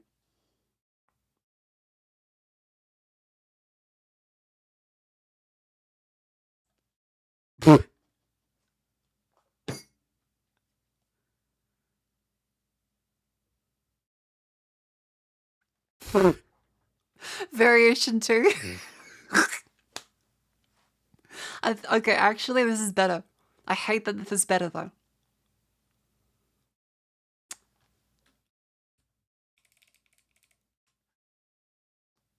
Look at it from a small size. Look at this one from a small size. Okay, yeah, this is way better. This is a lot better.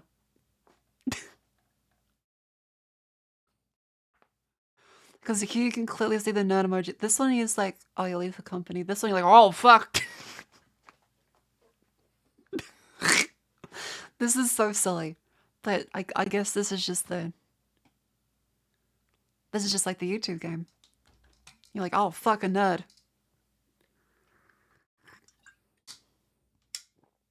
Yeah, take this pill to increase the size of your clear today. Okay, you know what? Yeah, that's better. That's better. Okay, let's compress that to a JPEG so it fits on YouTube's end. Easy.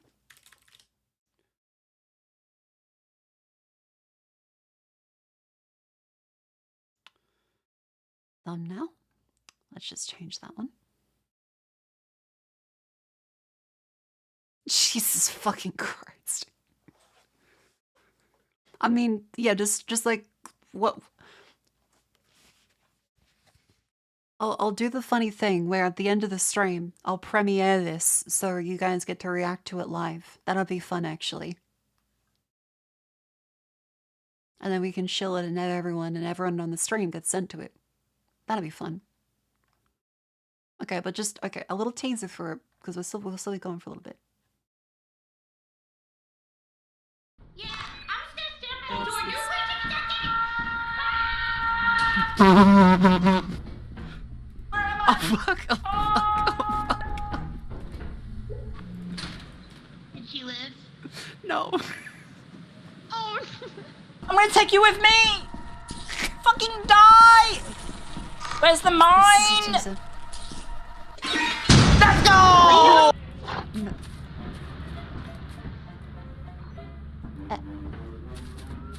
Again, I collected... Guys, this is from a fucking 8-hour VOD.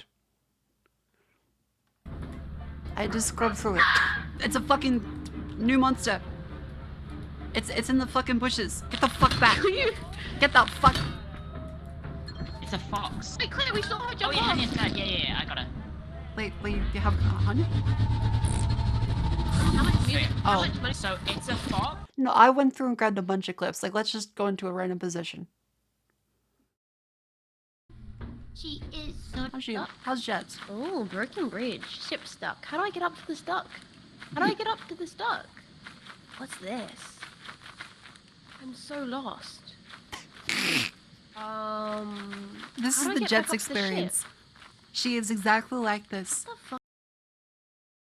Mate, don't you die? Oh, it's on my feet! It's on me! Oh shit! What are you doing? Ow! Where am I? Oh god!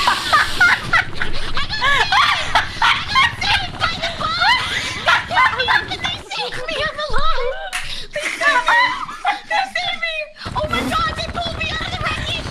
They fucking pulled me out!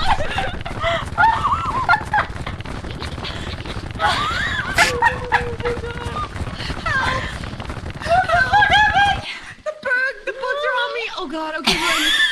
Oh my god. Wait, so is this just gone? It's gone. It's such a good fucking video. There's so much good shit in this video. It's so fucking good. I'm really happy with that stream we did yesterday. That's so...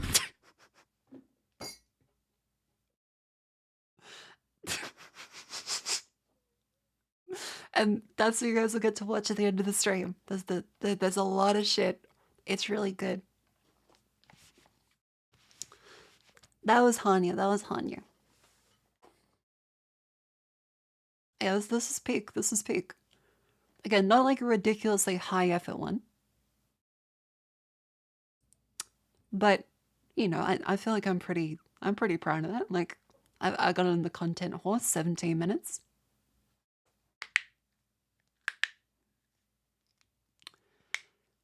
Ow.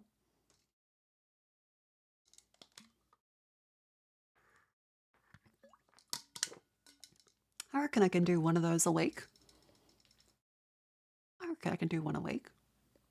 Add timestamps?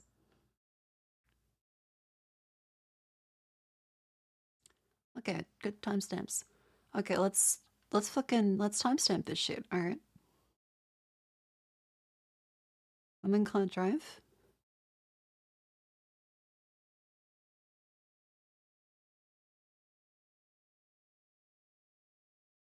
Oh shit, what are you doing?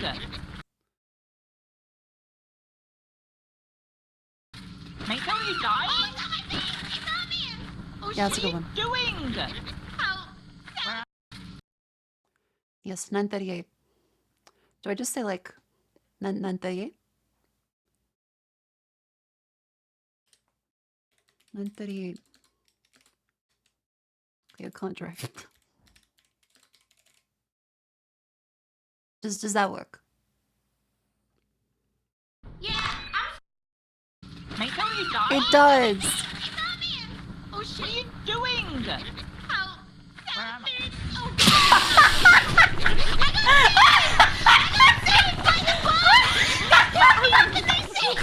Okay, how does this look with it minimized? Good, good, good. It still shows. It still shows. Good, good. Mate, don't you die? You click that and it works. Good. The wheels are turning. The millstone grinds once again. The fresh, meaningless slop. Yes, yes.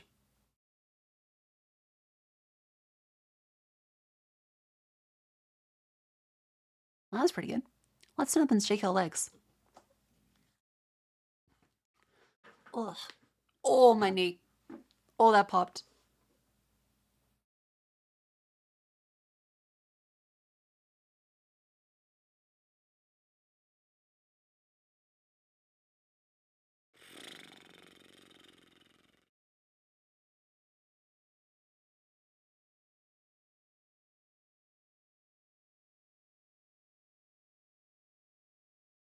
Would have got better. I mean, no. It happens less frequently, I guess, but like it's still an issue.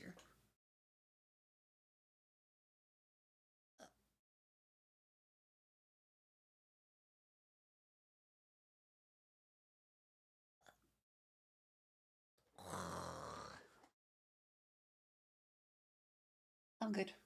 I'm good. Oh, I should have my vitamins. You know, that's a good thing to do. Let's have my vitamins. Where are they? Vitamin C.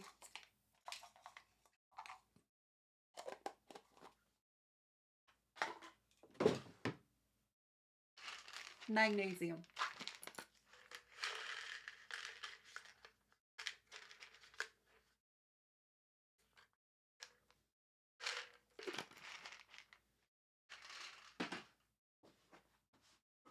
Also, I want to say video editing is incredibly hard when you have to listen to your own voice.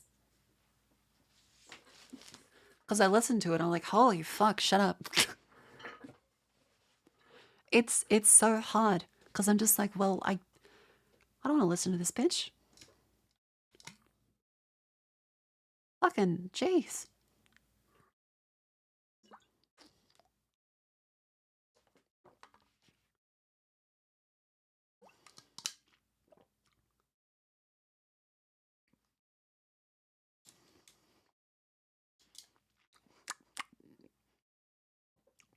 Ugh.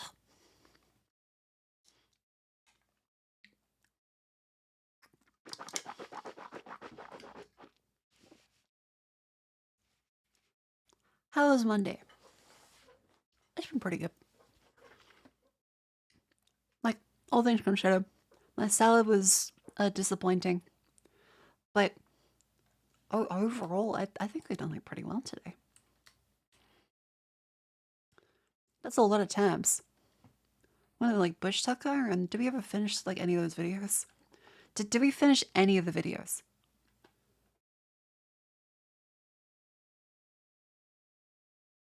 I think we finished none of the videos.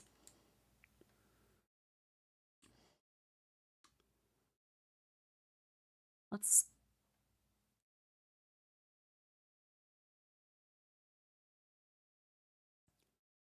No, we're still at 17 minutes in. Should we go?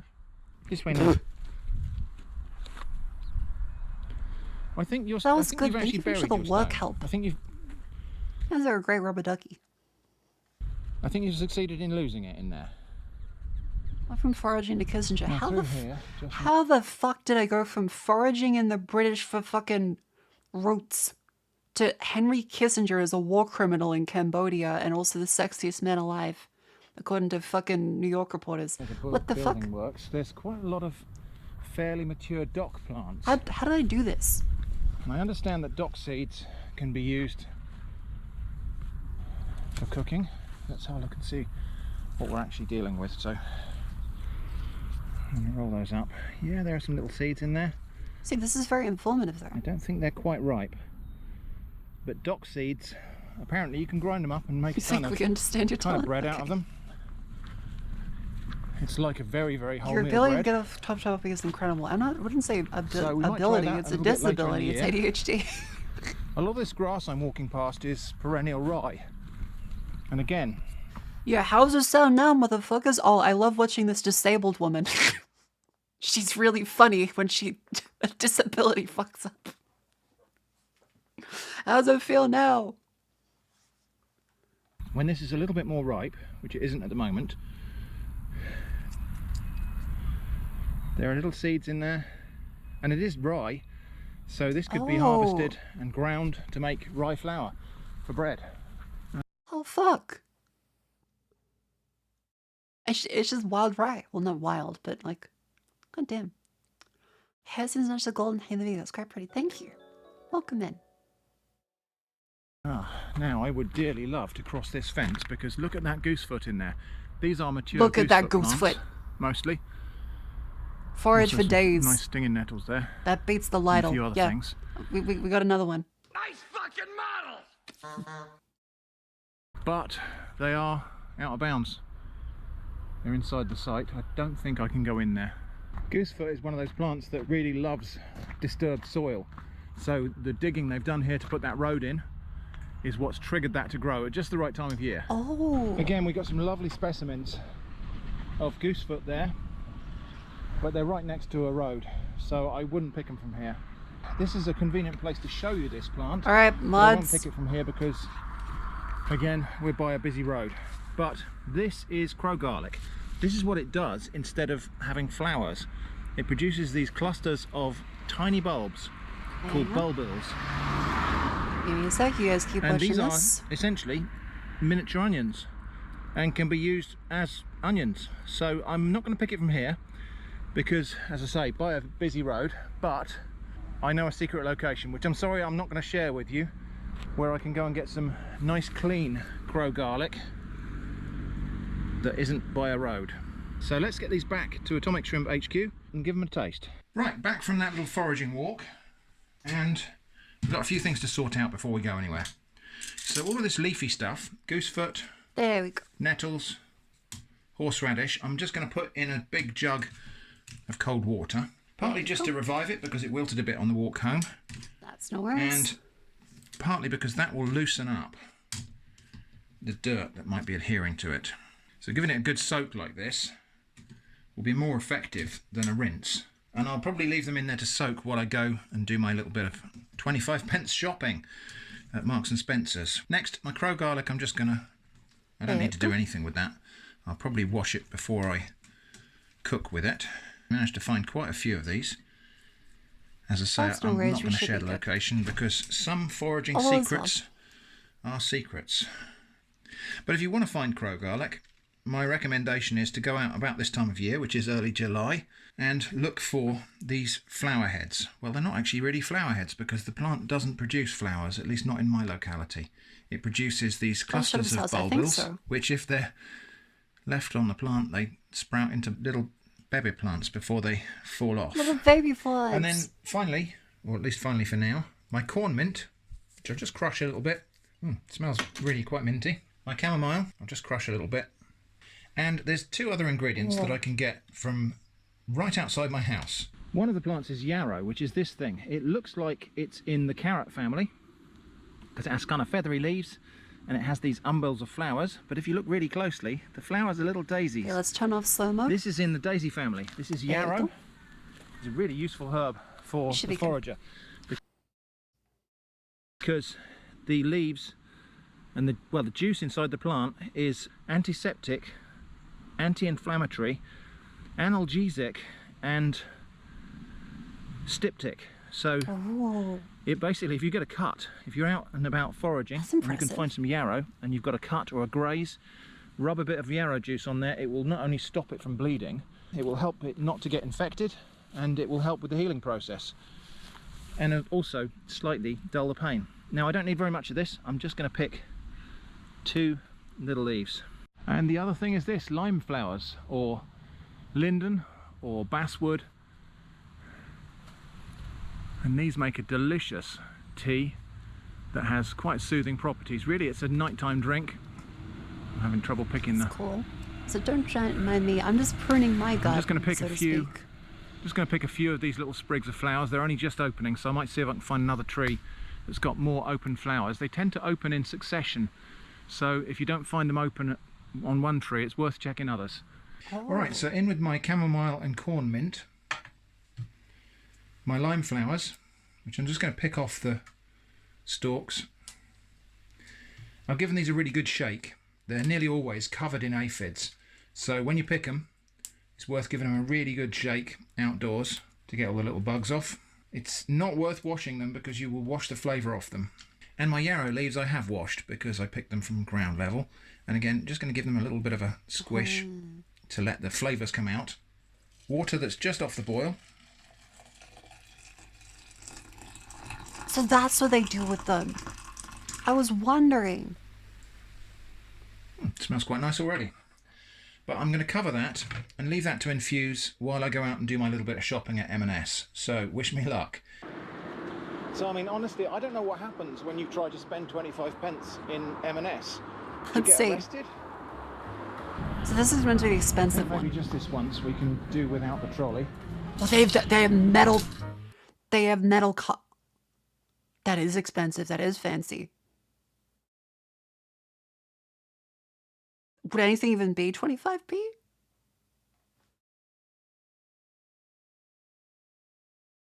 It's super expensive. Yeah, metallic baskets, like generally, that's a sign of the big the hee-hoo.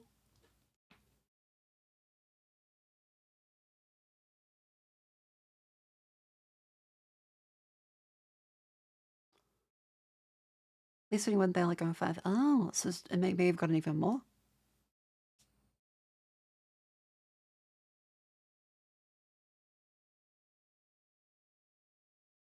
Many big stores have metal baskets in the UK. They'll land of fucking opulence over there. Goddamn. SMH the colonies? Okay, you little sheep. Look, in the colonies, we have fucking plastic. Grab baskets. 555 grams of carrots for 45p. That's insane. That's insane. Your expensive one is cheaper than ours.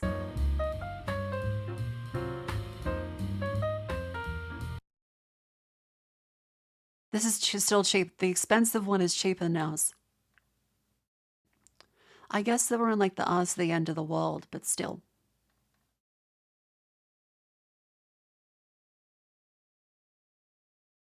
Jeez. Yeah, 45p per kilogram.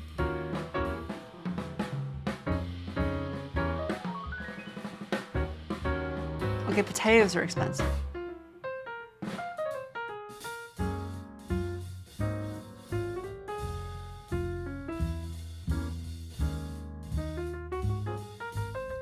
What the fuck?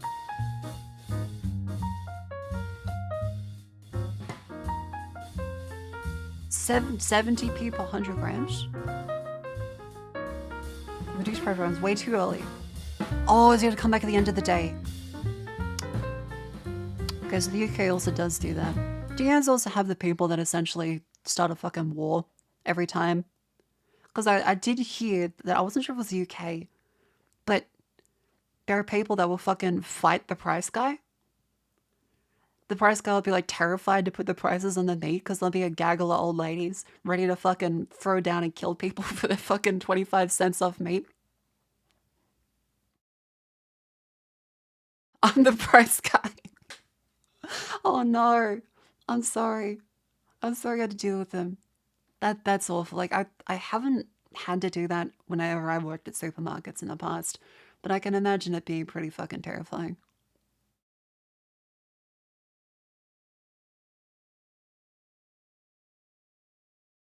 Never seen it? Or you live in the US? Maybe you're a more civilized people? Maybe you're like the cradle of civilization there?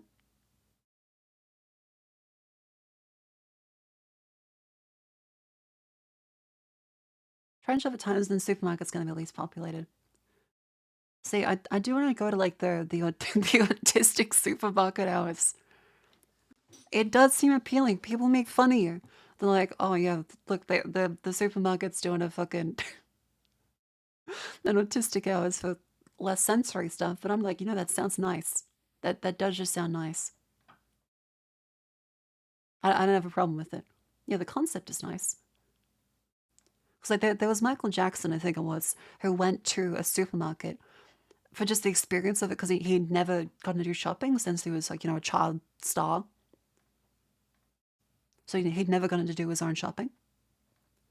So they locked down the whole supermarket just so Michael Jackson could have a little wheel around. Also, don't mind me, I'm just banning all of the bots. Because Sari seems to be a little behind.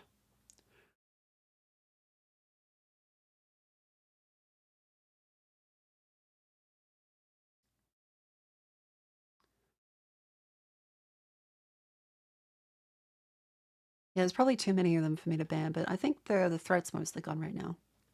Watch the video now? Okay, yes. Sorry.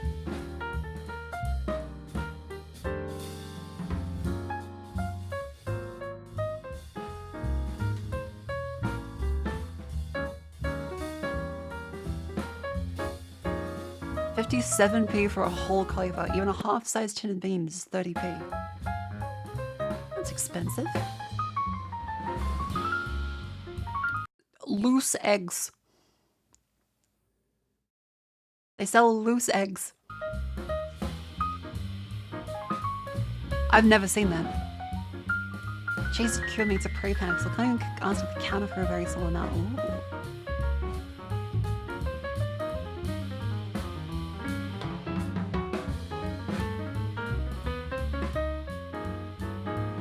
What do you do with one egg exactly? 119 grams of red lentils. That's... yeah, that's still pretty little. Like that's because you get like $2 for a pack of lentils in Australia. Oh, you don't know the eggs that much. That's not that bad. It's Sainsbury's. Oh, that's what Sainsbury's is. This amazing M&S thing. So is it kind of like a... oh no, he has 29p of lentils.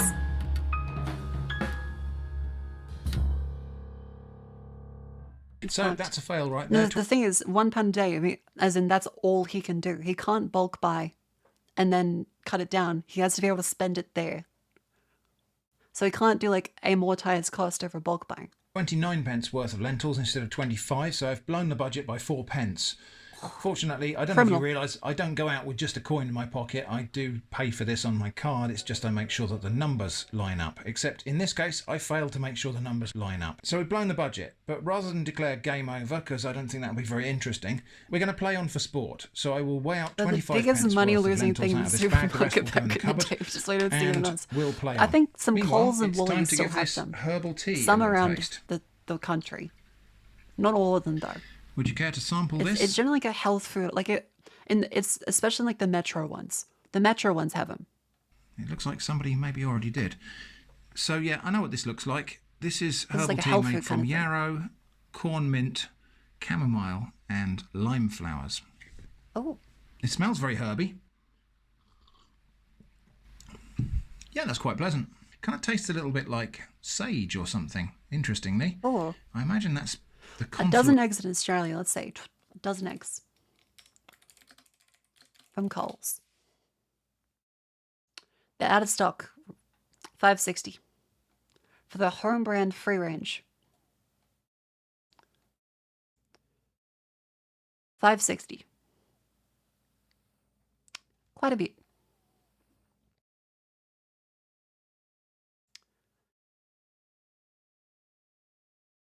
Organic ones are $10. Cage eggs are $5, but still out.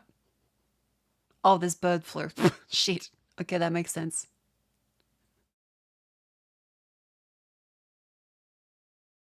A fifth property was infected. Mr. President, a fifth chicken has gotten the flu. Of the different herbs in here. Shit. There's a sweetness to it, which I think probably comes from the lime blossom and the chamomile. There's a pleasant little herbal bitterness to it, which I think probably comes from the yarrow. And yeah, I think the corn mint has given it an almost sage-like aroma, which is quite weird for a tea or for an infusion. But yeah, that tastes okay, and that's a nice little pick-me-up for the end of the morning. I will try and make a different sort of flower and herb infusion for this afternoon. Yarrow doesn't know the right flavour to implement. What does yarrow taste Lunch, like? I think, is going to be a lentil and vegetable soup with bread and probably an egg floating in it. But I think I'm going to cook all of these lentils and reserve some of them for the evening meal. Now, the good thing with red split lentils is they don't take very long to cook. They don't require any pre-soaking or anything like that, although soaking them would have reduced the cooking time. My wild vegetables have perked up quite a lot from being immersed in cold water. So what I'm going to do now is rinse those off and then pick through them and then decide which ones I'm going to use for which dish. There is a fair old bit of sand down the bottom of the jug there. I'm going to use tongs just because this collection does contain nettles. I did actually end up getting stung a little bit, just on my thumb. Not a big deal. I think for lunch I'm going to use the horseradish and the nettles, and I'll save the goosefoot for later on. I'll maybe save a little bit of horseradish for later as well. We've got nettles, we've got horseradish. We're going to need some kind of robust flavour for the soup, so it's going to be some of this crow garlic. I've thought about doing like herbal teas, you know, fresh ones, and then I realize if I pick a single thing from the ground here, it's probably gonna fucking kill me. Garlic, I reckon about that much. Well, it's then $5.20 for a dozen. About this crow garlic, when we give these things a little squeeze, they decompose into tiny onions, hundreds of tiny onions, and they smell amazing. Just really fresh. That's awesome. You have onions as grains of rice. Garlic, onion smell. I think these would be really good to cook with rice, actually, because they're about the same size as rice grains.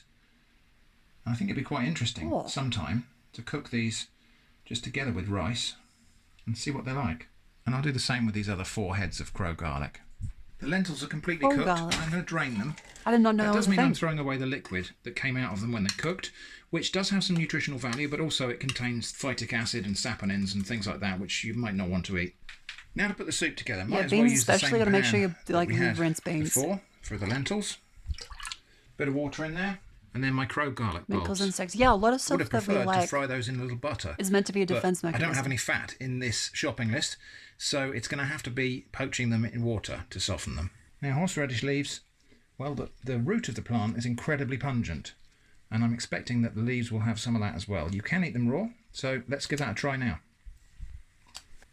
Quite a bitter sort of mustard flavour, but I think that's going to be okay with the lentils and the other things. So 4 or 5 young-ish leaves, and I'm going to cut them into little squares and lose the stalks as well. And now that the crow garlic is just coming to boil, I'm going to get in there with the handheld blender and just blend those to get the onion flavour out of them and into the broth. Bit of salt. I'm just going to taste that broth for seasoning. A bit more salt. About half of my lentils are going to go in there. I'm just going to let that stand for a moment because I need to prepare the bread to go with it. Still got quite a lot of bread left, so I'm going to cut some slices about, I don't know, just under a centimetre thick. And I'll arrange them on a oven. Fuck, I want a baguette. It's so silly how I'll just see food and be like, damn, I need to eat that right now. Proof tray. Got 1 egg and a tiny pinch of salt in there just to loosen it so I can beat it up nice and thin. What kind of whisk is that? What the fuck? Then I'm going to egg Children are wash such to use because the taste buds are more as a bitter taste to protect them from toxins. Oh, that's why. These pieces of bread. I don't want to soak them.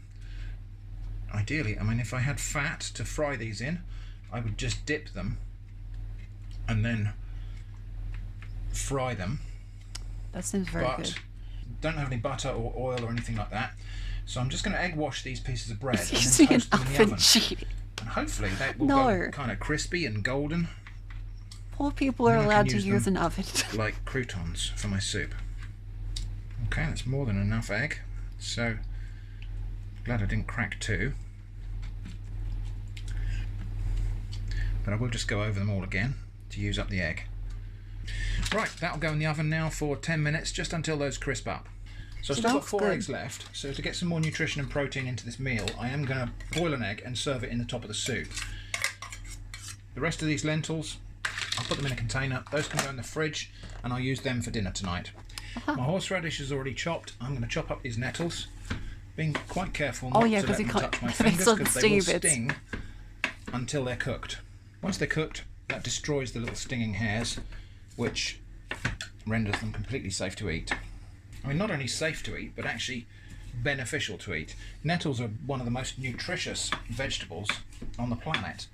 Okay, the water in which my egg has been boiling. Really? Is that correct? Also, we're in the bones. Hang on, show a raid. Welcome, raiders. We just finished our clickbait. We just finished our click. We did some work. We got the video uploaded. Hippie. When I switch over, once we finish the stream, I'll send everyone to the video. Going to receive nettles. I'm just going to blanch those in there and then drain them. You're welcome in. And the reason to do that is to get all the bitterness out of them. And my oven toasted egg bread things are, well, crispy. I decided I'm going to blend this lead is soup very again useful. It's together just with the lentils fucking already in it. neurotoxic and accumulates. I'm going to drain my nettles and horseradish, and those are going to go in there. I'm just going to return that to the heat for a few seconds to let the flavours cook out of those nettles into the soup. That seems like a very soft egg. Might have undershot that a bit. Okay, soft egg is good though. Quite a plateful of them. And lentil and vegetable soup, which is quite a thin soup. Bloodletting removes from the lead. Water there. Well, you just get some leeches on you. That's not bad at all. And how about... What the fuck? Poor man ramen. Just as a little garnish, give this crow garlic a little haircut. That's nice, actually. Truly a weird meal, and really the lentils haven't worked in here. They've sunk to the bottom. Anyway, let's give the soup a taste. Well, it tastes good. It tastes really good, actually. Because, yeah, you need the fats to help bind everything. Almost like cabbage, to which, of course, it is related. Eggy toasts. Well, they're crisp.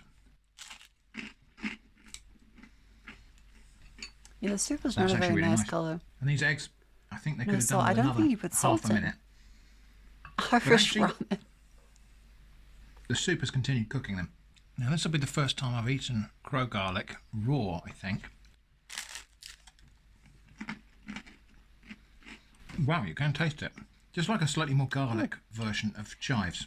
Okay, well this is without sounds doubt really good. A rather weird meal, and I appreciate it probably looks awful on camera. It tastes okay.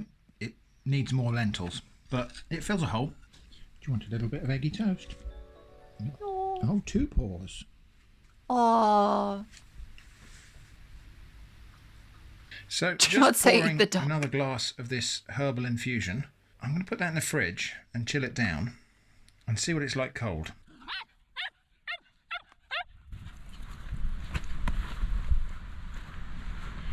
So I thought we'd just have a look and see if we can forage some things for The British could add salt and pepper to boiling water and consider it soup. I mean, fancy technically something a bit different from that chamomile Technically infusion. it is. Let's see what we can make. Yeah, then they forage more stuff. Because they're really fragrant. In fact, that tree over there looks even better. Nice, fresh, pale green lime flowers. Wow, I can smell them from here. They smell so this quite is edible. strongly of honey. Of course, flowers smell of honey because honey's made from flowers. But anyway, they smell specifically of honey aroma. So I'm going to pick a whole load of these. Oh. I think I've got enough lime flowers for now. And the best way to find the good ones was to get underneath the tree. Even on a windy day like this, the fragrance underneath this tree is just incredible. Oh shit. It's like a sort of honey with a very slight hint of melon. There's another cherry tree here, but I can't see very much in the way of cherries on it. We might be a bit late for cherries. There are one or two. Not great though. Let's move on. Now, I happen to know that there's a cherry tree here which has fruited quite prolifically this year, so we'll have a look at this one. That man is This an could be where I get arborist. my cherries from. No, I think I might be too late. Yeah, I think I'm too late for cherries. Hello.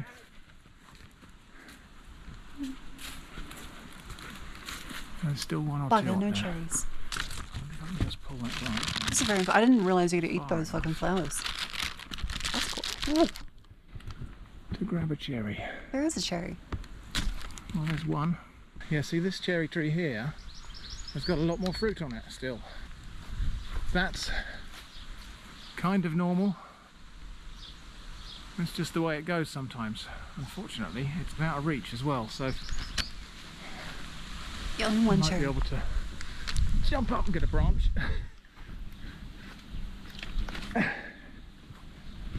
Oh. Yeah, they're not in great condition.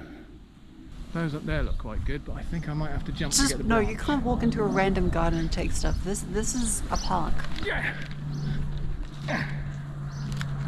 Okay, so yeah, we got a few cherries here. Well, one more thing is right That outside for the restaurants do doctor's this for surgery here. reviews in 2010. There's this I'm apple sure we tree, can do and I've businesses picked the for apples off the wildfire and ground berries. from this That before. sucks. This is the one where in my first £1 for one day challenge I rummaged in the hedge and found apples still intact in February. A lot of people didn't believe that's possible, but I'm just going to take one of these immature apples. They're nowhere near ripe already yet, so they're going to be really tart and really hard, but it'll work. And now we'll try a different one. So this Just little a tiny little apple. this very underripe baby apple, I'm just going to cut into slices. Don't think I have to really even worry about this browning too much, because, well, if it does, it does. But also, I'm not sure that it will, because it's going to be so acidic at this point. Just for fun, I will try tasting a little piece. Cut the baby apple. Yeah. Did you wash it? I mean, I assume Very so. sour. I hope so. Nice apple flavour, but just very, very sour. So that can go in there. Sounds I've got all the kinda lime nice. flowers I picked, which will go in there as well. Lime flowers and apple. It's a little tea. And a few little cherries. So let's have a look inside these cherries and see what we're dealing with here. Because I think it's possible these will just be full of maggots. Well, they don't seem to be. So, in the mix, I think. I will just check them. So these cherries are tiny, and there's really not much flesh on them. But there's a bit of flavour in there. So we've got apple, lime flower and cherry in there. No, lime flower comes from a lime flower tree. It's Let called that the lime infuse flower. and see what happens. Nearly forgot to come back and taste this chilled chamomile tea, actually, so let's give that a try. I don't know if that's true. I just made that up. No, not better. Not better cold than it was warm.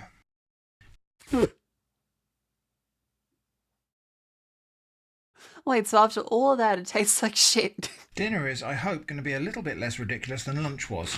So I'm going to keep the widest part of this loaf here. About like that, I think.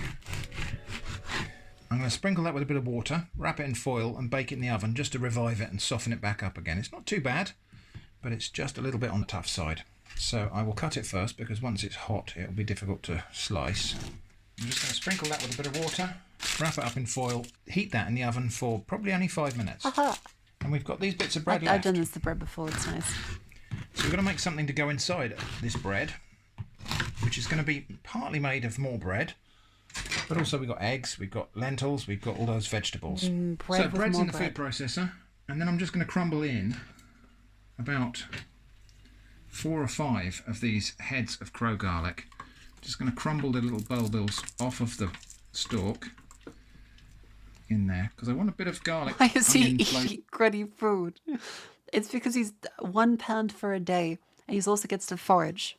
He is British. I'm going to make a kind of veggie burger type of thing. A little pinch of salt.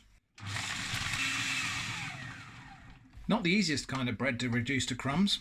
That will probably do though. It's a little bit coarse at the top anyway. There are some finer And crumbs in Brexit there. is a little tough on everybody. And then I've got my greens here, which is just my drained horseradish leaves and Yeah, so he picks up a bunch of wild stuff and also goes to the expensive supermarkets, tastes like the spinach, M&S. and can be used in most of the same ways. It's 40 pig. He got some lentils. He got for 29p. He got 110 grams of lentils. I think that works. It's not going to hold together on its own yet, but we're not finished yet. Egg. Now to bring that together, egg. I'm going to add an egg.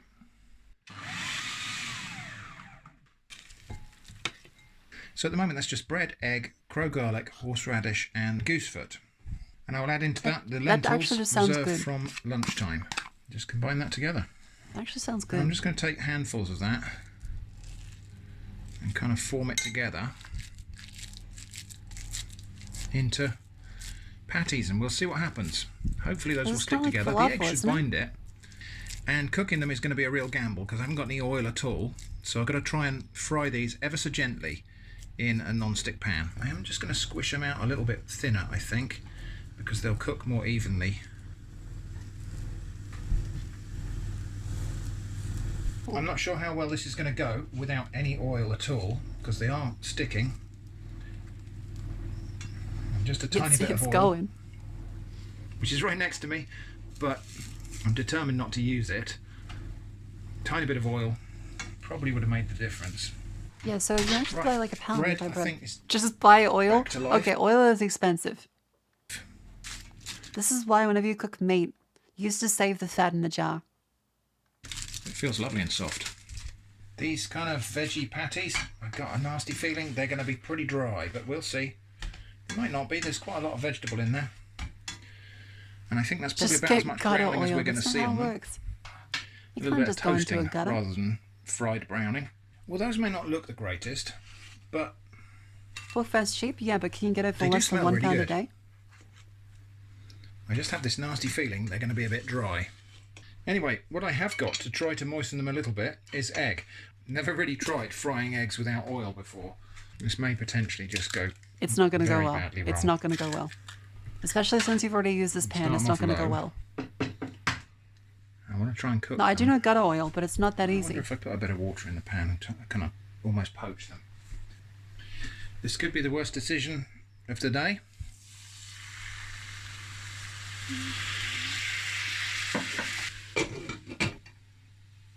Okay, it's kind of working.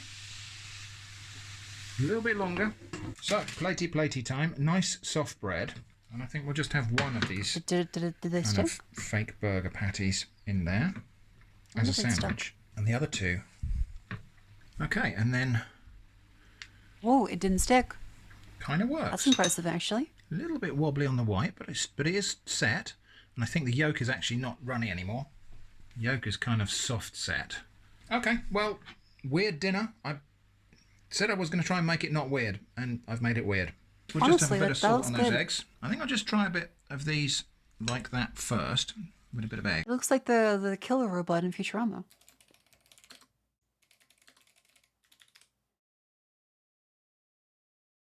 Aha! Oh, where are we? There. Just to see what that's like. Yeah, so it's kind of soft set poached egg yolk there. That's all right, actually. The horseradish has got a bit more punch because it's only been quite lightly cooked here. Don't eggs look like Crying out lips? for What do you mean? ketchup It's or just round. something. I think you need a bunk. They're just round. Okay, well, as a kind of weird baguette burger, It is just circle. well, That's not just great. egg. But I have had worse veggie burgers than that. Tara's correct. That's so yeah, Sigmund we Freud did just watch a in video in of a effect. British They're man just eating round. 6 eggs in one day. Now, as to why I didn't Like, just do you poach look the at a eggs circle and like, do you look at wheels in a car and be like, holy fuck them tits?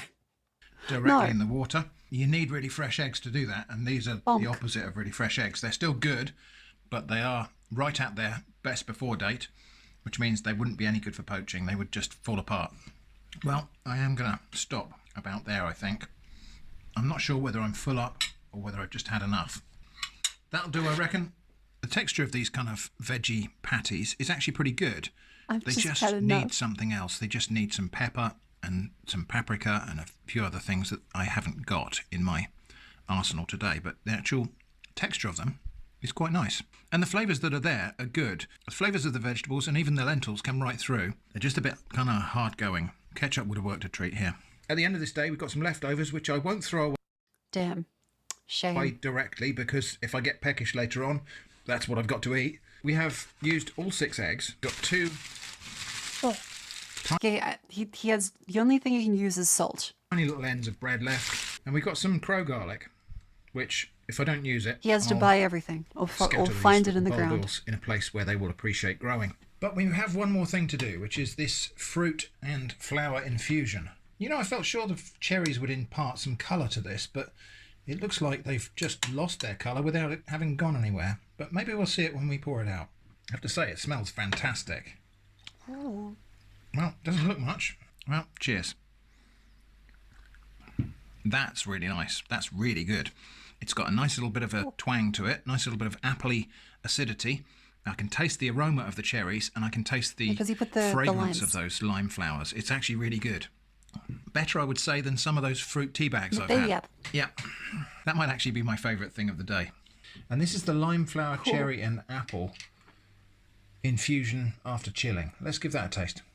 That's actually really nice. Yeah, like Chilled. that looks good. If I was making this outside of a challenge, I would put a bit of sugar in that for chilling it. It seems a bit more acidic when it's good. cold. But yeah, that's I like really that nice. his hands are red. And He's actually, been you can foraging and touching stinging nettles all day. see the pinkish colour from the cherries. I suppose I ought to say that nice as this drink No, is, I would not want He should steam seawater to get salt out of it. He's allowed to use salt. to go without my coffee for more than a day like this. Let's just reflect on what went well and what went maybe not quite so well. £1 a day for food is just a really tall order. Without those significantly reduced items, especially those eggs, it just wouldn't have been possible. And I have seen eggs reduced more than that, but it's just a matter of luck to be able to find those. The weigh your own grains at M&S I thought was going to be the solution, but it turns out it's really hard to weigh a very precise amount using those dispensers. And I suppose it's like that on purpose. Those really aren't designed for weighing a specific amount. They're designed for filling your container. And then you pay for whatever it took to fill your container. That's true. Actually not a very cheap way of buying those commodities, although it's hard to compare because M&S doesn't necessarily sell those things in bags because they're available there in the weigh your own. So it's a bit difficult to compare, but certainly those prices are a bit marked up from what I would expect to pay. But then I'm basing my kind of price estimates on what I would normally pay in a different supermarket that isn't M&S. So perhaps it's just because everything in there is a bit expensive. The key limitation. That's the thing, is that the expensive supermarket is still cheaper than fucking Australia. And I'm just, that's just, fuck. God damn it. This guy's great. Atomic Shrimp is great. He goes through a bunch of these. Nature wants it green. Buy the cheapest things at Aldi. Bursty blood drink. Pointing at stuff in the garden again. Yeah, his videos are very nice. I really like them.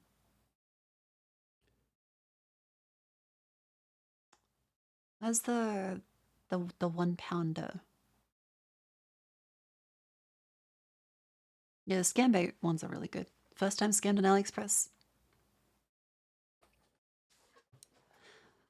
Alright. I think that's enough for today. I would like to say thank you all very much for coming. Apologies for the safe mode activation. There was a minor fella being a little bit of a nerd. And a lot of butts. Alright, how do I do that? How do I send you guys over to this video? Because I think it's like instant premiere.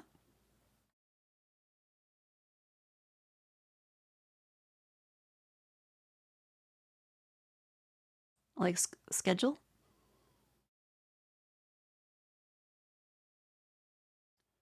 Today at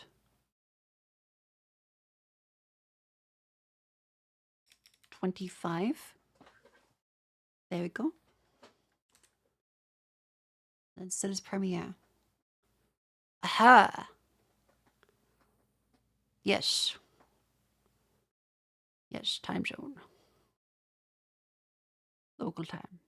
Yes, yes. It's this video, it's this video. Alright, alright. And so that's a yes. Oh god damn it, I clicked away. Local time. 25. Premiere. Is that a premiere? Oh. Alright, alright, alright. This is the link, this is the link. Does this look?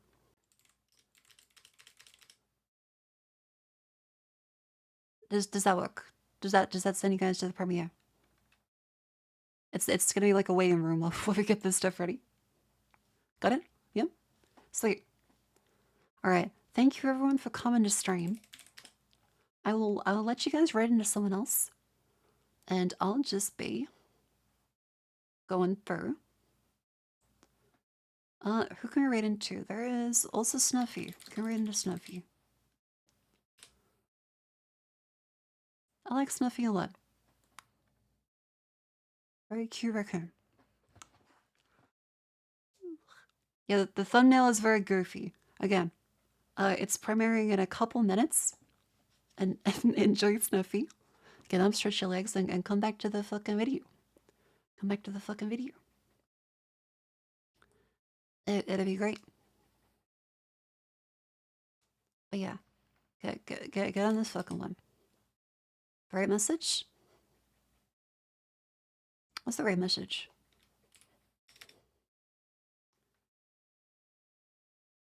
Go.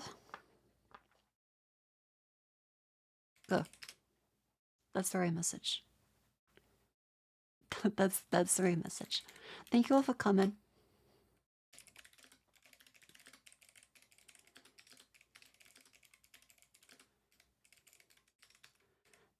I hope you enjoy Snuffy and also the video in a couple minutes. It's in literally 2 minutes as well. I don't know how the fuck to do this. I'm not a professional. I'm not a professional.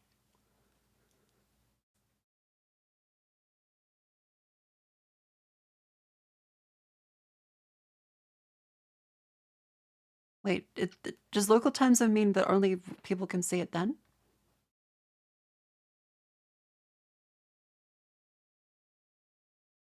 Oh, yeah, okay. No, we're good. We're good. Alright, thanks for coming.